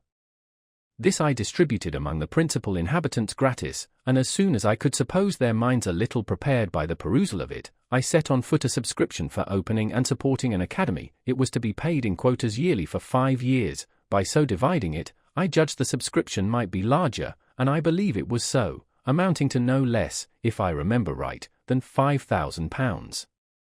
In the introduction to these proposals, I stated their publication, not as an act of mine, but of some public-spirited gentleman, avoiding as much as I could, according to my usual rule, the presenting myself to the public as the author of any scheme for their benefit.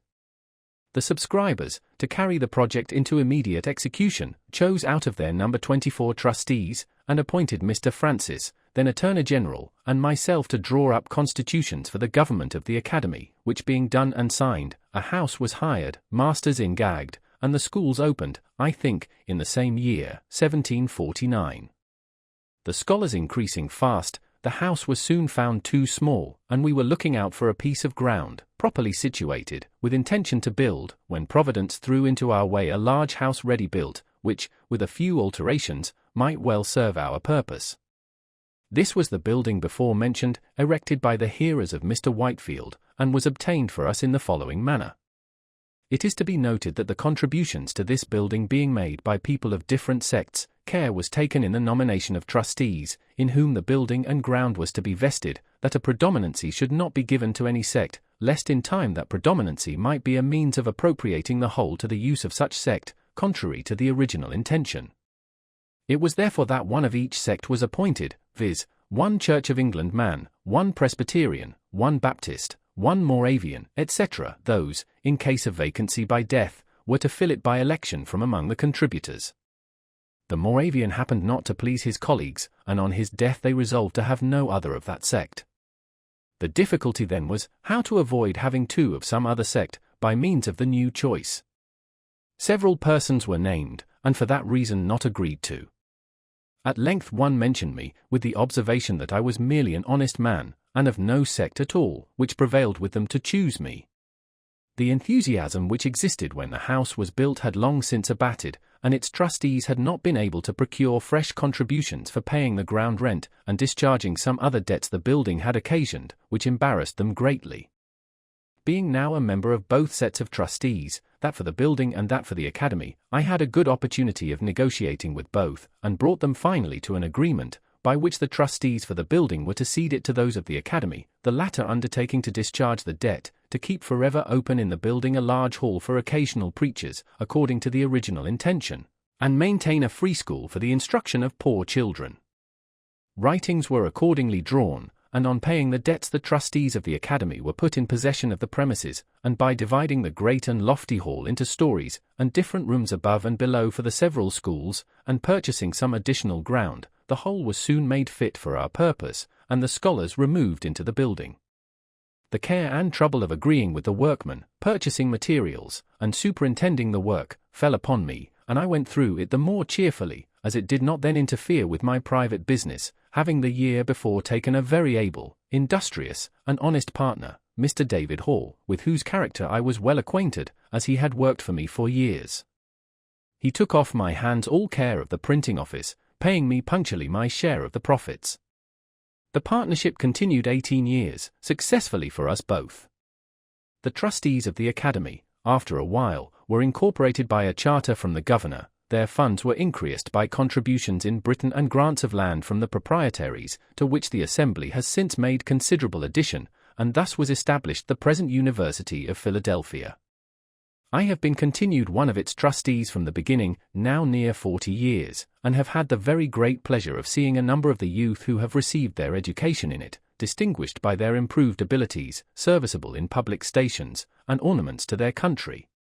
When I disengaged myself, as above mentioned, from private business, I flattered myself that, by the sufficient though a moderate fortune I had acquired, I had secured leisure during the rest of my life for philosophical studies and amusements.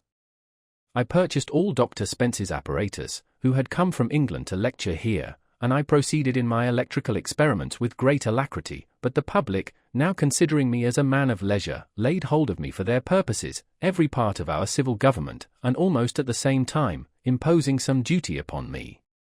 The governor put me into the commission of the peace, the corporation of the city chose me of the common council, and soon after an alderman, and the citizens at large chose me a burgess to represent them in assembly.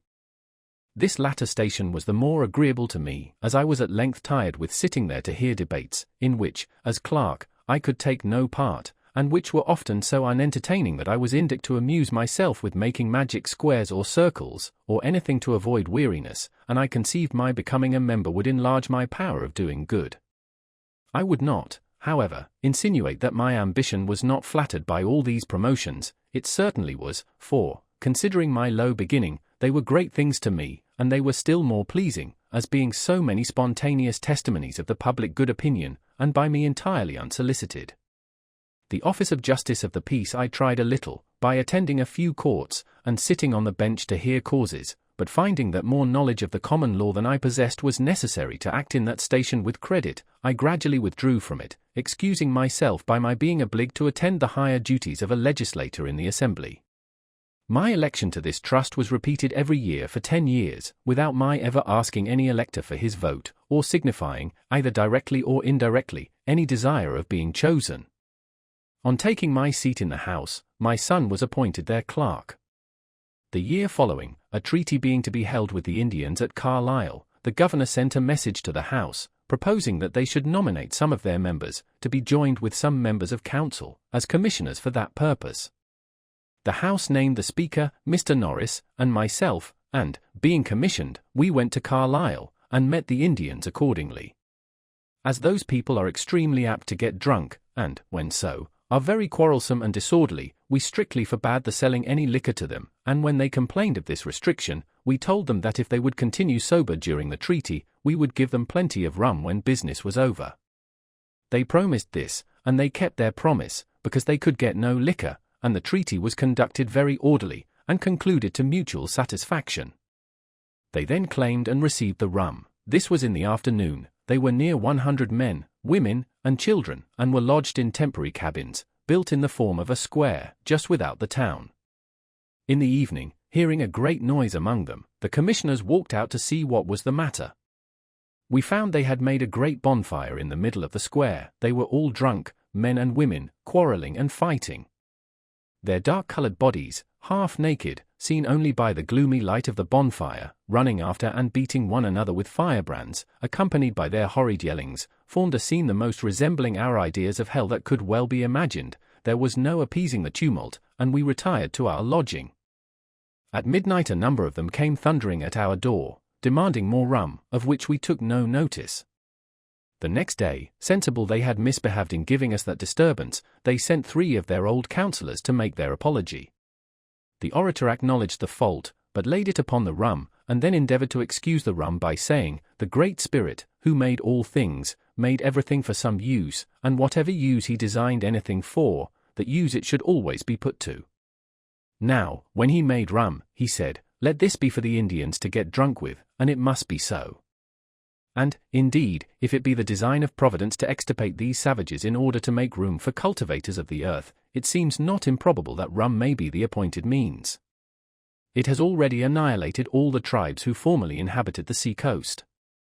In 1751, Dr. Thomas Bond, a particular friend of mine, conceived the idea of establishing a hospital in Philadelphia, a very beneficent design, which has been ascribed to me, but was originally his, for the reception and cure of poor sick persons, whether inhabitants of the province or strangers.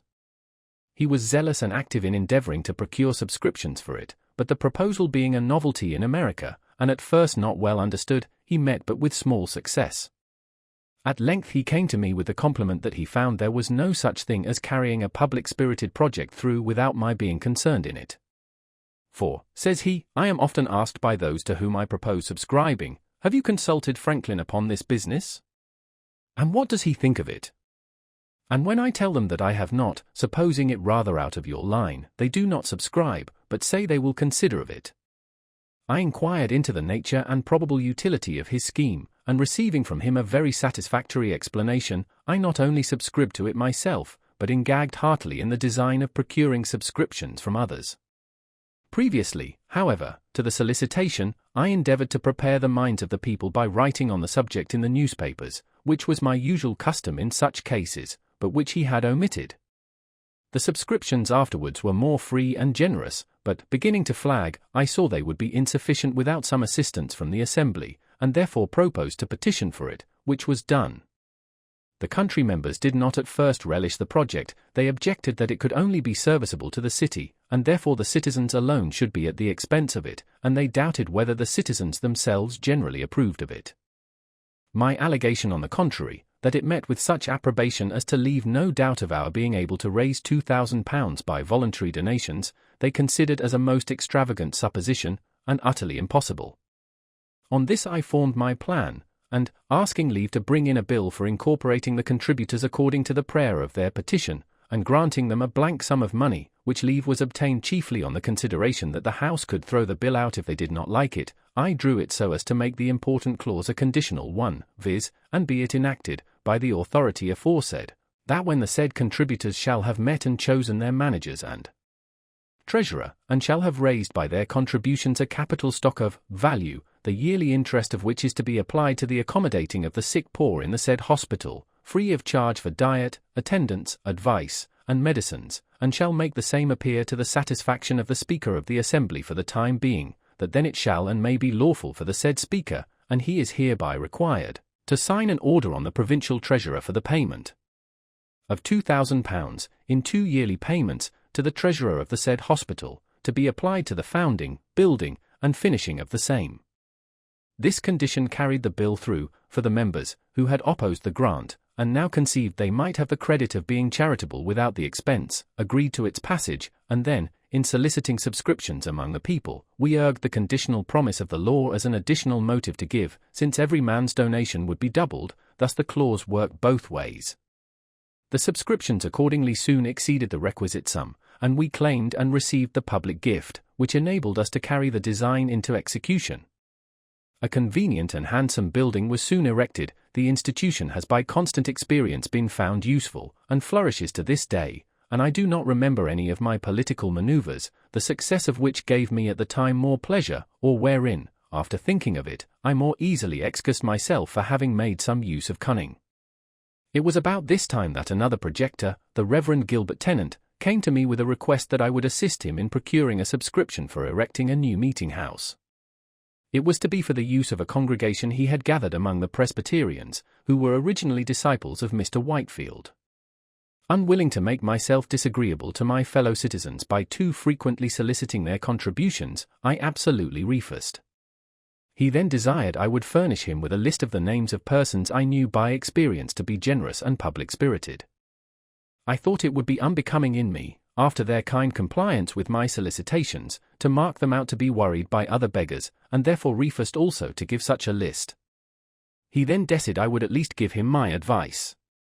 "That I will readily do," said I, "and, in the first place, I advise you to apply to all those whom you know will give something, next, to those whom you are uncertain whether they will give anything or not, and show them the list of those who have given, and, lastly, do not neglect those who you are sure will give nothing, for in some of them you may be mistaken." He laughed and thanked me, and said he would take my advice. He did so, for he asked of everybody, and he obtained a much larger sum than he expected, with which he erected the capacious and very elegant meeting-house that stands in Arch Street.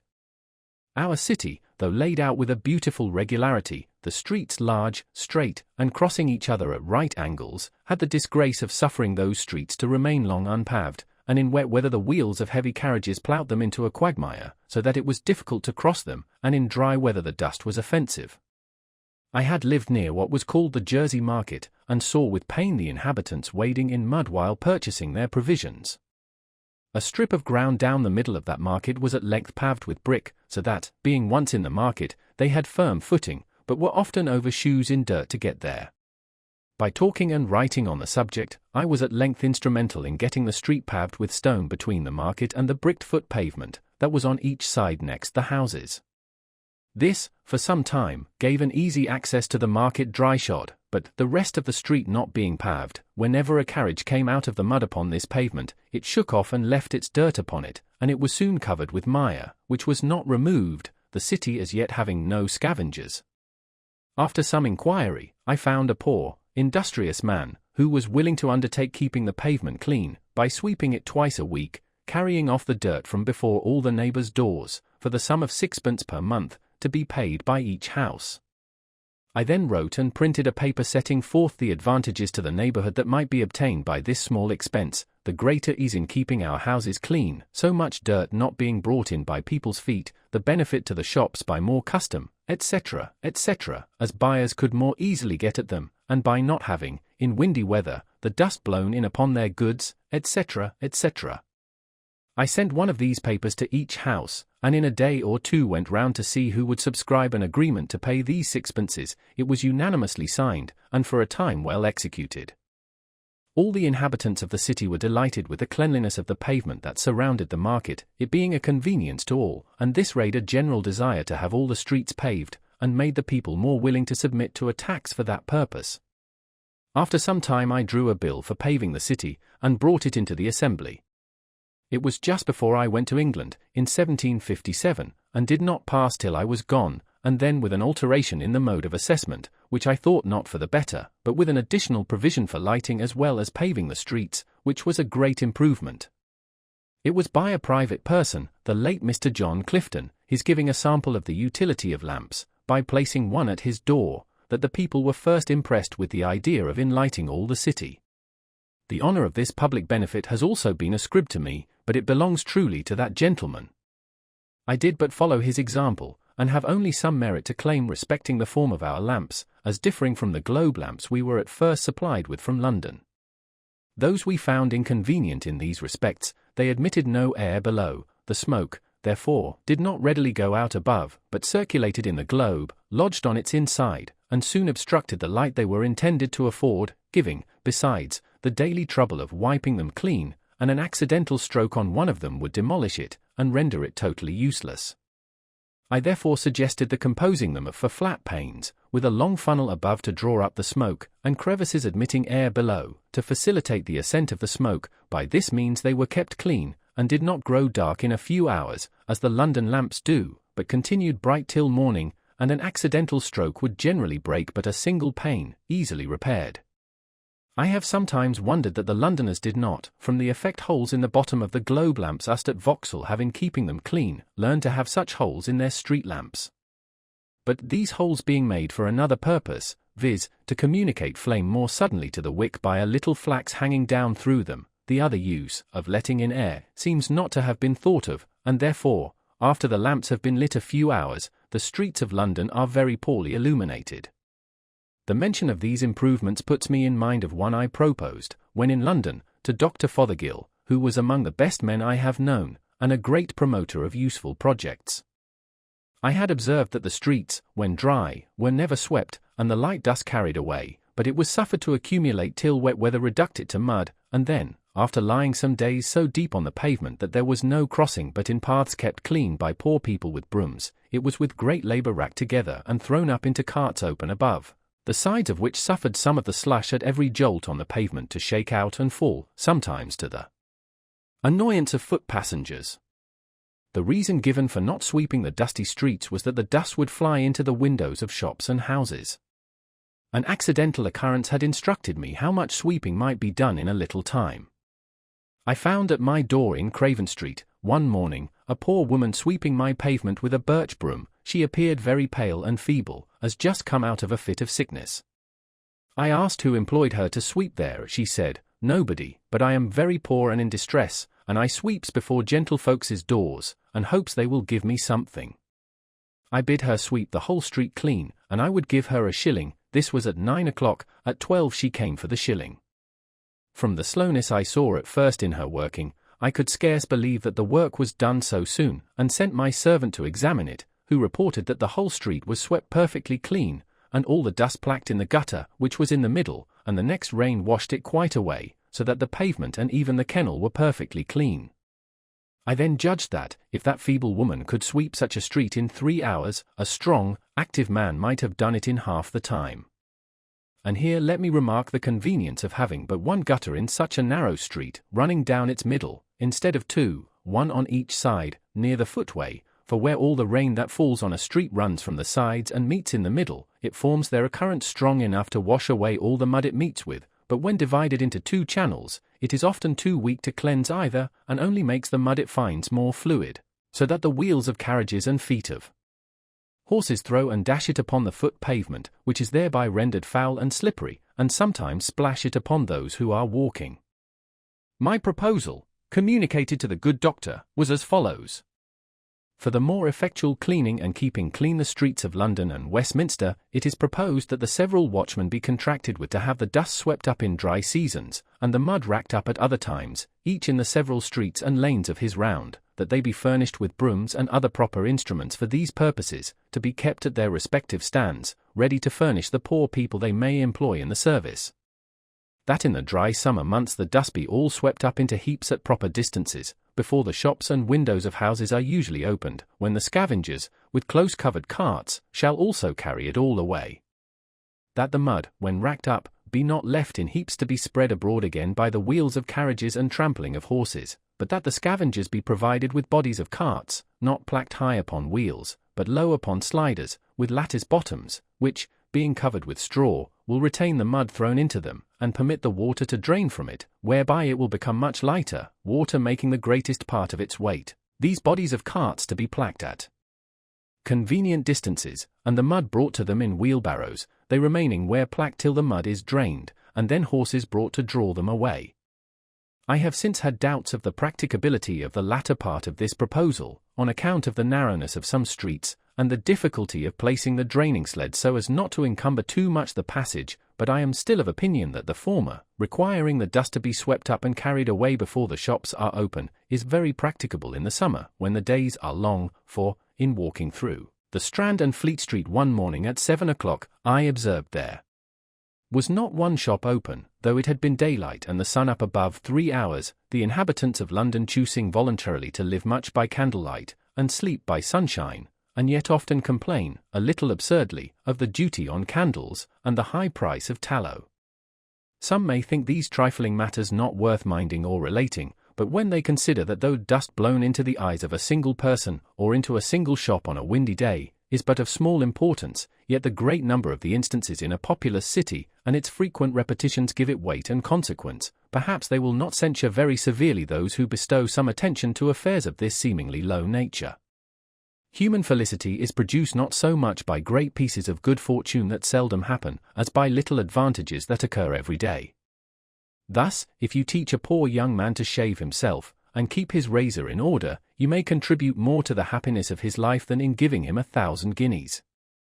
The money may be soon spent, the regret only remaining of having foolishly consumed it, but in the other case, he escapes the frequent vexation of waiting for barbers, and of their sometimes dirty fingers, offensive breaths, and dull razors. He shaves when most convenient to him, and enjoys daily the pleasure of its being done with a good instrument. With these sentiments I have hazarded the few preceding pages, hoping they may afford hints which some time or other may be useful to a city I love, having lived many years in it very happily, and perhaps to some of our towns in America. Having been for some time employed by the Postmaster General of America as his controller in regulating several offices, and bringing the officers to account, I was, upon his death in 1753, appointed, jointly with Mr. William Hunter, to succeed him, by a commission from the Postmaster General in England. The American office never had hitherto paid anything to that of Britain. We were to have £600 a year between us, if we could make that sum out of the profits of the office. To do this, a variety of improvements were necessary. Some of these were inevitably at first expensive, so that in the first 4 years the office became above £900 in debt to us. But it soon after began to repay us, and before I was displacked by a freak of the ministers, of which I shall speak hereafter, we had brought it to yield 3 times as much clear revenue to the Crown as the Post Office of Ireland. Since that imprudent transaction, they have received from it not 1 farthing. The business of the Post Office occasioned my taking a journey this year to New England, where the College of Cambridge, of their own motion, presented me with the degree of Master of Arts. Yale College, in Connecticut, had before made me a similar compliment. Thus, without studying in any college, I came to partake of their honors. They were conferred in consideration of my improvements and discoveries in the electric branch of natural philosophy. 14. Albany Plan of Union. In 1754, war with France being again apprehended, a congress of commissioners from the different colonies was, by an order of the Lords of Trade, to be assembled at Albany, there to confer with the chiefs of the 6 nations concerning the means of defending both their country and ours.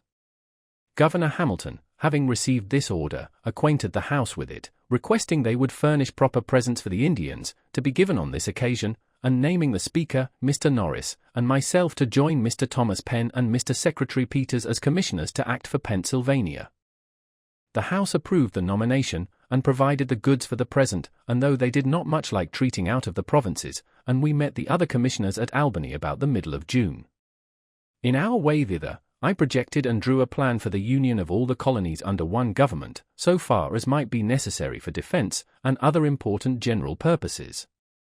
As we passed through New York, I had there shown my project to Mr. James Alexander and Mr. Kennedy, 2 gentlemen of great knowledge in public affairs, and, being fortified by their approbation, I ventured to lay it before the Congress.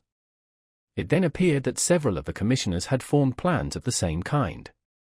A previous question was first taken, whether a union should be established, which passed in the affirmative unanimously. A committee was then appointed, 1 member from each colony, to consider the several plans and report. Mine happened to be preferred, and, with a few amendments, was accordingly reported. By this plan the general government was to be administered by a President General, appointed and supported by the Crown, and a Grand Council was to be chosen by the representatives of the people of the several colonies, met in their respective assemblies. The debates upon it in Congress went on daily, hand in hand with the Indian business. Many objections and difficulties were started, but at length they were all overcome, and the plan was unanimously agreed to, and copies ordered to be transmitted to the Board of Trade and to the assemblies of the several provinces. Its fate was singular. The assemblies did not adopt it, as they all thought there was too much prerogative in it, and in England it was judged to have too much of the democratic. The Board of Trade therefore did not approve of it, nor recommend it for the approbation of His Majesty, but another scheme was formed, supposed to answer the same purpose better, whereby the governors of the provinces, with some members of their respective councils, were to meet and order the raising of troops, building of forts, etc., and to draw on the treasury of Great Britain for the expense, which was afterwards to be refunded by an Act of Parliament laying a tax on America. My plan, with my reasons in support of it, is to be found among my political papers that are printed. Being the winter following in Boston, I had much conversation with Governor Shirley upon both the plans. Part of what passed between us on the occasion may also be seen among those papers. The different and contrary reasons of dislike to my plan makes me suspect that it was really the true medium, and I am still of opinion it would have been happy for both sides the water if it had been adopted. The colonies, so united, would have been sufficiently strong to have defended themselves. There would then have been no need of troops from England, of course. The subsequent pretense for taxing America, and the bloody contest it occasioned, would have been avoided. But such mistakes are not new. History is full of the errors of states and princes. Look round the habitable world, how few know their own good, or, knowing it, pursue. Those who govern, having much business on their hands, do not generally like to take the trouble of considering and carrying into execution new projects. The best public measures are therefore seldom adopted from previous wisdom, but forked by the occasion. The governor of Pennsylvania, in sending it down to the Assembly, expressed his approbation of the plan, as appearing to him to be drawn up with great clearness and strength of judgment, and therefore recommended it as well worthy of their closest and most serious attention. The House, however, by the management of a certain member, took it up when I happened to be absent, which I thought not very fair, and reprobated it without paying any attention to it at all, to my no small mortification. 15. Quarrels with the proprietary governors. In my journey to Boston this year, I met at New York with our new governor, Mr. Morris, just arrived there from England, with whom I had been before intimately acquainted. He brought a commission to supersede Mr. Hamilton, who, tired with the disputes his proprietary instructions subjected him to, had resigned. Mr. Morris asked me if I thought he must expect as uncomfortable an administration. I said, no, you may, on the contrary, have a very comfortable one, if you will only take care not to enter into any dispute with the Assembly. My dear friend, says he, pleasantly, how can you advise my avoiding disputes? You know I love disputing, it is one of my greatest pleasures. However, to show the regard I have for your counsel, I promise you I will, if possible, avoid them. He had some reason for loving to dispute, being eloquent, an acute sophister, and, therefore, generally successful in argumentative conversation. He had been brought up to it from a boy, his father, as I have heard, accustoming his children to dispute with one another for his diversion, while sitting at table after dinner, but I think the practice was not wise, for, in the course of my observation, these disputing, contradicting, and confuting people are generally unfortunate in their affairs. They get victory sometimes, but they never get goodwill, which would be of more use to them. We parted, he going to Philadelphia, and I to Boston. In returning, I met at New York with the votes of the Assembly, by which it appeared that, notwithstanding his promise to me, he and the House were already in high contention, and it was a continual battle between them as long as he retained the government. I had my share of it, for, as soon as I got back to my seat in the Assembly, I was put on every committee for answering his speeches and messages, and by the committees always desired to make the drafts.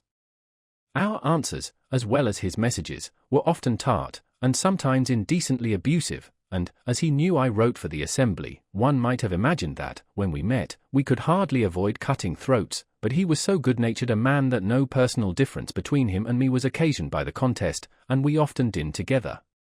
One afternoon, in the height of this public quarrel, we met in the street. Franklin, says he, you must go home with me and spend the evening, I am to have some company that you will like, and, taking me by the arm, he led me to his house. In gay conversation over our wine, after supper, he told us, jokingly, that he much admired the idea of Sancho Panza, who, when it was proposed to give him a government, requested it might be a government of blacks, as then, if he could not agree with his people, he might sell them. One of his friends, who sat next to me, says, Franklin, why do you continue to side with these damned Quakers? Had not you better sell them? The proprietor would give you a good price. The governor, says I, has not yet blacked them enough. He, indeed, had labored hard to blacken the Assembly in all his messages, but they whipped off his coloring as fast as he laid it on, and placked it, in return, thick upon his own face, so that, finding he was likely to be negrified himself, he, as well as Mr. Hamilton, grew tired of the contest, and quitted the government. These public quarrels were all at bottom owing to the proprietaries, our hereditary governors, who, when any expense was to be incurred for the defense of their province, with incredible meanness instructed their deputies to pass no act for levying the necessary taxes, unless their vast estates were in the same act expressly excused, and they had even taken bonds of these deputies to observe such instructions. The assemblies for 3 years held out against this injustice, though are constrained to bend at last. At length Captain Denny, who was Governor Morris's successor, ventured to disobey those instructions. How that was brought about I shall show hereafter. But I am got forward too fast with my story. There are still some transactions to be mentioned that happened during the administration of Governor Morris. War being in a manner commenced with France, the government of Massachusetts Bay projected an attack upon Crown Point, and sent Mr. Quincy to Pennsylvania, and Mr. Pownall, afterward Governor Pownall, to New York, to solicit assistance. As I was in the assembly, knew its temper, and was Mr. Quincy's countryman, he applied to me for my influence and assistance. I dictated his address to them, which was well received. They voted an aid of £10,000, to be laid out in provisions. But the governor refusing his assent to their bill, which included this with other sums granted for the use of the crown, unless a clause were inserted exempting the proprietary estate from bearing any part of the tax that would be necessary, the assembly, though very desirous of making their grant to New England effectual, were at a loss how to accomplish it. Mr. Quincy labored hard with the governor to obtain his assent, but he was obstinate. I then suggested a method of doing the business without the governor, by orders on the trustees of the loan office, which, by law, the assembly had the right of drawing.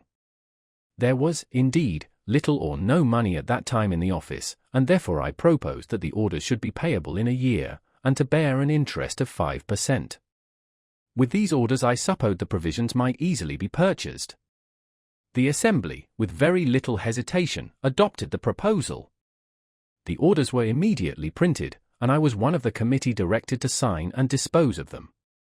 The fund for paying them was the interest of all the paper currency then extant in the province upon loan, together with the revenue arising from the excise, which being known to be more than sufficient, they obtained instant credit, and were not only received in payment for the provisions, but many moneyed people, who had cash lying by them, vested it in those orders, which they found advantageous, as they bore interest while upon hand, and might on any occasion be used as money, so that they were eagerly all bought up, and in a few weeks none of them were to be seen.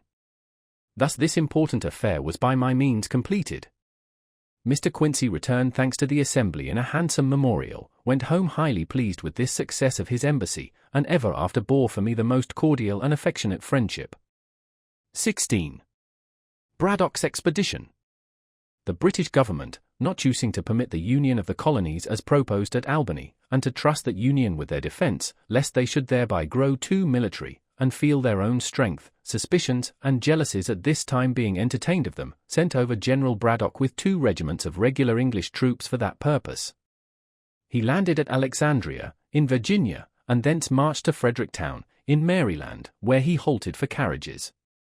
Our assembly apprehending, from some information, that he had conceived violent prejudices against them, as averse to the service, wished me to wait upon him, not as from them, but as Postmaster General, under the guise of proposing to settle with him the mode of conducting with most celerity and certainty the despatches between him and the governors of the several provinces, with whom he must necessarily have continual correspondence, and of which they proposed to pay the expense.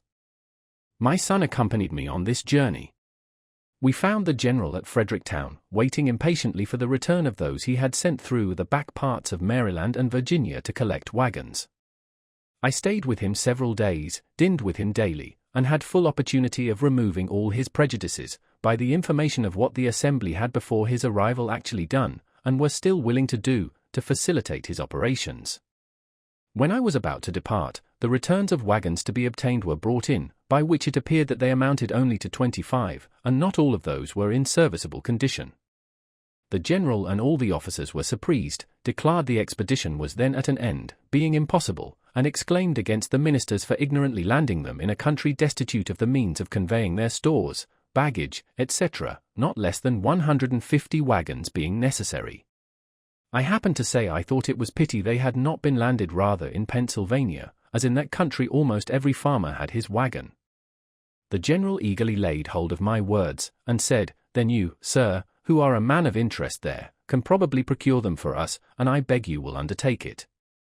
I asked what terms were to be offered the owners of the wagons, and I was destined to put on paper the terms that appeared to me necessary. This I did, and they were agreed to, and a commission and instructions accordingly prepared immediately. What those terms were will appear in the advertisement I published as soon as I arrived at Lancaster, which being, from the great and sudden effect it product, a piece of some curiosity, I shall insert it at length, as follows. Advertisement. Lancaster, April 26, 1755.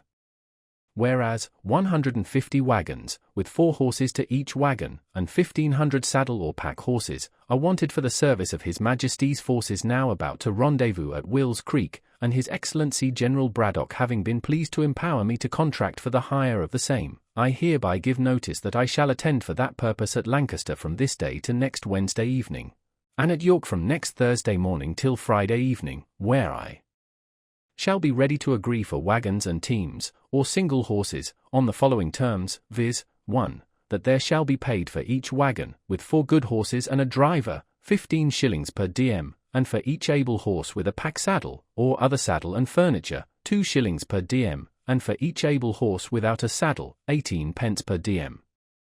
2. That the pay commence from the time of their joining the forces at Will's Creek, which must be on or before the 20th of May ensuing, and that a reasonable allowance be paid over and above for the time necessary for their travelling to Will's Creek and home again after their discharge. 3. Each wagon and team, and every saddle or pack horse, is to be valued by indifferent persons chosen between me and the owner, and in case of the loss of any wagon, team, or other horse in the service, the price according to such valuation is to be allowed and paid. 4. 7 days' pay is to be advanced and paid in hand by me to the owner of each wagon and team, or horse, at the time of contracting, if required, and the remainder to be paid by General Braddock, or by the paymaster of the army, at the time of their discharge, or from time to time, as it shall be demanded. 5. No drivers of wagons, or persons taking care of the hired horses, are on any account to be called upon to do the duty of soldiers, or be otherwise employed than in conducting or taking care of their carriages or horses. 6. All oats, Indian corn, or other forage that wagons or horses bring to the camp, more than is necessary for the subsistence of the horses, is to be taken for the use of the army, and a reasonable price paid for the same. Note. My son, William Franklin, is empowered to enter into like contracts with any person in Cumberland County. B. Franklin. To the inhabitants of the counties of Lancaster, York, and Cumberland. Friends and countrymen. Being occasionally at the camp at Frederick a few days since, I found the general and officers extremely exasperated on account of their not being supplied with horses and carriages, which had been expected from this province, as most able to furnish them, but, through the dissensions between our governor and assembly, money had not been provided, nor any steps taken for that purpose. It was proposed to send an armed force immediately into these counties, to seize as many of the best carriages and horses as should be wanted, and compel as many persons into the service as would be necessary to drive and take care of them. I apprehended that the progress of British soldiers through these counties on such an occasion, especially considering the temper they are in, and their resentment against us, would be attended with many and great inconveniences to the inhabitants, and therefore more willingly took the trouble of trying first what might be done by fair and equitable means. The people of these back counties have lately complained to the Assembly that a sufficient currency was wanting. You have an opportunity of receiving and dividing among you a very considerable sum, for, if the service of this expedition should continue, as it is more than probable it will, for 120 days, the hire of these wagons and horses will amount to upward of £30,000, which will be paid you in silver and gold of the King's money. The service will be light and easy, for the army will scarce march above 12 miles per day, and the wagons and baggage horses, as they carry those things that are absolutely necessary to the welfare of the army, must march with the army, and no faster, and are, for the army's sake, always placed where they can be most secure, whether in a march or in a camp. If you are really, as I believe you are, good and loyal subjects to His Majesty, you may now do a most acceptable service, and make it easy to yourselves, for 3 or 4 of such as cannot separately spare from the business of their plantations a wagon and 4 horses and a driver, may do it together, one furnishing the wagon, another 1 or 2 horses, and another the driver, and divide the pay proportionately between you. But if you do not this service to your king and country, Voluntarily, when such good pay and reasonable terms are offered to you, your loyalty will be strongly suspected.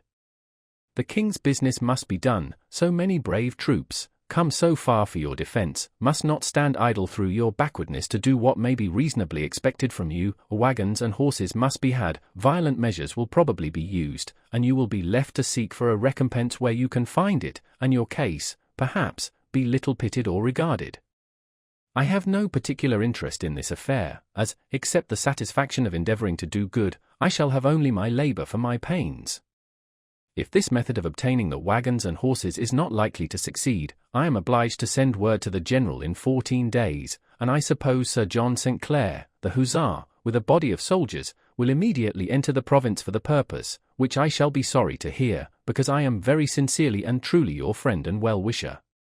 B. Franklin. I received of the general about £800, to be disbursed in advance money to the wagon owners, etc., but that sum being insufficient, I advanced upward of £200 more, and in 2 weeks the 150 wagons, with 259 carrying horses, were on their march for the camp. The advertisement promised payment according to the valuation, in case any wagon or horse should be lost. The owners, however, alleging they did not know General Braddock, or what dependence might be had on his promise, insisted on my bond for the performance, which I accordingly gave them.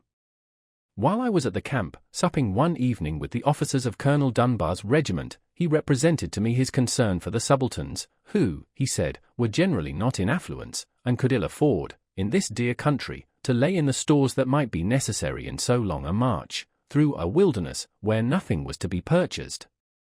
I commiserated their case, and resolved to endeavour procuring them some relief.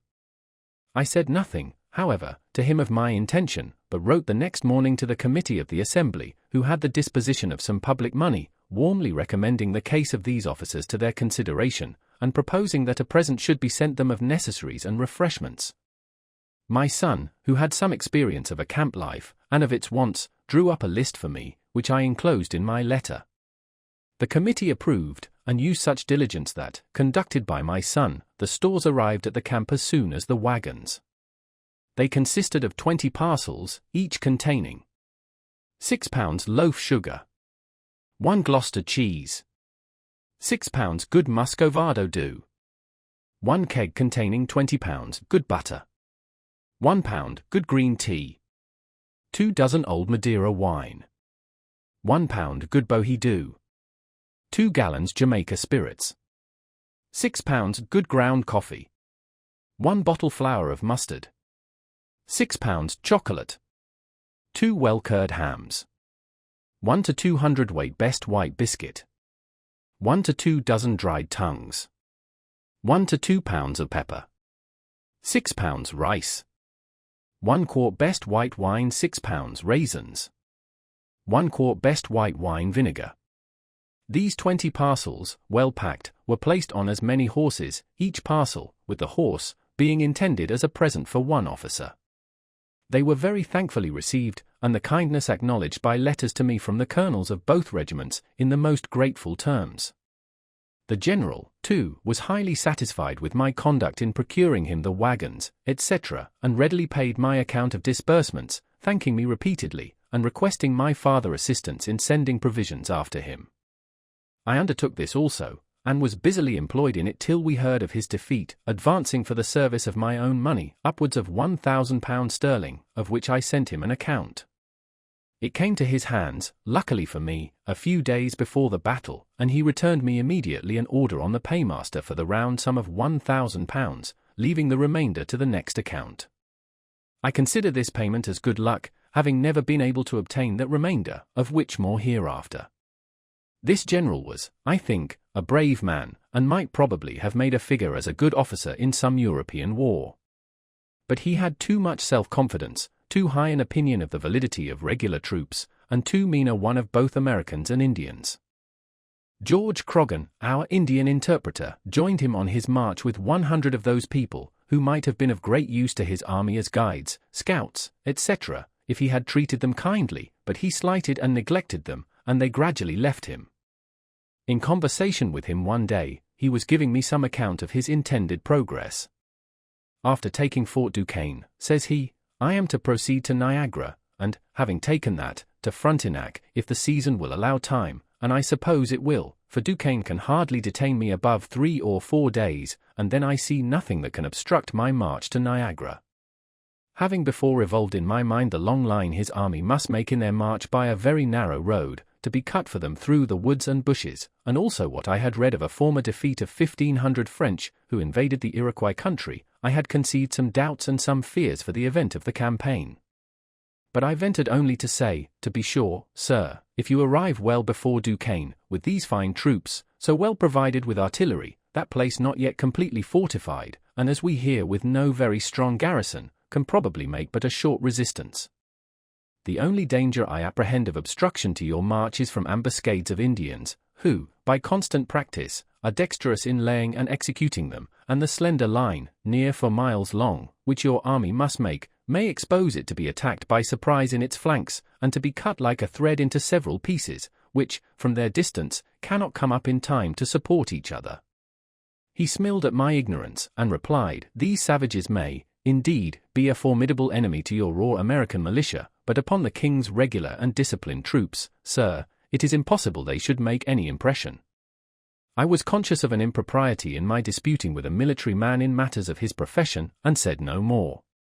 The enemy, however, did not take the advantage of his army which I apprehended its long line of march exposed it to, but let it advance without interruption till within 9 miles of the place, and then, when more in a body, for it had just passed a river, where the front had halted till all were come over, and in a more open part of the woods than any it had passed, attacked its advanced guard by heavy fire from behind trees and bushes, which was the first intelligence the general had of an enemy's being near him. This guard being disordered, the general hurried the troops up to their assistance, which was done in great confusion, through wagons, baggage, and cattle, and presently the fire came upon their flank. The officers, being on horseback, were more easily distinguished, picked out as marks, and fell very fast, and the soldiers were crowded together in a huddle, having or hearing no orders, and standing to be shot at till 2/3 of them were killed, and then, being seized with a panic, the whole fled with precipitation. The wagoners took each a horse out of his team and scampered. Their example was immediately followed by others, so that all the wagons, provisions, artillery, and stores were left to the enemy. The general, being wounded, was brought off with difficulty. His secretary, Mr. Shirley, was killed by his side, and out of 86 officers, 63 were killed or wounded, and 714 men killed out of 1,100. These 1,100 had been picked men from the whole army, the rest had been left behind with Colonel Dunbar, who was to follow with the heavier part of the stores, provisions, and baggage. The flyers, not being pursued, arrived at Dunbar's camp, and the panic they brought with them instantly seized him and all his people, and, those he had now above 1,000 men, and the enemy who had beaten Braddock did not at most exceed 400 Indians and French together, instead of proceeding, and endeavoring to recover some of the lost honor, he ordered all the stores, ammunition, etc., to be destroyed, that he might have more horses to assist his flight towards the settlements, and less lumber to remove. He was there met with requests from the governors of Virginia, Maryland, and Pennsylvania, that he would post his troops on the frontier, so as to afford some protection to the inhabitants, but he continued his hasty march through all the country, not thinking himself safe till he arrived at Philadelphia, where the inhabitants could protect him. This whole transaction gave us Americans the first suspicion that our exalted ideas of the prowess of British regulars had not been well founded. In their first march, too, from their landing till they got beyond the settlements, they had plundered and stripped the inhabitants, totally ruining some poor families, besides insulting, abusing, and confining the people if they remonstrated. This was enough to put us out of conceit of such defenders, if we had really wanted any. How different was the conduct of our French friends in 1781, who, during a march through the most inhabited part of our country from Rhode Island to Virginia, near 700 miles, occasioned not the smallest complaint for the loss of a pig, a chicken, or even an apple. Captain Orme, who was one of the general's aides-de-camp, and, being grievously wounded, was brought off with him, and continued with him to his death, which happened in a few days, told me that he was totally silent all the first day, and at night only said, "Who would have thought it?" That he was silent again the following day, saying only at last, "We shall better know how to deal with them another time," and died in a few minutes after. the secretary's papers, with all the general's orders, instructions, and correspondence, falling into the enemy's hands, they selected and translated into French a number of the articles, which they printed, to prove the hostile intentions of the British court before the declaration of war. Among these I saw some letters of the general to the ministry, speaking highly of the great service I had rendered the army, and recommending me to their notice. David Hume, too, who was some years after secretary to Lord Hertford, when minister in France, and afterward to General Conway, when Secretary of State, told me he had seen among the papers in that office letters from Braddock highly recommending me. But, the expedition having been unfortunate, my service, it seems, was not thought of much value, for those recommendations were never of any use to me.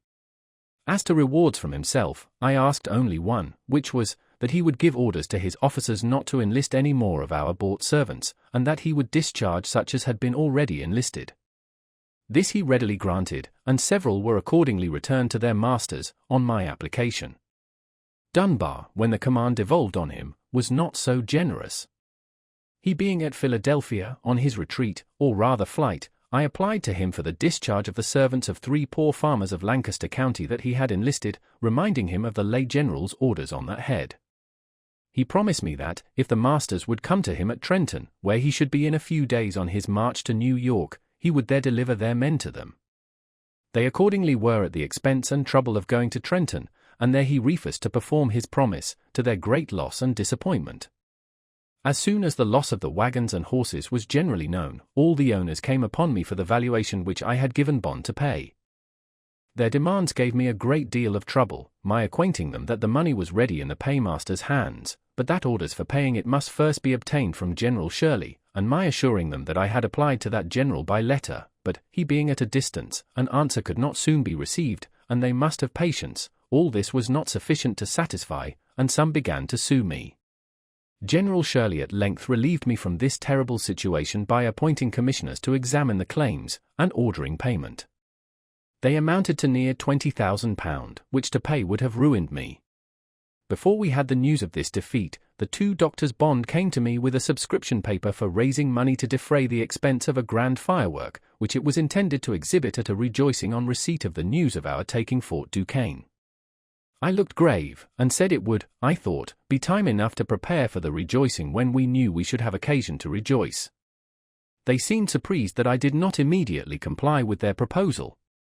"Why the d—l," says one of them, "you surely don't suppose that the fort will not be taken?"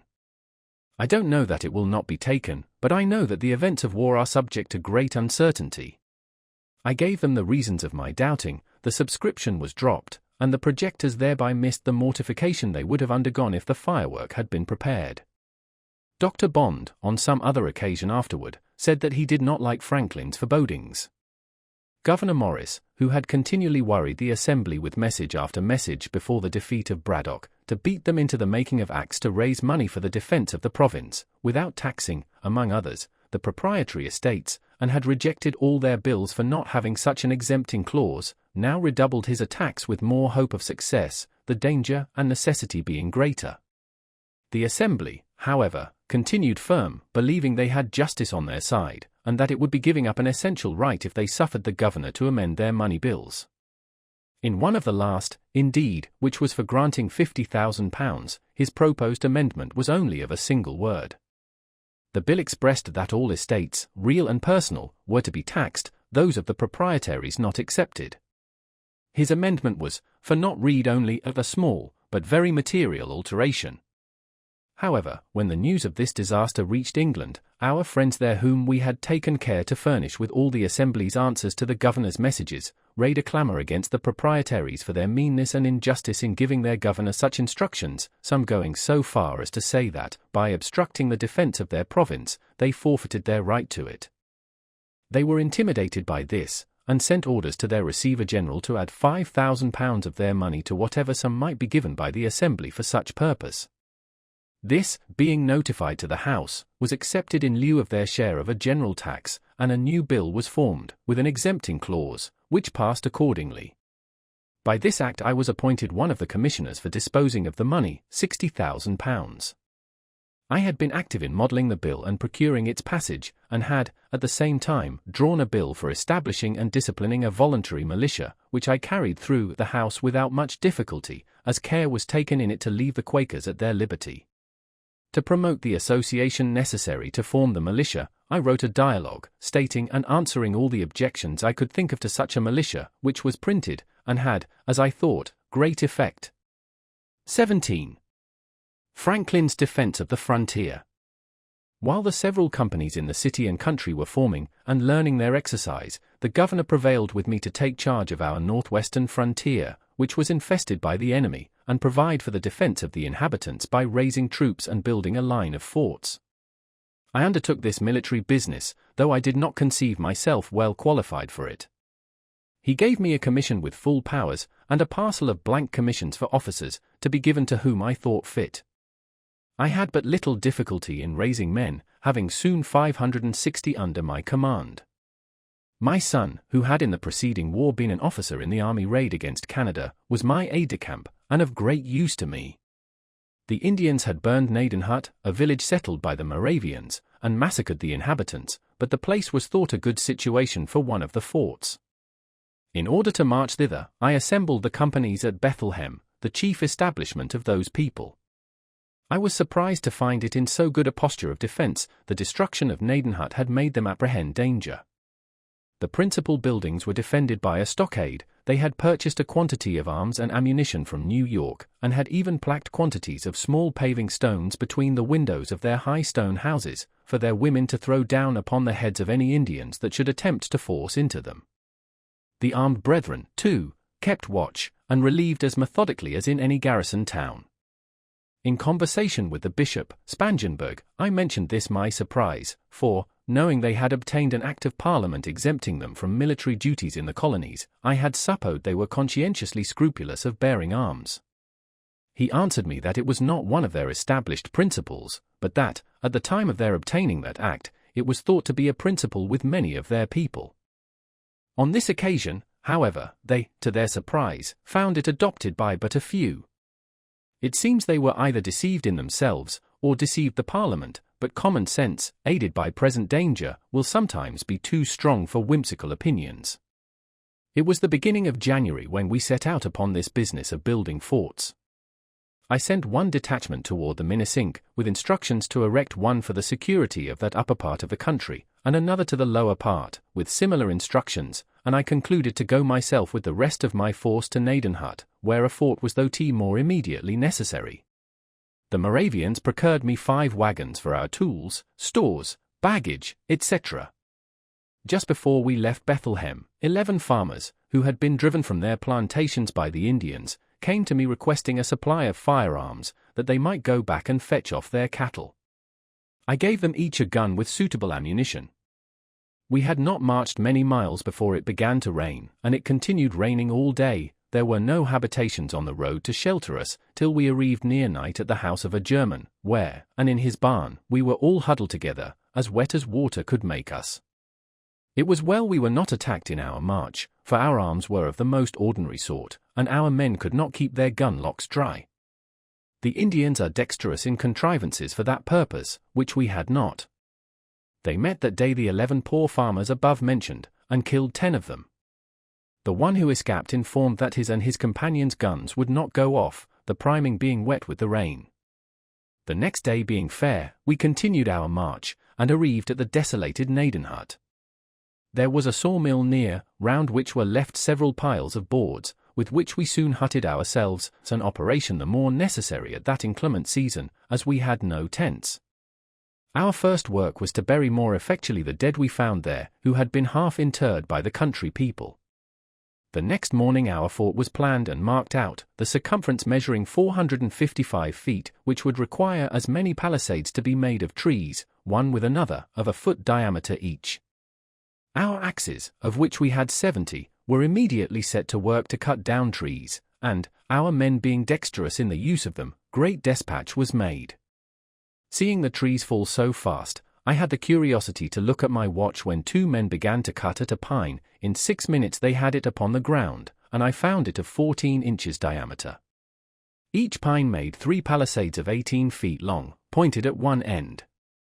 While these were preparing, our other men dug a trench all round, of 3 feet deep, in which the palisades were to be planted, and, our wagons, the bodies being taken off, and the fore and hind wheels separated by taking out the pin which united the 2 parts of the perch, we had 10 carriages, with 2 horses each, to bring the palisades from the woods to the spot.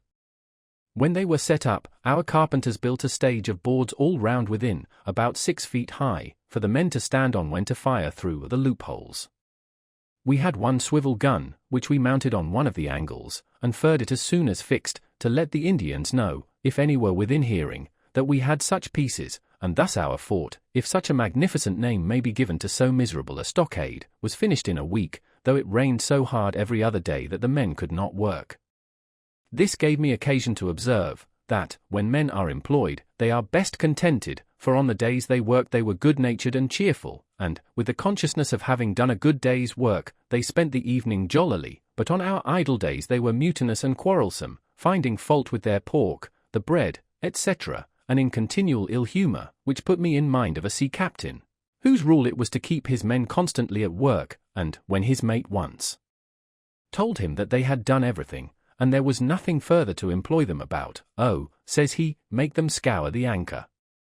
This kind of fort, however contemptible, is a sufficient defence against Indians, who have no cannon. Finding ourselves now posted securely, and having a place to retreat to on occasion, we ventured out in parties to scour the adjacent country. We met with no Indians, but we found the places on the neighbouring hills where they had lain to watch our proceedings. There was an art in their contrivance of those places that seems worth mention.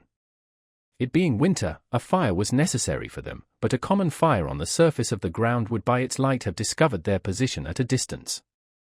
They had therefore dug holes in the ground about 3 feet diameter, and somewhat deeper, we saw where they had with their hatchets cut off the charcoal from the sides of burnt logs lying in the woods. With these coals they had made small fires in the bottom of the holes, and we observed among the weeds and grass the prints of their bodies, made by their laying all round, with their legs hanging down in the holes to keep their feet warm, which, with them, is an essential point. This kind of fire, so managed, could not discover them, either by its light, flame, sparks, or even smoke. It appeared that their number was not great, and it seems they saw we were too many to be attacked by them with prospect of advantage. We had for our chaplain a zealous Presbyterian minister, Mr. Beatty, who complained to me that the men did not generally attend his prayers and exhortations.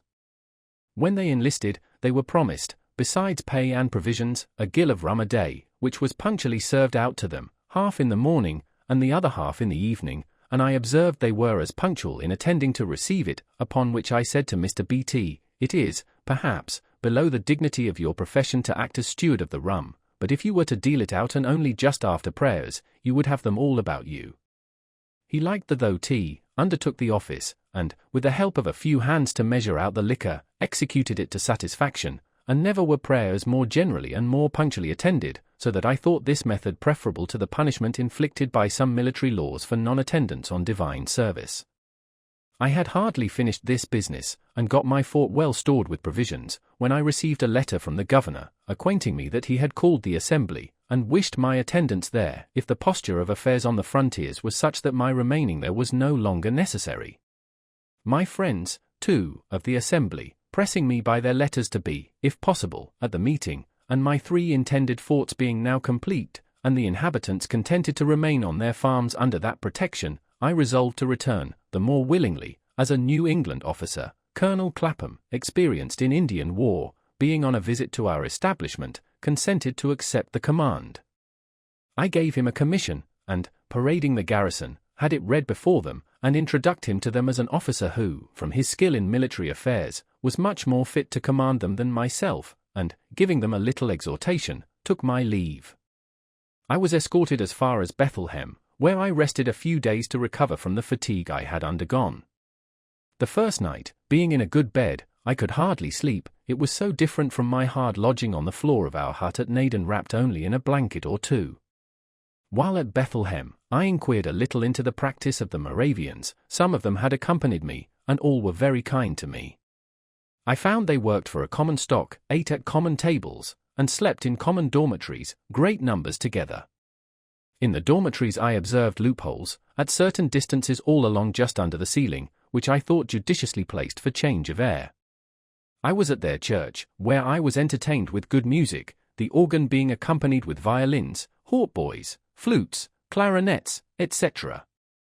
I understood that their sermons were not usually preached to mixed congregations of men, women, and children, as is our common practice, but that they assembled sometimes the married men, at other times their wives, then the young men, the young women, and the little children, each division by itself.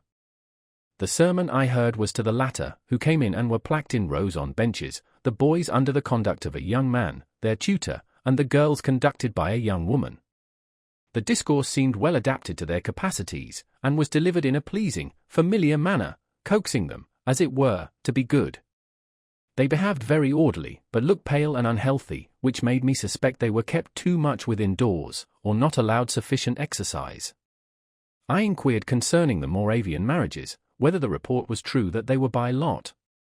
I was told that lots were used only in particular cases, that generally, when a young man found himself disposed to marry, he informed the elders of his class, who consulted the elder ladies that governed the young women. As these elders of the different sexes were well acquainted with the tempers and dispositions of their respective pupils, they could best judge what matches were suitable, and their judgments were generally acquiesced in, but if, for example, it should happen that 2 or 3 young women were found to be equally proper for the young man, the lot was then recurred to. I objected, if the matches are not made by the mutual choice of the parties, some of them may chance to be very unhappy. And so they may, answered my informer, if you let the parties choose for themselves, which, indeed, I could not deny. Being returned to Philadelphia, I found the association went on swimmingly, the inhabitants that were not Quakers having pretty generally come into it, formed themselves into companies, and chose their captains, lieutenants, and ensigns, according to the new law. Dr. B. visited me, and gave me an account of the pains he had taken to spread a general good liking to the law, and ascribed much to those endeavors. I had had the vanity to ascribe all to my dialogue, however, not knowing but that he might be in the right, I let him enjoy his opinion, which I take to be generally the best way in such cases. The officers, meeting, chose me to be colonel of the regiment, which I this time accepted. I forget how many companies we had, but we paraded about 1,200 well-looking men, with a company of artillery, who had been furnished with 6 brass field pieces, which they had become so expert in the use of as to fire 12 times in a minute. The first time I reviewed my regiment they accompanied me to my house, and would salute me with some rounds fired before my door, which shook down and broke several glasses of my electrical apparatus. And my new honour proved not much less brittle, for all our commissions were soon after broken by a repeal of the law in England. During this short time of my colonelship, being about to set out on a journey to Virginia, the officers of my regiment took it into their heads that it would be proper for them to escort me out of town, as far as the lower ferry. Just as I was getting on horseback they came to my door, between 30 and 40, mounted, and all in their uniforms. I had not been previously acquainted with the project, or I should have prevented it, being naturally averse to the assuming of state on any occasion, and I was a good deal chagrined at their appearance, as I could not avoid their accompanying me. What made it worse was, that, as soon as we began to move, they drew their swords and rode with them naked all the way. Somebody wrote an account of this to the proprietor, and it gave him great offence. No such honour had been paid him when in the province, nor to any of his governors, and he said it was only proper to princes of the blood royal, which may be true for aught I know, who was, and still am, ignorant of the etiquette in such cases. This silly affair, however, greatly increased his rancour against me, which was before not a little, on account of my conduct in the assembly respecting the exemption of his estate from taxation, which I had always opposed very warmly, and not without severe reflections on his meanness and injustice of contending for it. He accused me to the ministry as being the great obstacle to the king's service, preventing, by my influence in the house, the proper form of the bills for raising money, and he instanced this parade with my officers as a proof of my having an intention to take the government of the province out of his hands by force. He also applied to Sir Everard Falconer, the Postmaster General, to deprive me of my office, but it had no other effect than to procure from Sir Everard a gentle admonition. Notwithstanding the continual wrangle between the governor and the House, in which I, as a member, had so large a share, there still subsisted a civil intercourse between that gentleman and myself, and we never had any personal difference. I have sometimes since thought that his little or no resentment against me, for the answers it was known I drew up to his messages, might be the effect of professional habit, and that, being bred a lawyer, he might consider us both as merely advocates for contending clients in a suit, he for the proprietaries and I for the assembly. He would, therefore, sometimes call in a friendly way to advise with me on difficult points, and sometimes, though not often, take my advice. We acted in concert to supply Braddock's army with provisions, and, when the shocking news arrived of his defeat, the governor sent in haste for me to consult with him on measures for preventing the desertion of the back counties. I forget now the advice I gave, but I think it was, that Dunbar should be written to, and prevailed with, if possible, to post his troops on the frontiers for their protection, till, by reinforcements from the colonies, he might be able to proceed on the expedition.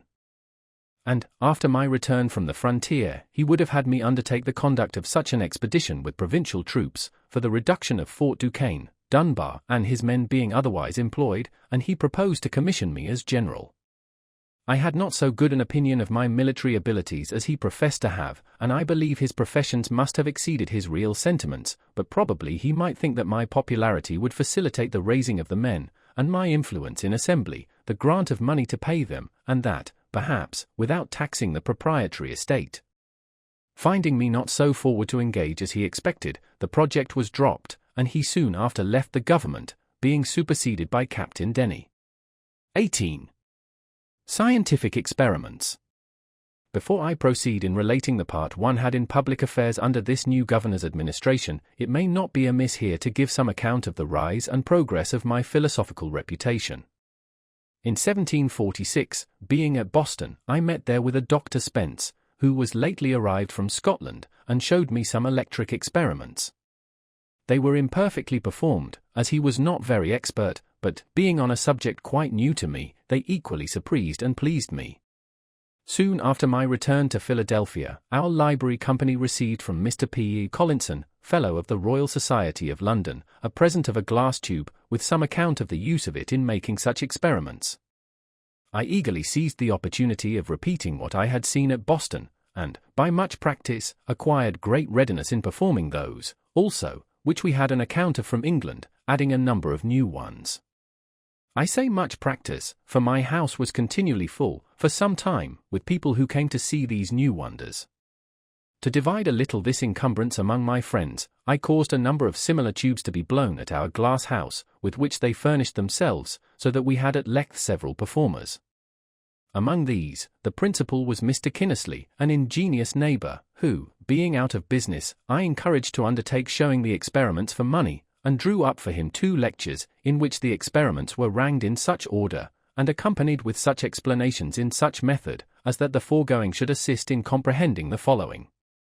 He procured an elegant apparatus for the purpose, in which all the little machines that I had roughly made for myself were nicely formed by instrument makers.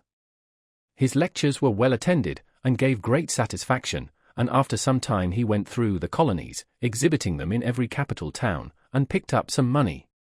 In the West India Islands, indeed, it was with difficulty the experiments could be made, from the general moisture of the air. Obliged as we were to Mr. Collinson for his present of the tube, etc., I thought it right he should be informed of our success in using it, and wrote him several letters containing accounts of our experiments. He got them read in the Royal Society, where they were not at first thought worth so much notice as to be printed in their transactions.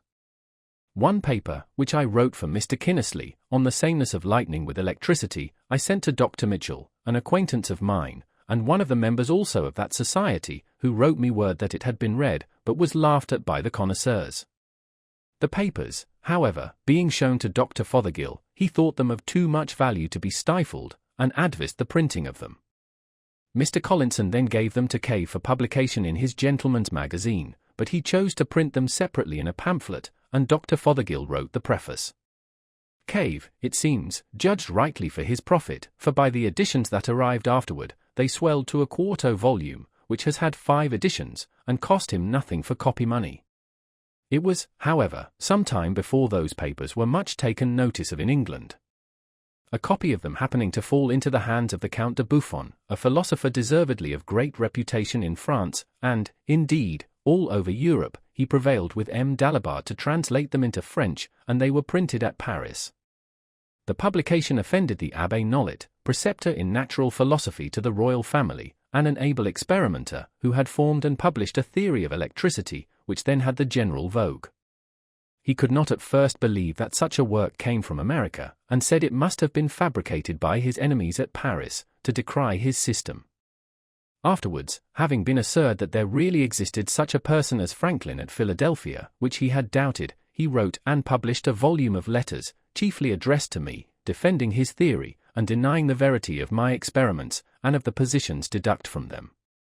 I once purposed answering the Abbé, and actually began the answer, but, on consideration that my writings contained a description of experiments which anyone might repeat and verify, and if not to be verified, could not be defended, or of observations offered as conjectures, and not delivered dogmatically, therefore not laying me under any obligation to defend them, and reflecting that a dispute between two persons, writing in different languages, might be lengthened greatly by mistranslations, and thence misconceptions of one another's meaning, much of one of the Abbé's letters being founded on an error in the translation, I concluded to let my papers shift for themselves, believing it was better to spend what time I could spare from public business in making new experiments, than in disputing about those already made.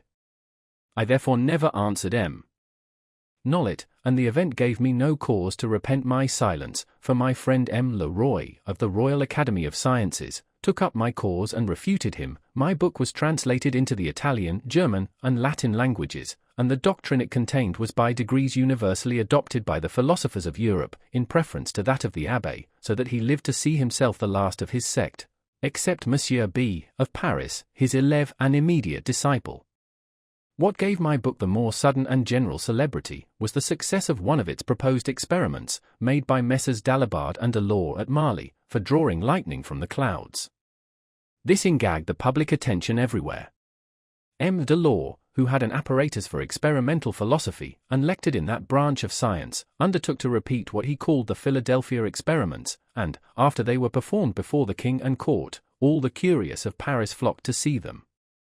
I will not swell this narrative with an account of that capital experiment, nor of the infinite pleasure I received in the success of a similar one I made soon after with a kite at Philadelphia, as both are to be found in the histories of electricity. Dr. Wright, an English physician, when at Paris, wrote to a friend, who was of the Royal Society, an account of the high esteem my experiments were in among the learned abroad, and of their wonder that my writings had been so little noticed in England. The Society, on this, reasoned the consideration of the letters that had been read to them, and the celebrated Dr. Watson drew up a summary account of them, and of all I had afterwards sent to England on the subject, which he accompanied with some praise of the writer. This summary was then printed in their Transactions, and some members of the Society in London, particularly the very ingenious Mr. Canton, having verified the experiment of procuring lightning from the clouds by a pointed rod, and acquainting them with the success, they soon made me more than amends for the slight with which they had before treated me. Without my having made any application for that honour, they chose me a member, and voted that I should be excused the customary payments, which would have amounted to 25 guineas, and ever since have given me their Transactions gratis. They also presented me with the gold medal of Sir Godfrey Copley for the year 1753, the delivery of which was accompanied by a very handsome speech of the President, Lord Macclesfield, wherein I was highly honoured. 19. Agent of Pennsylvania in London. Our new governor, Captain Denny, brought over for me the before-mentioned medal from the Royal Society, which he presented to me at an entertainment given him by the city. He accompanied it with very polite expressions of his esteem for me, having, as he said, been long acquainted with my character. After dinner, when the company, as was customary at that time, were engagged in drinking, he took me aside into another room, and acquainted me that he had been advised by his friends in England to cultivate a friendship with me, as one who was capable of giving him the best advice, and of contributing most effectually to the making his administration easy, that he therefore desired of all things to have a good understanding with me, and he begged me to be assured of his readiness on all occasions to render me every service that might be in his power. He said much to me, also, of the proprietor's good disposition towards the province, and of the advantage it might be to us all, and to me in particular, if the opposition that had been so long continued to his measures was dropped, and harmony rested between him and the people, in effecting which, it was thought no one could be more serviceable than myself, and I might depend on adequate acknowledgments and recompenses, etc., etc. The drinkers, finding we did not return immediately to the table, sent us a decanter of Madeira, which the governor made liberal use of, and in proportion became more profuse of his solicitations and promises. My answers were to this purpose, that my circumstances, thanks to God, were such as to make proprietary favors unnecessary to me, and that, being a member of the assembly, I could not possibly accept of any, that, however, I had no personal enmity to the proprietary, and that, whenever the public measures he proposed should appear to be for the good of the people, no one should espouse and forward them more zealously than myself, my past opposition having been founded on this, that the measures which had been urged were evidently intended to serve the proprietary interest, with great prejudice to that of the people, that I was much obliged to him, the governor, for his professions of regard to me, and that he might rely on everything in my power to make his administration as easy as possible, hoping at the same time that he had not brought with him the same unfortunate instruction his predecessor had been hampered with. On this he did not then explain himself, but when he afterwards came to do business with the assembly, they appeared again, the disputes were renewed, and I was as active as ever in the opposition, being the penman, first, of the request to have a communication of the instructions, and then of the remarks upon them, which may be found in the votes of the time, and in the historical review I afterward published. But between us personally no enmity arose, we were often together, he was a man of letters, had seen much of the world, and was very entertaining and pleasing in conversation. He gave me the first information that my old friend Jas. Ralph was still alive, that he was esteemed one of the best political writers in England, had been employed in the dispute between Prince Frederick and the King, and had obtained a pension of 300 a year, that his reputation was indeed small as a poet, Pope having damned his poetry in the Dunciad, but his prose was thought as good as any man's.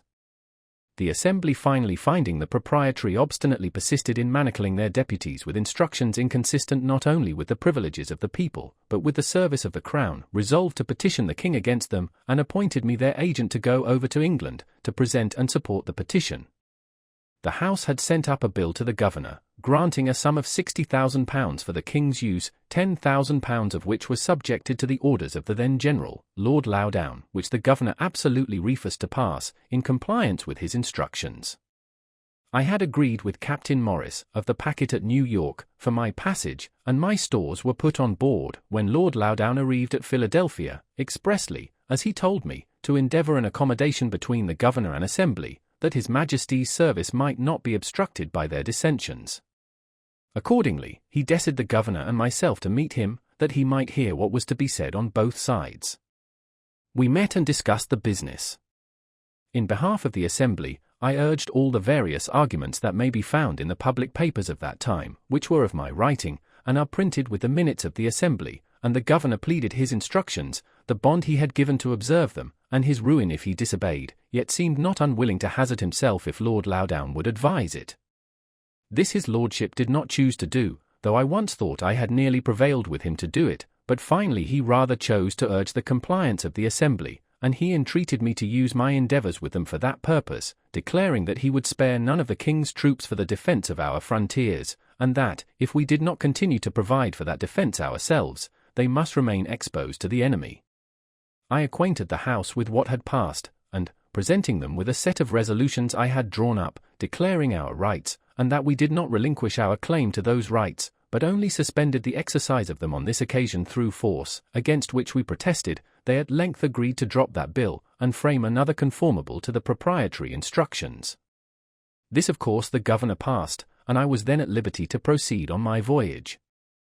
But, in the meantime, the packet had sailed with my sea stores, which was some loss to me, and my only recompense was his lordship's thanks for my service, all the credit of obtaining the accommodation falling to his share.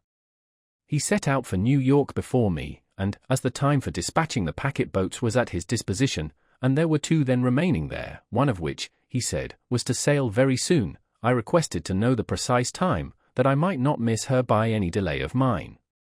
His answer was, I have given out that she is to sail on Saturday next, but I may let you know, entre nous, that if you are there by Monday morning, you will be in time, but do not delay longer.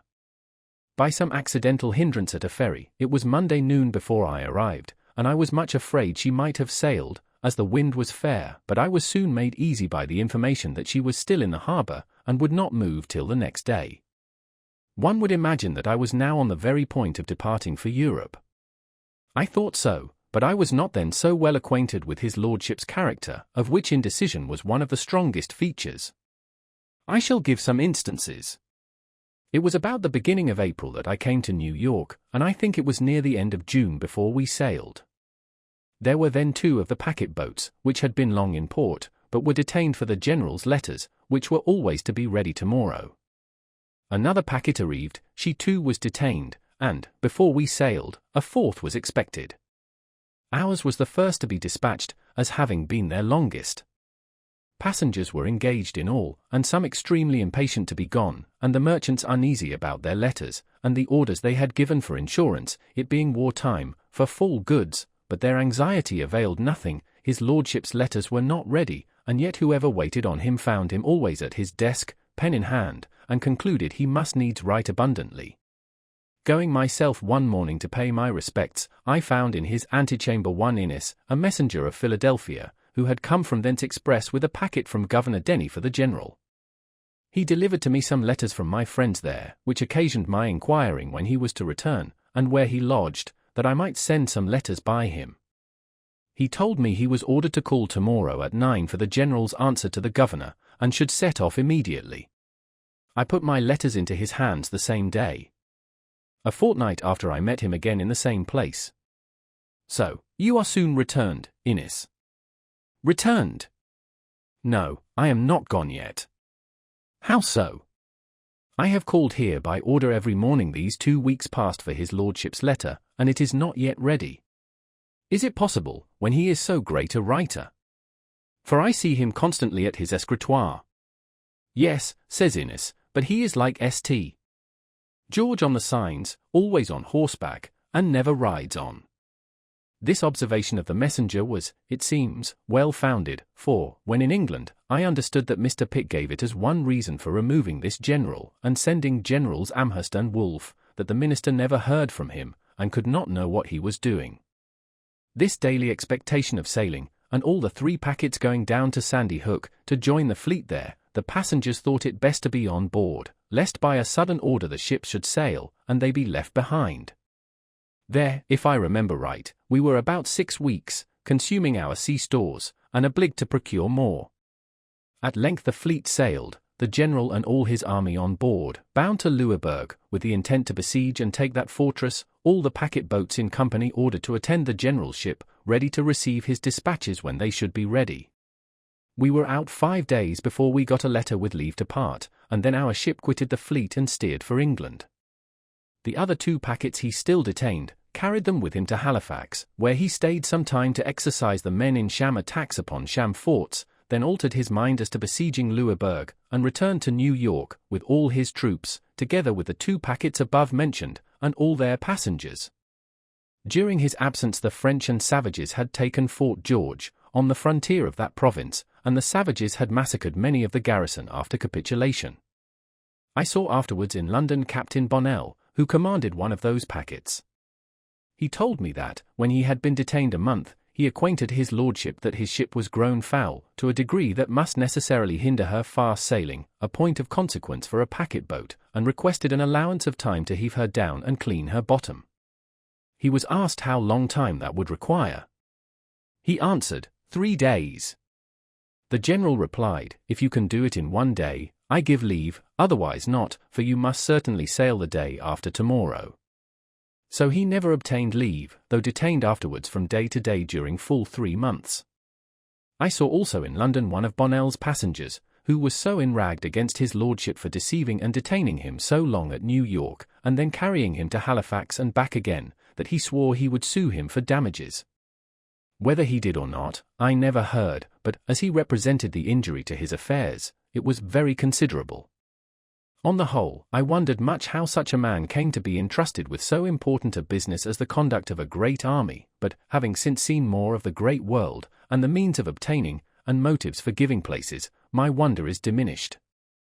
General Shirley, on whom the command of the army devolved upon the death of Braddock, would, in my opinion, if continued in place, have made a much better campaign than that of Loudoun in 1757, which was frivolous, expensive, and disgraceful to our nation beyond conception, for, though Shirley was not a bred soldier, he was sensible and sagacious in himself, and attentive to good advice from others, capable of forming judicious plans, and quick and active in carrying them into execution.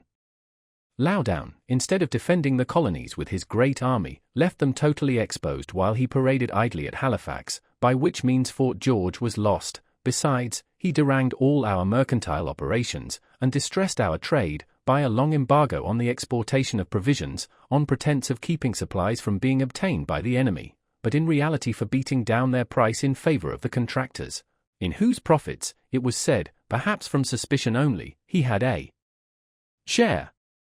And, when at length the embargo was taken off, by neglecting to send notice of it to Charlestown, the Carolina fleet was detained near 3 months longer, whereby their bottoms were so much damaged by the worm that a great part of them foundered in their passage home. Shirley was, I believe, sincerely glad of being relieved from so burdensome a charge as the conduct of an army must be to a man unacquainted with military business. I was at the entertainment given by the city of New York to Lord Loudoun, on his taking upon him the command.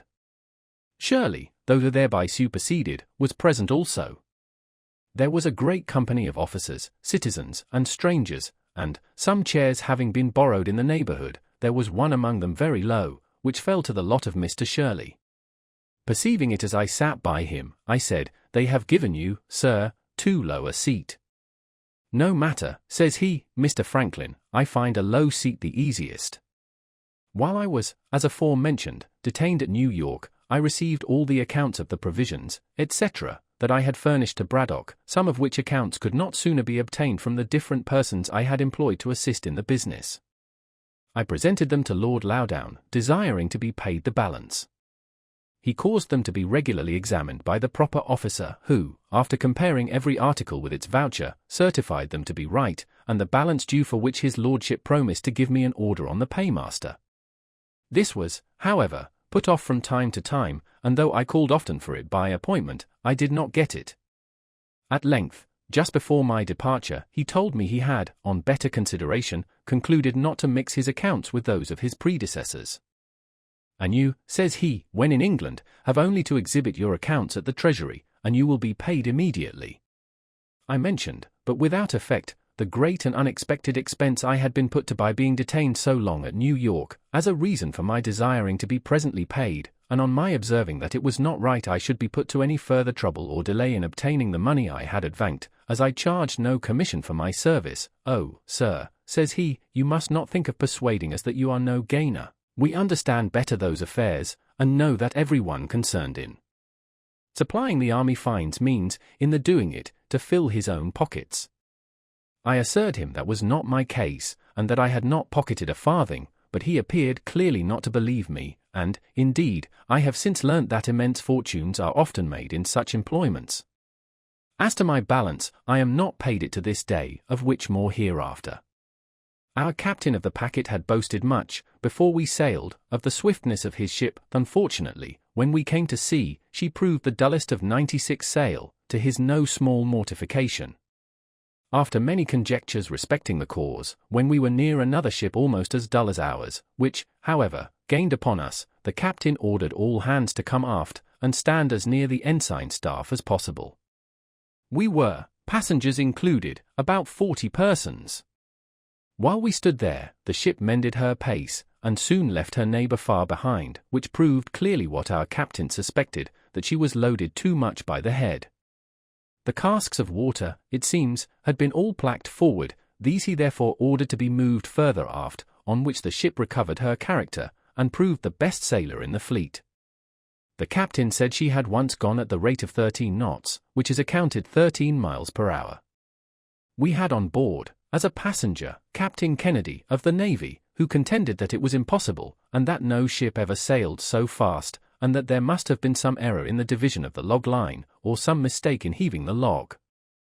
A wager ensued between the two captains, to be decided when there should be sufficient wind. Kennedy thereupon examined rigorously the log line, and, being satisfied with that, he determined to throw the log himself. Accordingly, some days after, when the wind blew very fair and fresh, and the captain of the packet, Lutwidge, said he believed she then went at the rate of 13 knots, Kennedy made the experiment, and owned his wager lost. The above fact I give for the sake of the following observation. It has been remarked, as an imperfection in the art of shipbuilding, that it can never be known, till she is tried, whether a new ship will or will not be a good sailor, for that the model of a good sailing ship has been exactly followed in a new one, which has proved, on the contrary, remarkably dull. I apprehend that this may partly be occasioned by the different opinions of seamen respecting the modes of lading, rigging, and sailing of a ship. Each has his system, and the same vessel, laden by the judgment and orders of one captain, shall sail better or worse than when by the orders of another. Besides, it scarce ever happens that a ship is formed, fitted for the sea, and sailed by the same person.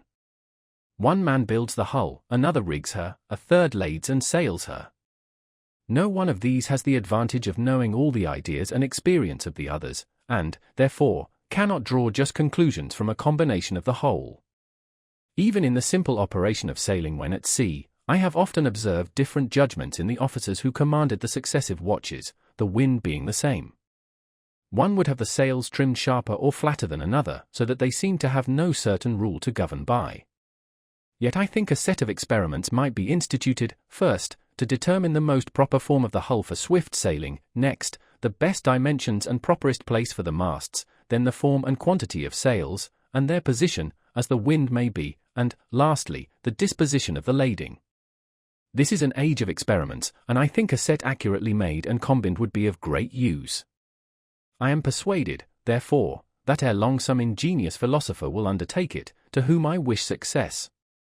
We were several times charged in our passage, but outsailed everything, and in 30 days had soundings.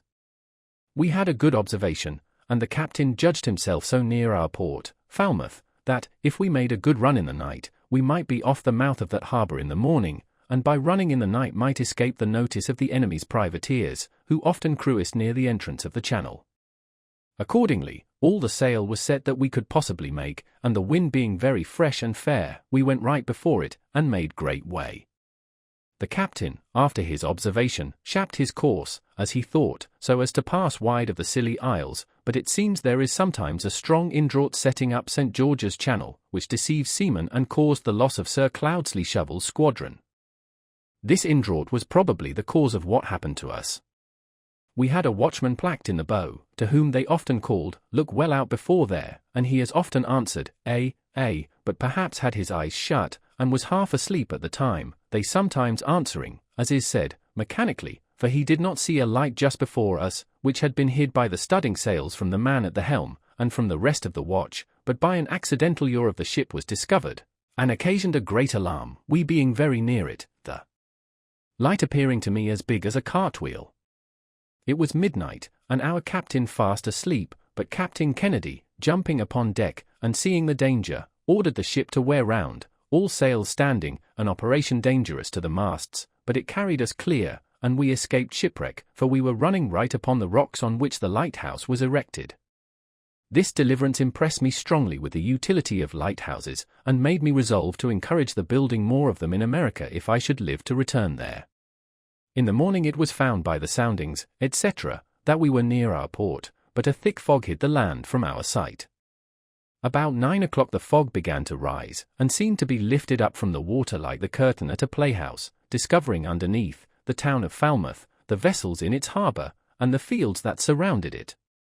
This was a most pleasing spectacle to those who had been so long without any other prospects than the uniform view of a vacant ocean, and it gave us the more pleasure as we were now free from the anxieties which the state of war occasioned.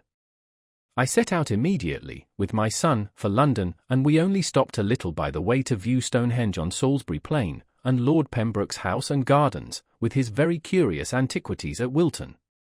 We arrived in London the 27th of July, 1757. As soon as I was settled in a lodging Mr. Charles had provided for me, I went to visit Dr. Fothergill, to whom I was strongly recommended, and whose counsel respecting my proceedings I was adverse to obtain. He was against an immediate complaint to government, and thought the proprietaries should first be personally applied to, who might possibly be induced by the interposition and persuasion of some private friends, to accommodate matters amicably.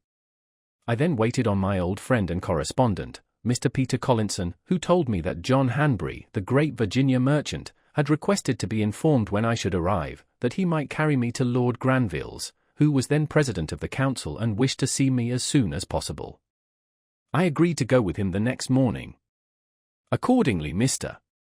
Hanbury called for me and took me in his carriage to that nobleman's, who received me with great civility, and after some questions respecting the present state of affairs in America and discourse thereupon, he said to me, "You Americans have wrong ideas of the nature of your Constitution. You contend that the King's instructions to his governors are not laws, and think yourselves at liberty to regard or disregard them at your own discretion.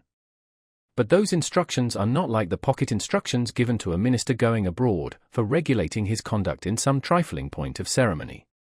They are first drawn up by judges learned in the laws, they are then considered, debated, and perhaps amended in council, after which they are signed by the King. They are then, so far as they relate to you, the law of the land, for the King is the legislator of the colonies." I told his lordship this was new doctrine to me. I had always understood from our charters that our laws were to be made by our assemblies, to be presented indeed to the King for his royal assent, but that being once given the King could not repeal or alter them. And as the assemblies could not make permanent laws without his assent, so neither could he make a law for them without theirs. He assured me I was totally mistaken. I did not think so, however, and his lordship's conversation having a little alarmed me as to what might be the sentiments of the court concerning us, I wrote it down as soon as I returned to my lodgings. I recollected that about 20 years before, a clause in a bill brought into Parliament by the Ministry had proposed to make the King's instructions laws in the colonies, but the clause was thrown out by the Commons, for which we adored them as our friends and friends of liberty, till by their conduct towards us in 1765 it seemed that they had refused that point of sovereignty to the King only that they might reserve it for themselves. With his keen insight into human nature and his consequent knowledge of American character, he foresaw the inevitable result of such an attitude on the part of England. This conversation with Grenville makes these last pages of the autobiography one of its most important parts. After some days, Dr. Fothergill having spoken to the proprietaries, they agreed to a meeting with me at Mr. T. Penn's house in Spring Garden. The conversation at first consisted of mutual declarations of disposition to reasonable accommodations, but I suppose each party had its own ideas of what should be meant by reasonable. We then went into consideration of our several points of complaint, which I enumerated. The proprietaries justified their conduct as well as they could, and I the assemblies. We now appeared very wide, and so far from each other in our opinions as to discourage all hope of agreement. However, it was concluded that I should give them the heads of our complaints in writing, and they promised then to consider them. I did so soon after, but they put the paper into the hands of their solicitor, Ferdinand John Paris, who managed for them all their law business in their great suit with the neighboring proprietary of Maryland, Lord Baltimore, which had subsisted 70 years, and wrote for them all their papers and messages in their dispute with the Assembly. He was a proud, angry man, and as I had occasionally in the answers of the Assembly treated his papers with some severity, they being really weak in point of argument and haughty in expression, he had conceived a mortal enmity to me, which discovering itself whenever we met, I declined the proprietary's proposal that he and I should discuss the heads of complaint between our two selves, and refused treating with anyone but them. They then by his advice put the paper into the hands of the Attorney and Solicitor General for their opinion and counsel upon it, where it lay unanswered a year wanting 8 days, during which time I made frequent demands of an answer from the proprietaries, but without obtaining any other than that they had not yet received the opinion of the Attorney and Solicitor General. What it was when they did receive it I never learnt, for they did not communicate it to me, but sent a long message to the Assembly drawn and signed by Paris, reciting my paper, complaining of its want of formality, as a rudeness on my part, and giving a flimsy justification of their conduct, adding that they should be willing to accommodate matters if the Assembly would send out some person of candour to treat with them for that purpose, intimating thereby that I was not such. The want of formality or rudeness was, probably, my not having addressed the paper to them with their assumed titles of true and absolute proprietaries of the province of Pennsylvania, which I omitted as not thinking it necessary in a paper, the intention of which was only to reduce to a certainty by writing, what in conversation I had delivered viva voce. But during this delay, the Assembly having prevailed with Governor Denny to pass an act taxing the proprietary estate in common with the estates of the people, which was the grand point in dispute, they omitted answering the message. When this act however came over, the proprietaries, counselled by Paris, determined to oppose its receiving the royal assent. Accordingly they petitioned the King in council, and a hearing was appointed in which 2 lawyers were employed by them against the act, and 2 by me in support of it. They alleged that the act was intended to load the proprietary estate in order to spare those of the people, and that if it were suffered to continue in force, and the proprietaries, who were in odium with the people, left to their mercy in proportioning the taxes, they would inevitably be ruined. We replied that the Act had no such intention, and would have no such effect. That the assessors were honest and discreet men under an oath to assess fairly and equitably, and that any advantage each of them might expect in lessening his own tax by augmenting that of the proprietaries was too trifling to induce them to perjure themselves. This is the purport of what I remember as urged by both sides, except that we insisted strongly on the mischievous consequences that must attend a repeal, for that the money, £100,000, being printed and given to the king's use, expended in his service, and now spread among the people, the repeal would strike it dead in their hands to the ruin of many, and the total discouragement of future grants, and the selfishness of the proprietors in soliciting such a general catastrophe, merely from a groundless fear of their estate being taxed too highly, was insisted on in the strongest terms. On this, Lord Mansfield, one of the council, rose, and beckoning me took me into the clerk's chamber, while the lawyers were pleading, and asked me if I was really of opinion that no injury would be done the proprietary estate in the execution of the Act. I said certainly. Then, says he, you can have little objection to enter into an engagement to assure that point. I answered, none at all. He then called in Paris, and after some discourse, his lordship's proposition was accepted on both sides. A paper to the purpose was drawn up by the clerk of the council, which I signed with Mr. Charles, who was also an agent of the province for their ordinary affairs, when Lord Mansfield returned to the council chamber, where finally the law was allowed to pass.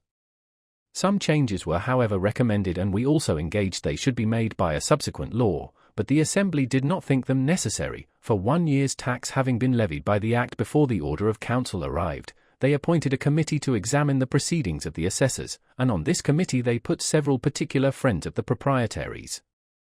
After a full inquiry, they unanimously signed a report that they found the tax had been assessed with perfect equity. The Assembly looked into my entering into the first part of the engagement as an essential service to the province, since it secured the credit of the paper money then spread over all the country. They gave me their thanks in form when I returned. But the proprietaries were enraged at Governor Denny for having passed the Act, and turned him out with threats of suing him for breach of instructions which he had given bond to observe. He, however, having done it at the instance of the general, and for his Majesty's service, and having some powerful interest at court, despatched the threats, and they were never put in execution. Unfinished. Appendix. Electrical Kite. To Peter Collinson. Philadelphia, October 19, 1752. Sir, as frequent mention is made in public papers from Europe of the success of the Philadelphia experiment for drawing the electric fire from clouds by means of pointed rods of iron erected on high buildings, and it may be agreeable to the curious to be informed that the same experiment has succeeded in Philadelphia, though made in a different and more easy manner, which is as follows. Make a small cross of 2 light strips of cedar, the arm so long as to reach to the 4 corners of a large, thin silk handkerchief. When extended, tie the corners of the handkerchief to the extremities of the cross, so you have the body of a kite, which being properly accommodated with a tail, loop, and string, will rise in the air like those made of paper, but this being of silk, is fitter to bear the wet and wind of a thundergust without tearing. To the top of the upright stick of the cross is to be fixed a very sharp pointed wire, rising a foot or more above the wood. To the end of the twine, next the hand, is to be tied a silk ribbon, and where the silk and twine join, a key may be fastened. This kite is to be raised when a thundergust appears to be coming on, and the person who holds the string must stand within a door or window, or under some cover, so that the silk ribbon may not be wet, and care must be taken that the twine does not touch the frame of the door or window. As soon as any of the thunder clouds come over the kite, the pointed wire will draw the electric fire from them, and the kite, with all the twine, will be electrified, and the loose filaments of the twine will stand out every way and be attracted by an approaching finger. And when the rain has wet the kite and twine, so that it can conduct the electric fire freely, you will find it stream out plentifully from the key on the approach of your knuckle. At this key the file may be charged, and from electric fire thus obtained, spirits may be kindled, and all the electric experiments be performed, which are usually done by the help of a rubbed glass globe or tube, and thereby the sameness of the electric matter with that of lightning completely demonstrated. B. Franklin. The Way to Wealth. From Father Abraham's speech, forming the preface to Poor Richard's Almanac for 1758. It would be thought a hard government that should tax its people 1/10 part of their time, to be employed in its service. But idleness taxes many of us much more, if we reckon all that is spent in absolute sloth, or doing of nothing, with that which is spent in idle employment or amusements, that amount to nothing. Sloth, by bringing on diseases, absolutely shortens life. Sloth, like rust, consumes faster than labor wears, while the used key is always bright, as Poor Richard says. But dost thou love life, then do not squander time, for that's the stuff life is made of, as Poor Richard says. How much more than is necessary do we spend in sleep, forgetting that the sleeping fox catches no poultry, and that there will be sleeping enough in the grave, as Poor Richard says. If time be of all things the most precious, wasting time must be, as Poor Richard says, the greatest prodigality, since, as he elsewhere tells us, lost time is never found again, and what we call time enough, always proves little enough. Let us then up and be doing, and doing to the purpose, so by diligence shall we do more with less perplexity. Sloth makes all things difficult, but industry all easy, as Poor Richard says, and he that riseth late must trot all day, and shall scarce overtake his business at night, while laziness travels so slowly, that poverty soon overtakes him, as we read in Poor Richard, who adds, drive thy business, let not that drive thee, and early to bed, and early to rise, makes a man healthy, wealthy, and wise. Industry need not wish, and he that lives upon hope will die fasting. There are no gains without pains. He that hath a trade hath an estate, and he that hath a calling hath an office of profit and honour, but then the trade must be worked at, and the calling well followed, or neither the estate nor the office will enable us to pay our taxes. What though you have found no treasure, nor has any rich relation left you a legacy? Diligence is the mother of good luck, as Poor Richard says, and God gives all things to industry.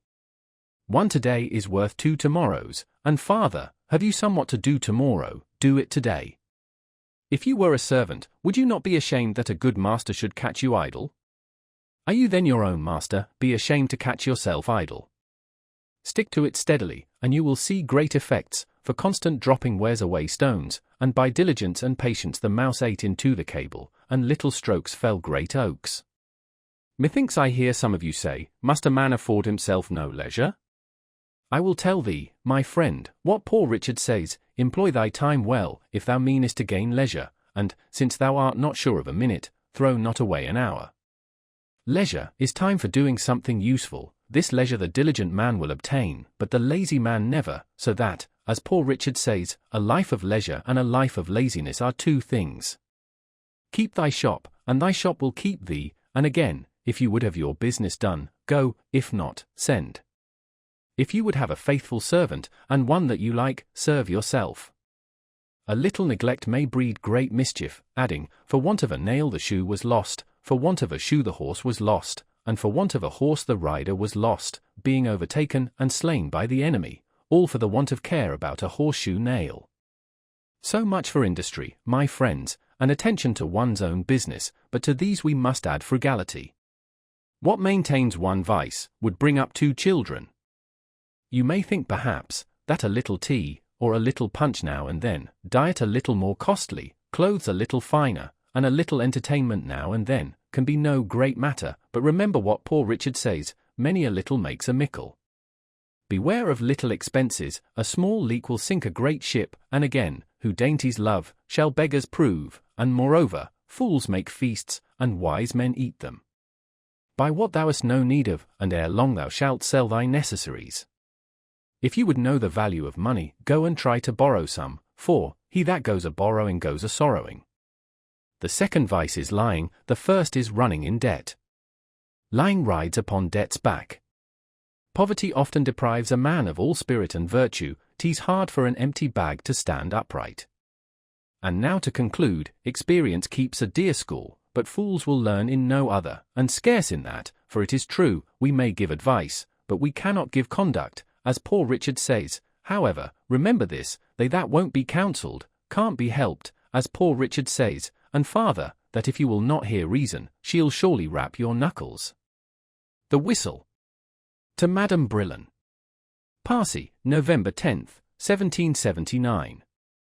I am charmed with your description of paradise, and with your plan of living there, and I approve much of your conclusion, that, in the meantime, we should draw all the good we can from this world. In my opinion, we might all draw more good from it than we do, and suffer less evil, if we would take care not to give too much for whistles. For to me it seems, that most of the unhappy people we meet with, are become so by neglect of that caution. You ask what I mean? You love stories, and will excuse my telling one of myself. When I was a child of 7-year-old, my friends, on a holiday, filled my pocket with coppers. I went directly to a shop where they sold toys for children, and being charmed with the sound of a whistle, that I met by the way in the hands of another boy, I voluntarily offered and gave all my money for one. I then came home, and went whistling all over the house, much pleased with my whistle, but disturbing all the family. My brothers, and sisters, and cousins, understanding the bargain I had made, told me I had given 4 times as much for it as it was worth, put me in mind what good things I might have bought with the rest of the money, and laughed at me so much for my folly, that I cried with vexation, and the reflection gave me more chagrin than the whistle gave me pleasure. This, however, was afterwards of use to me, the impression continuing on my mind, so that often, when I was tempted to buy some unnecessary thing, I said to myself, don't give too much for the whistle, and I saved my money.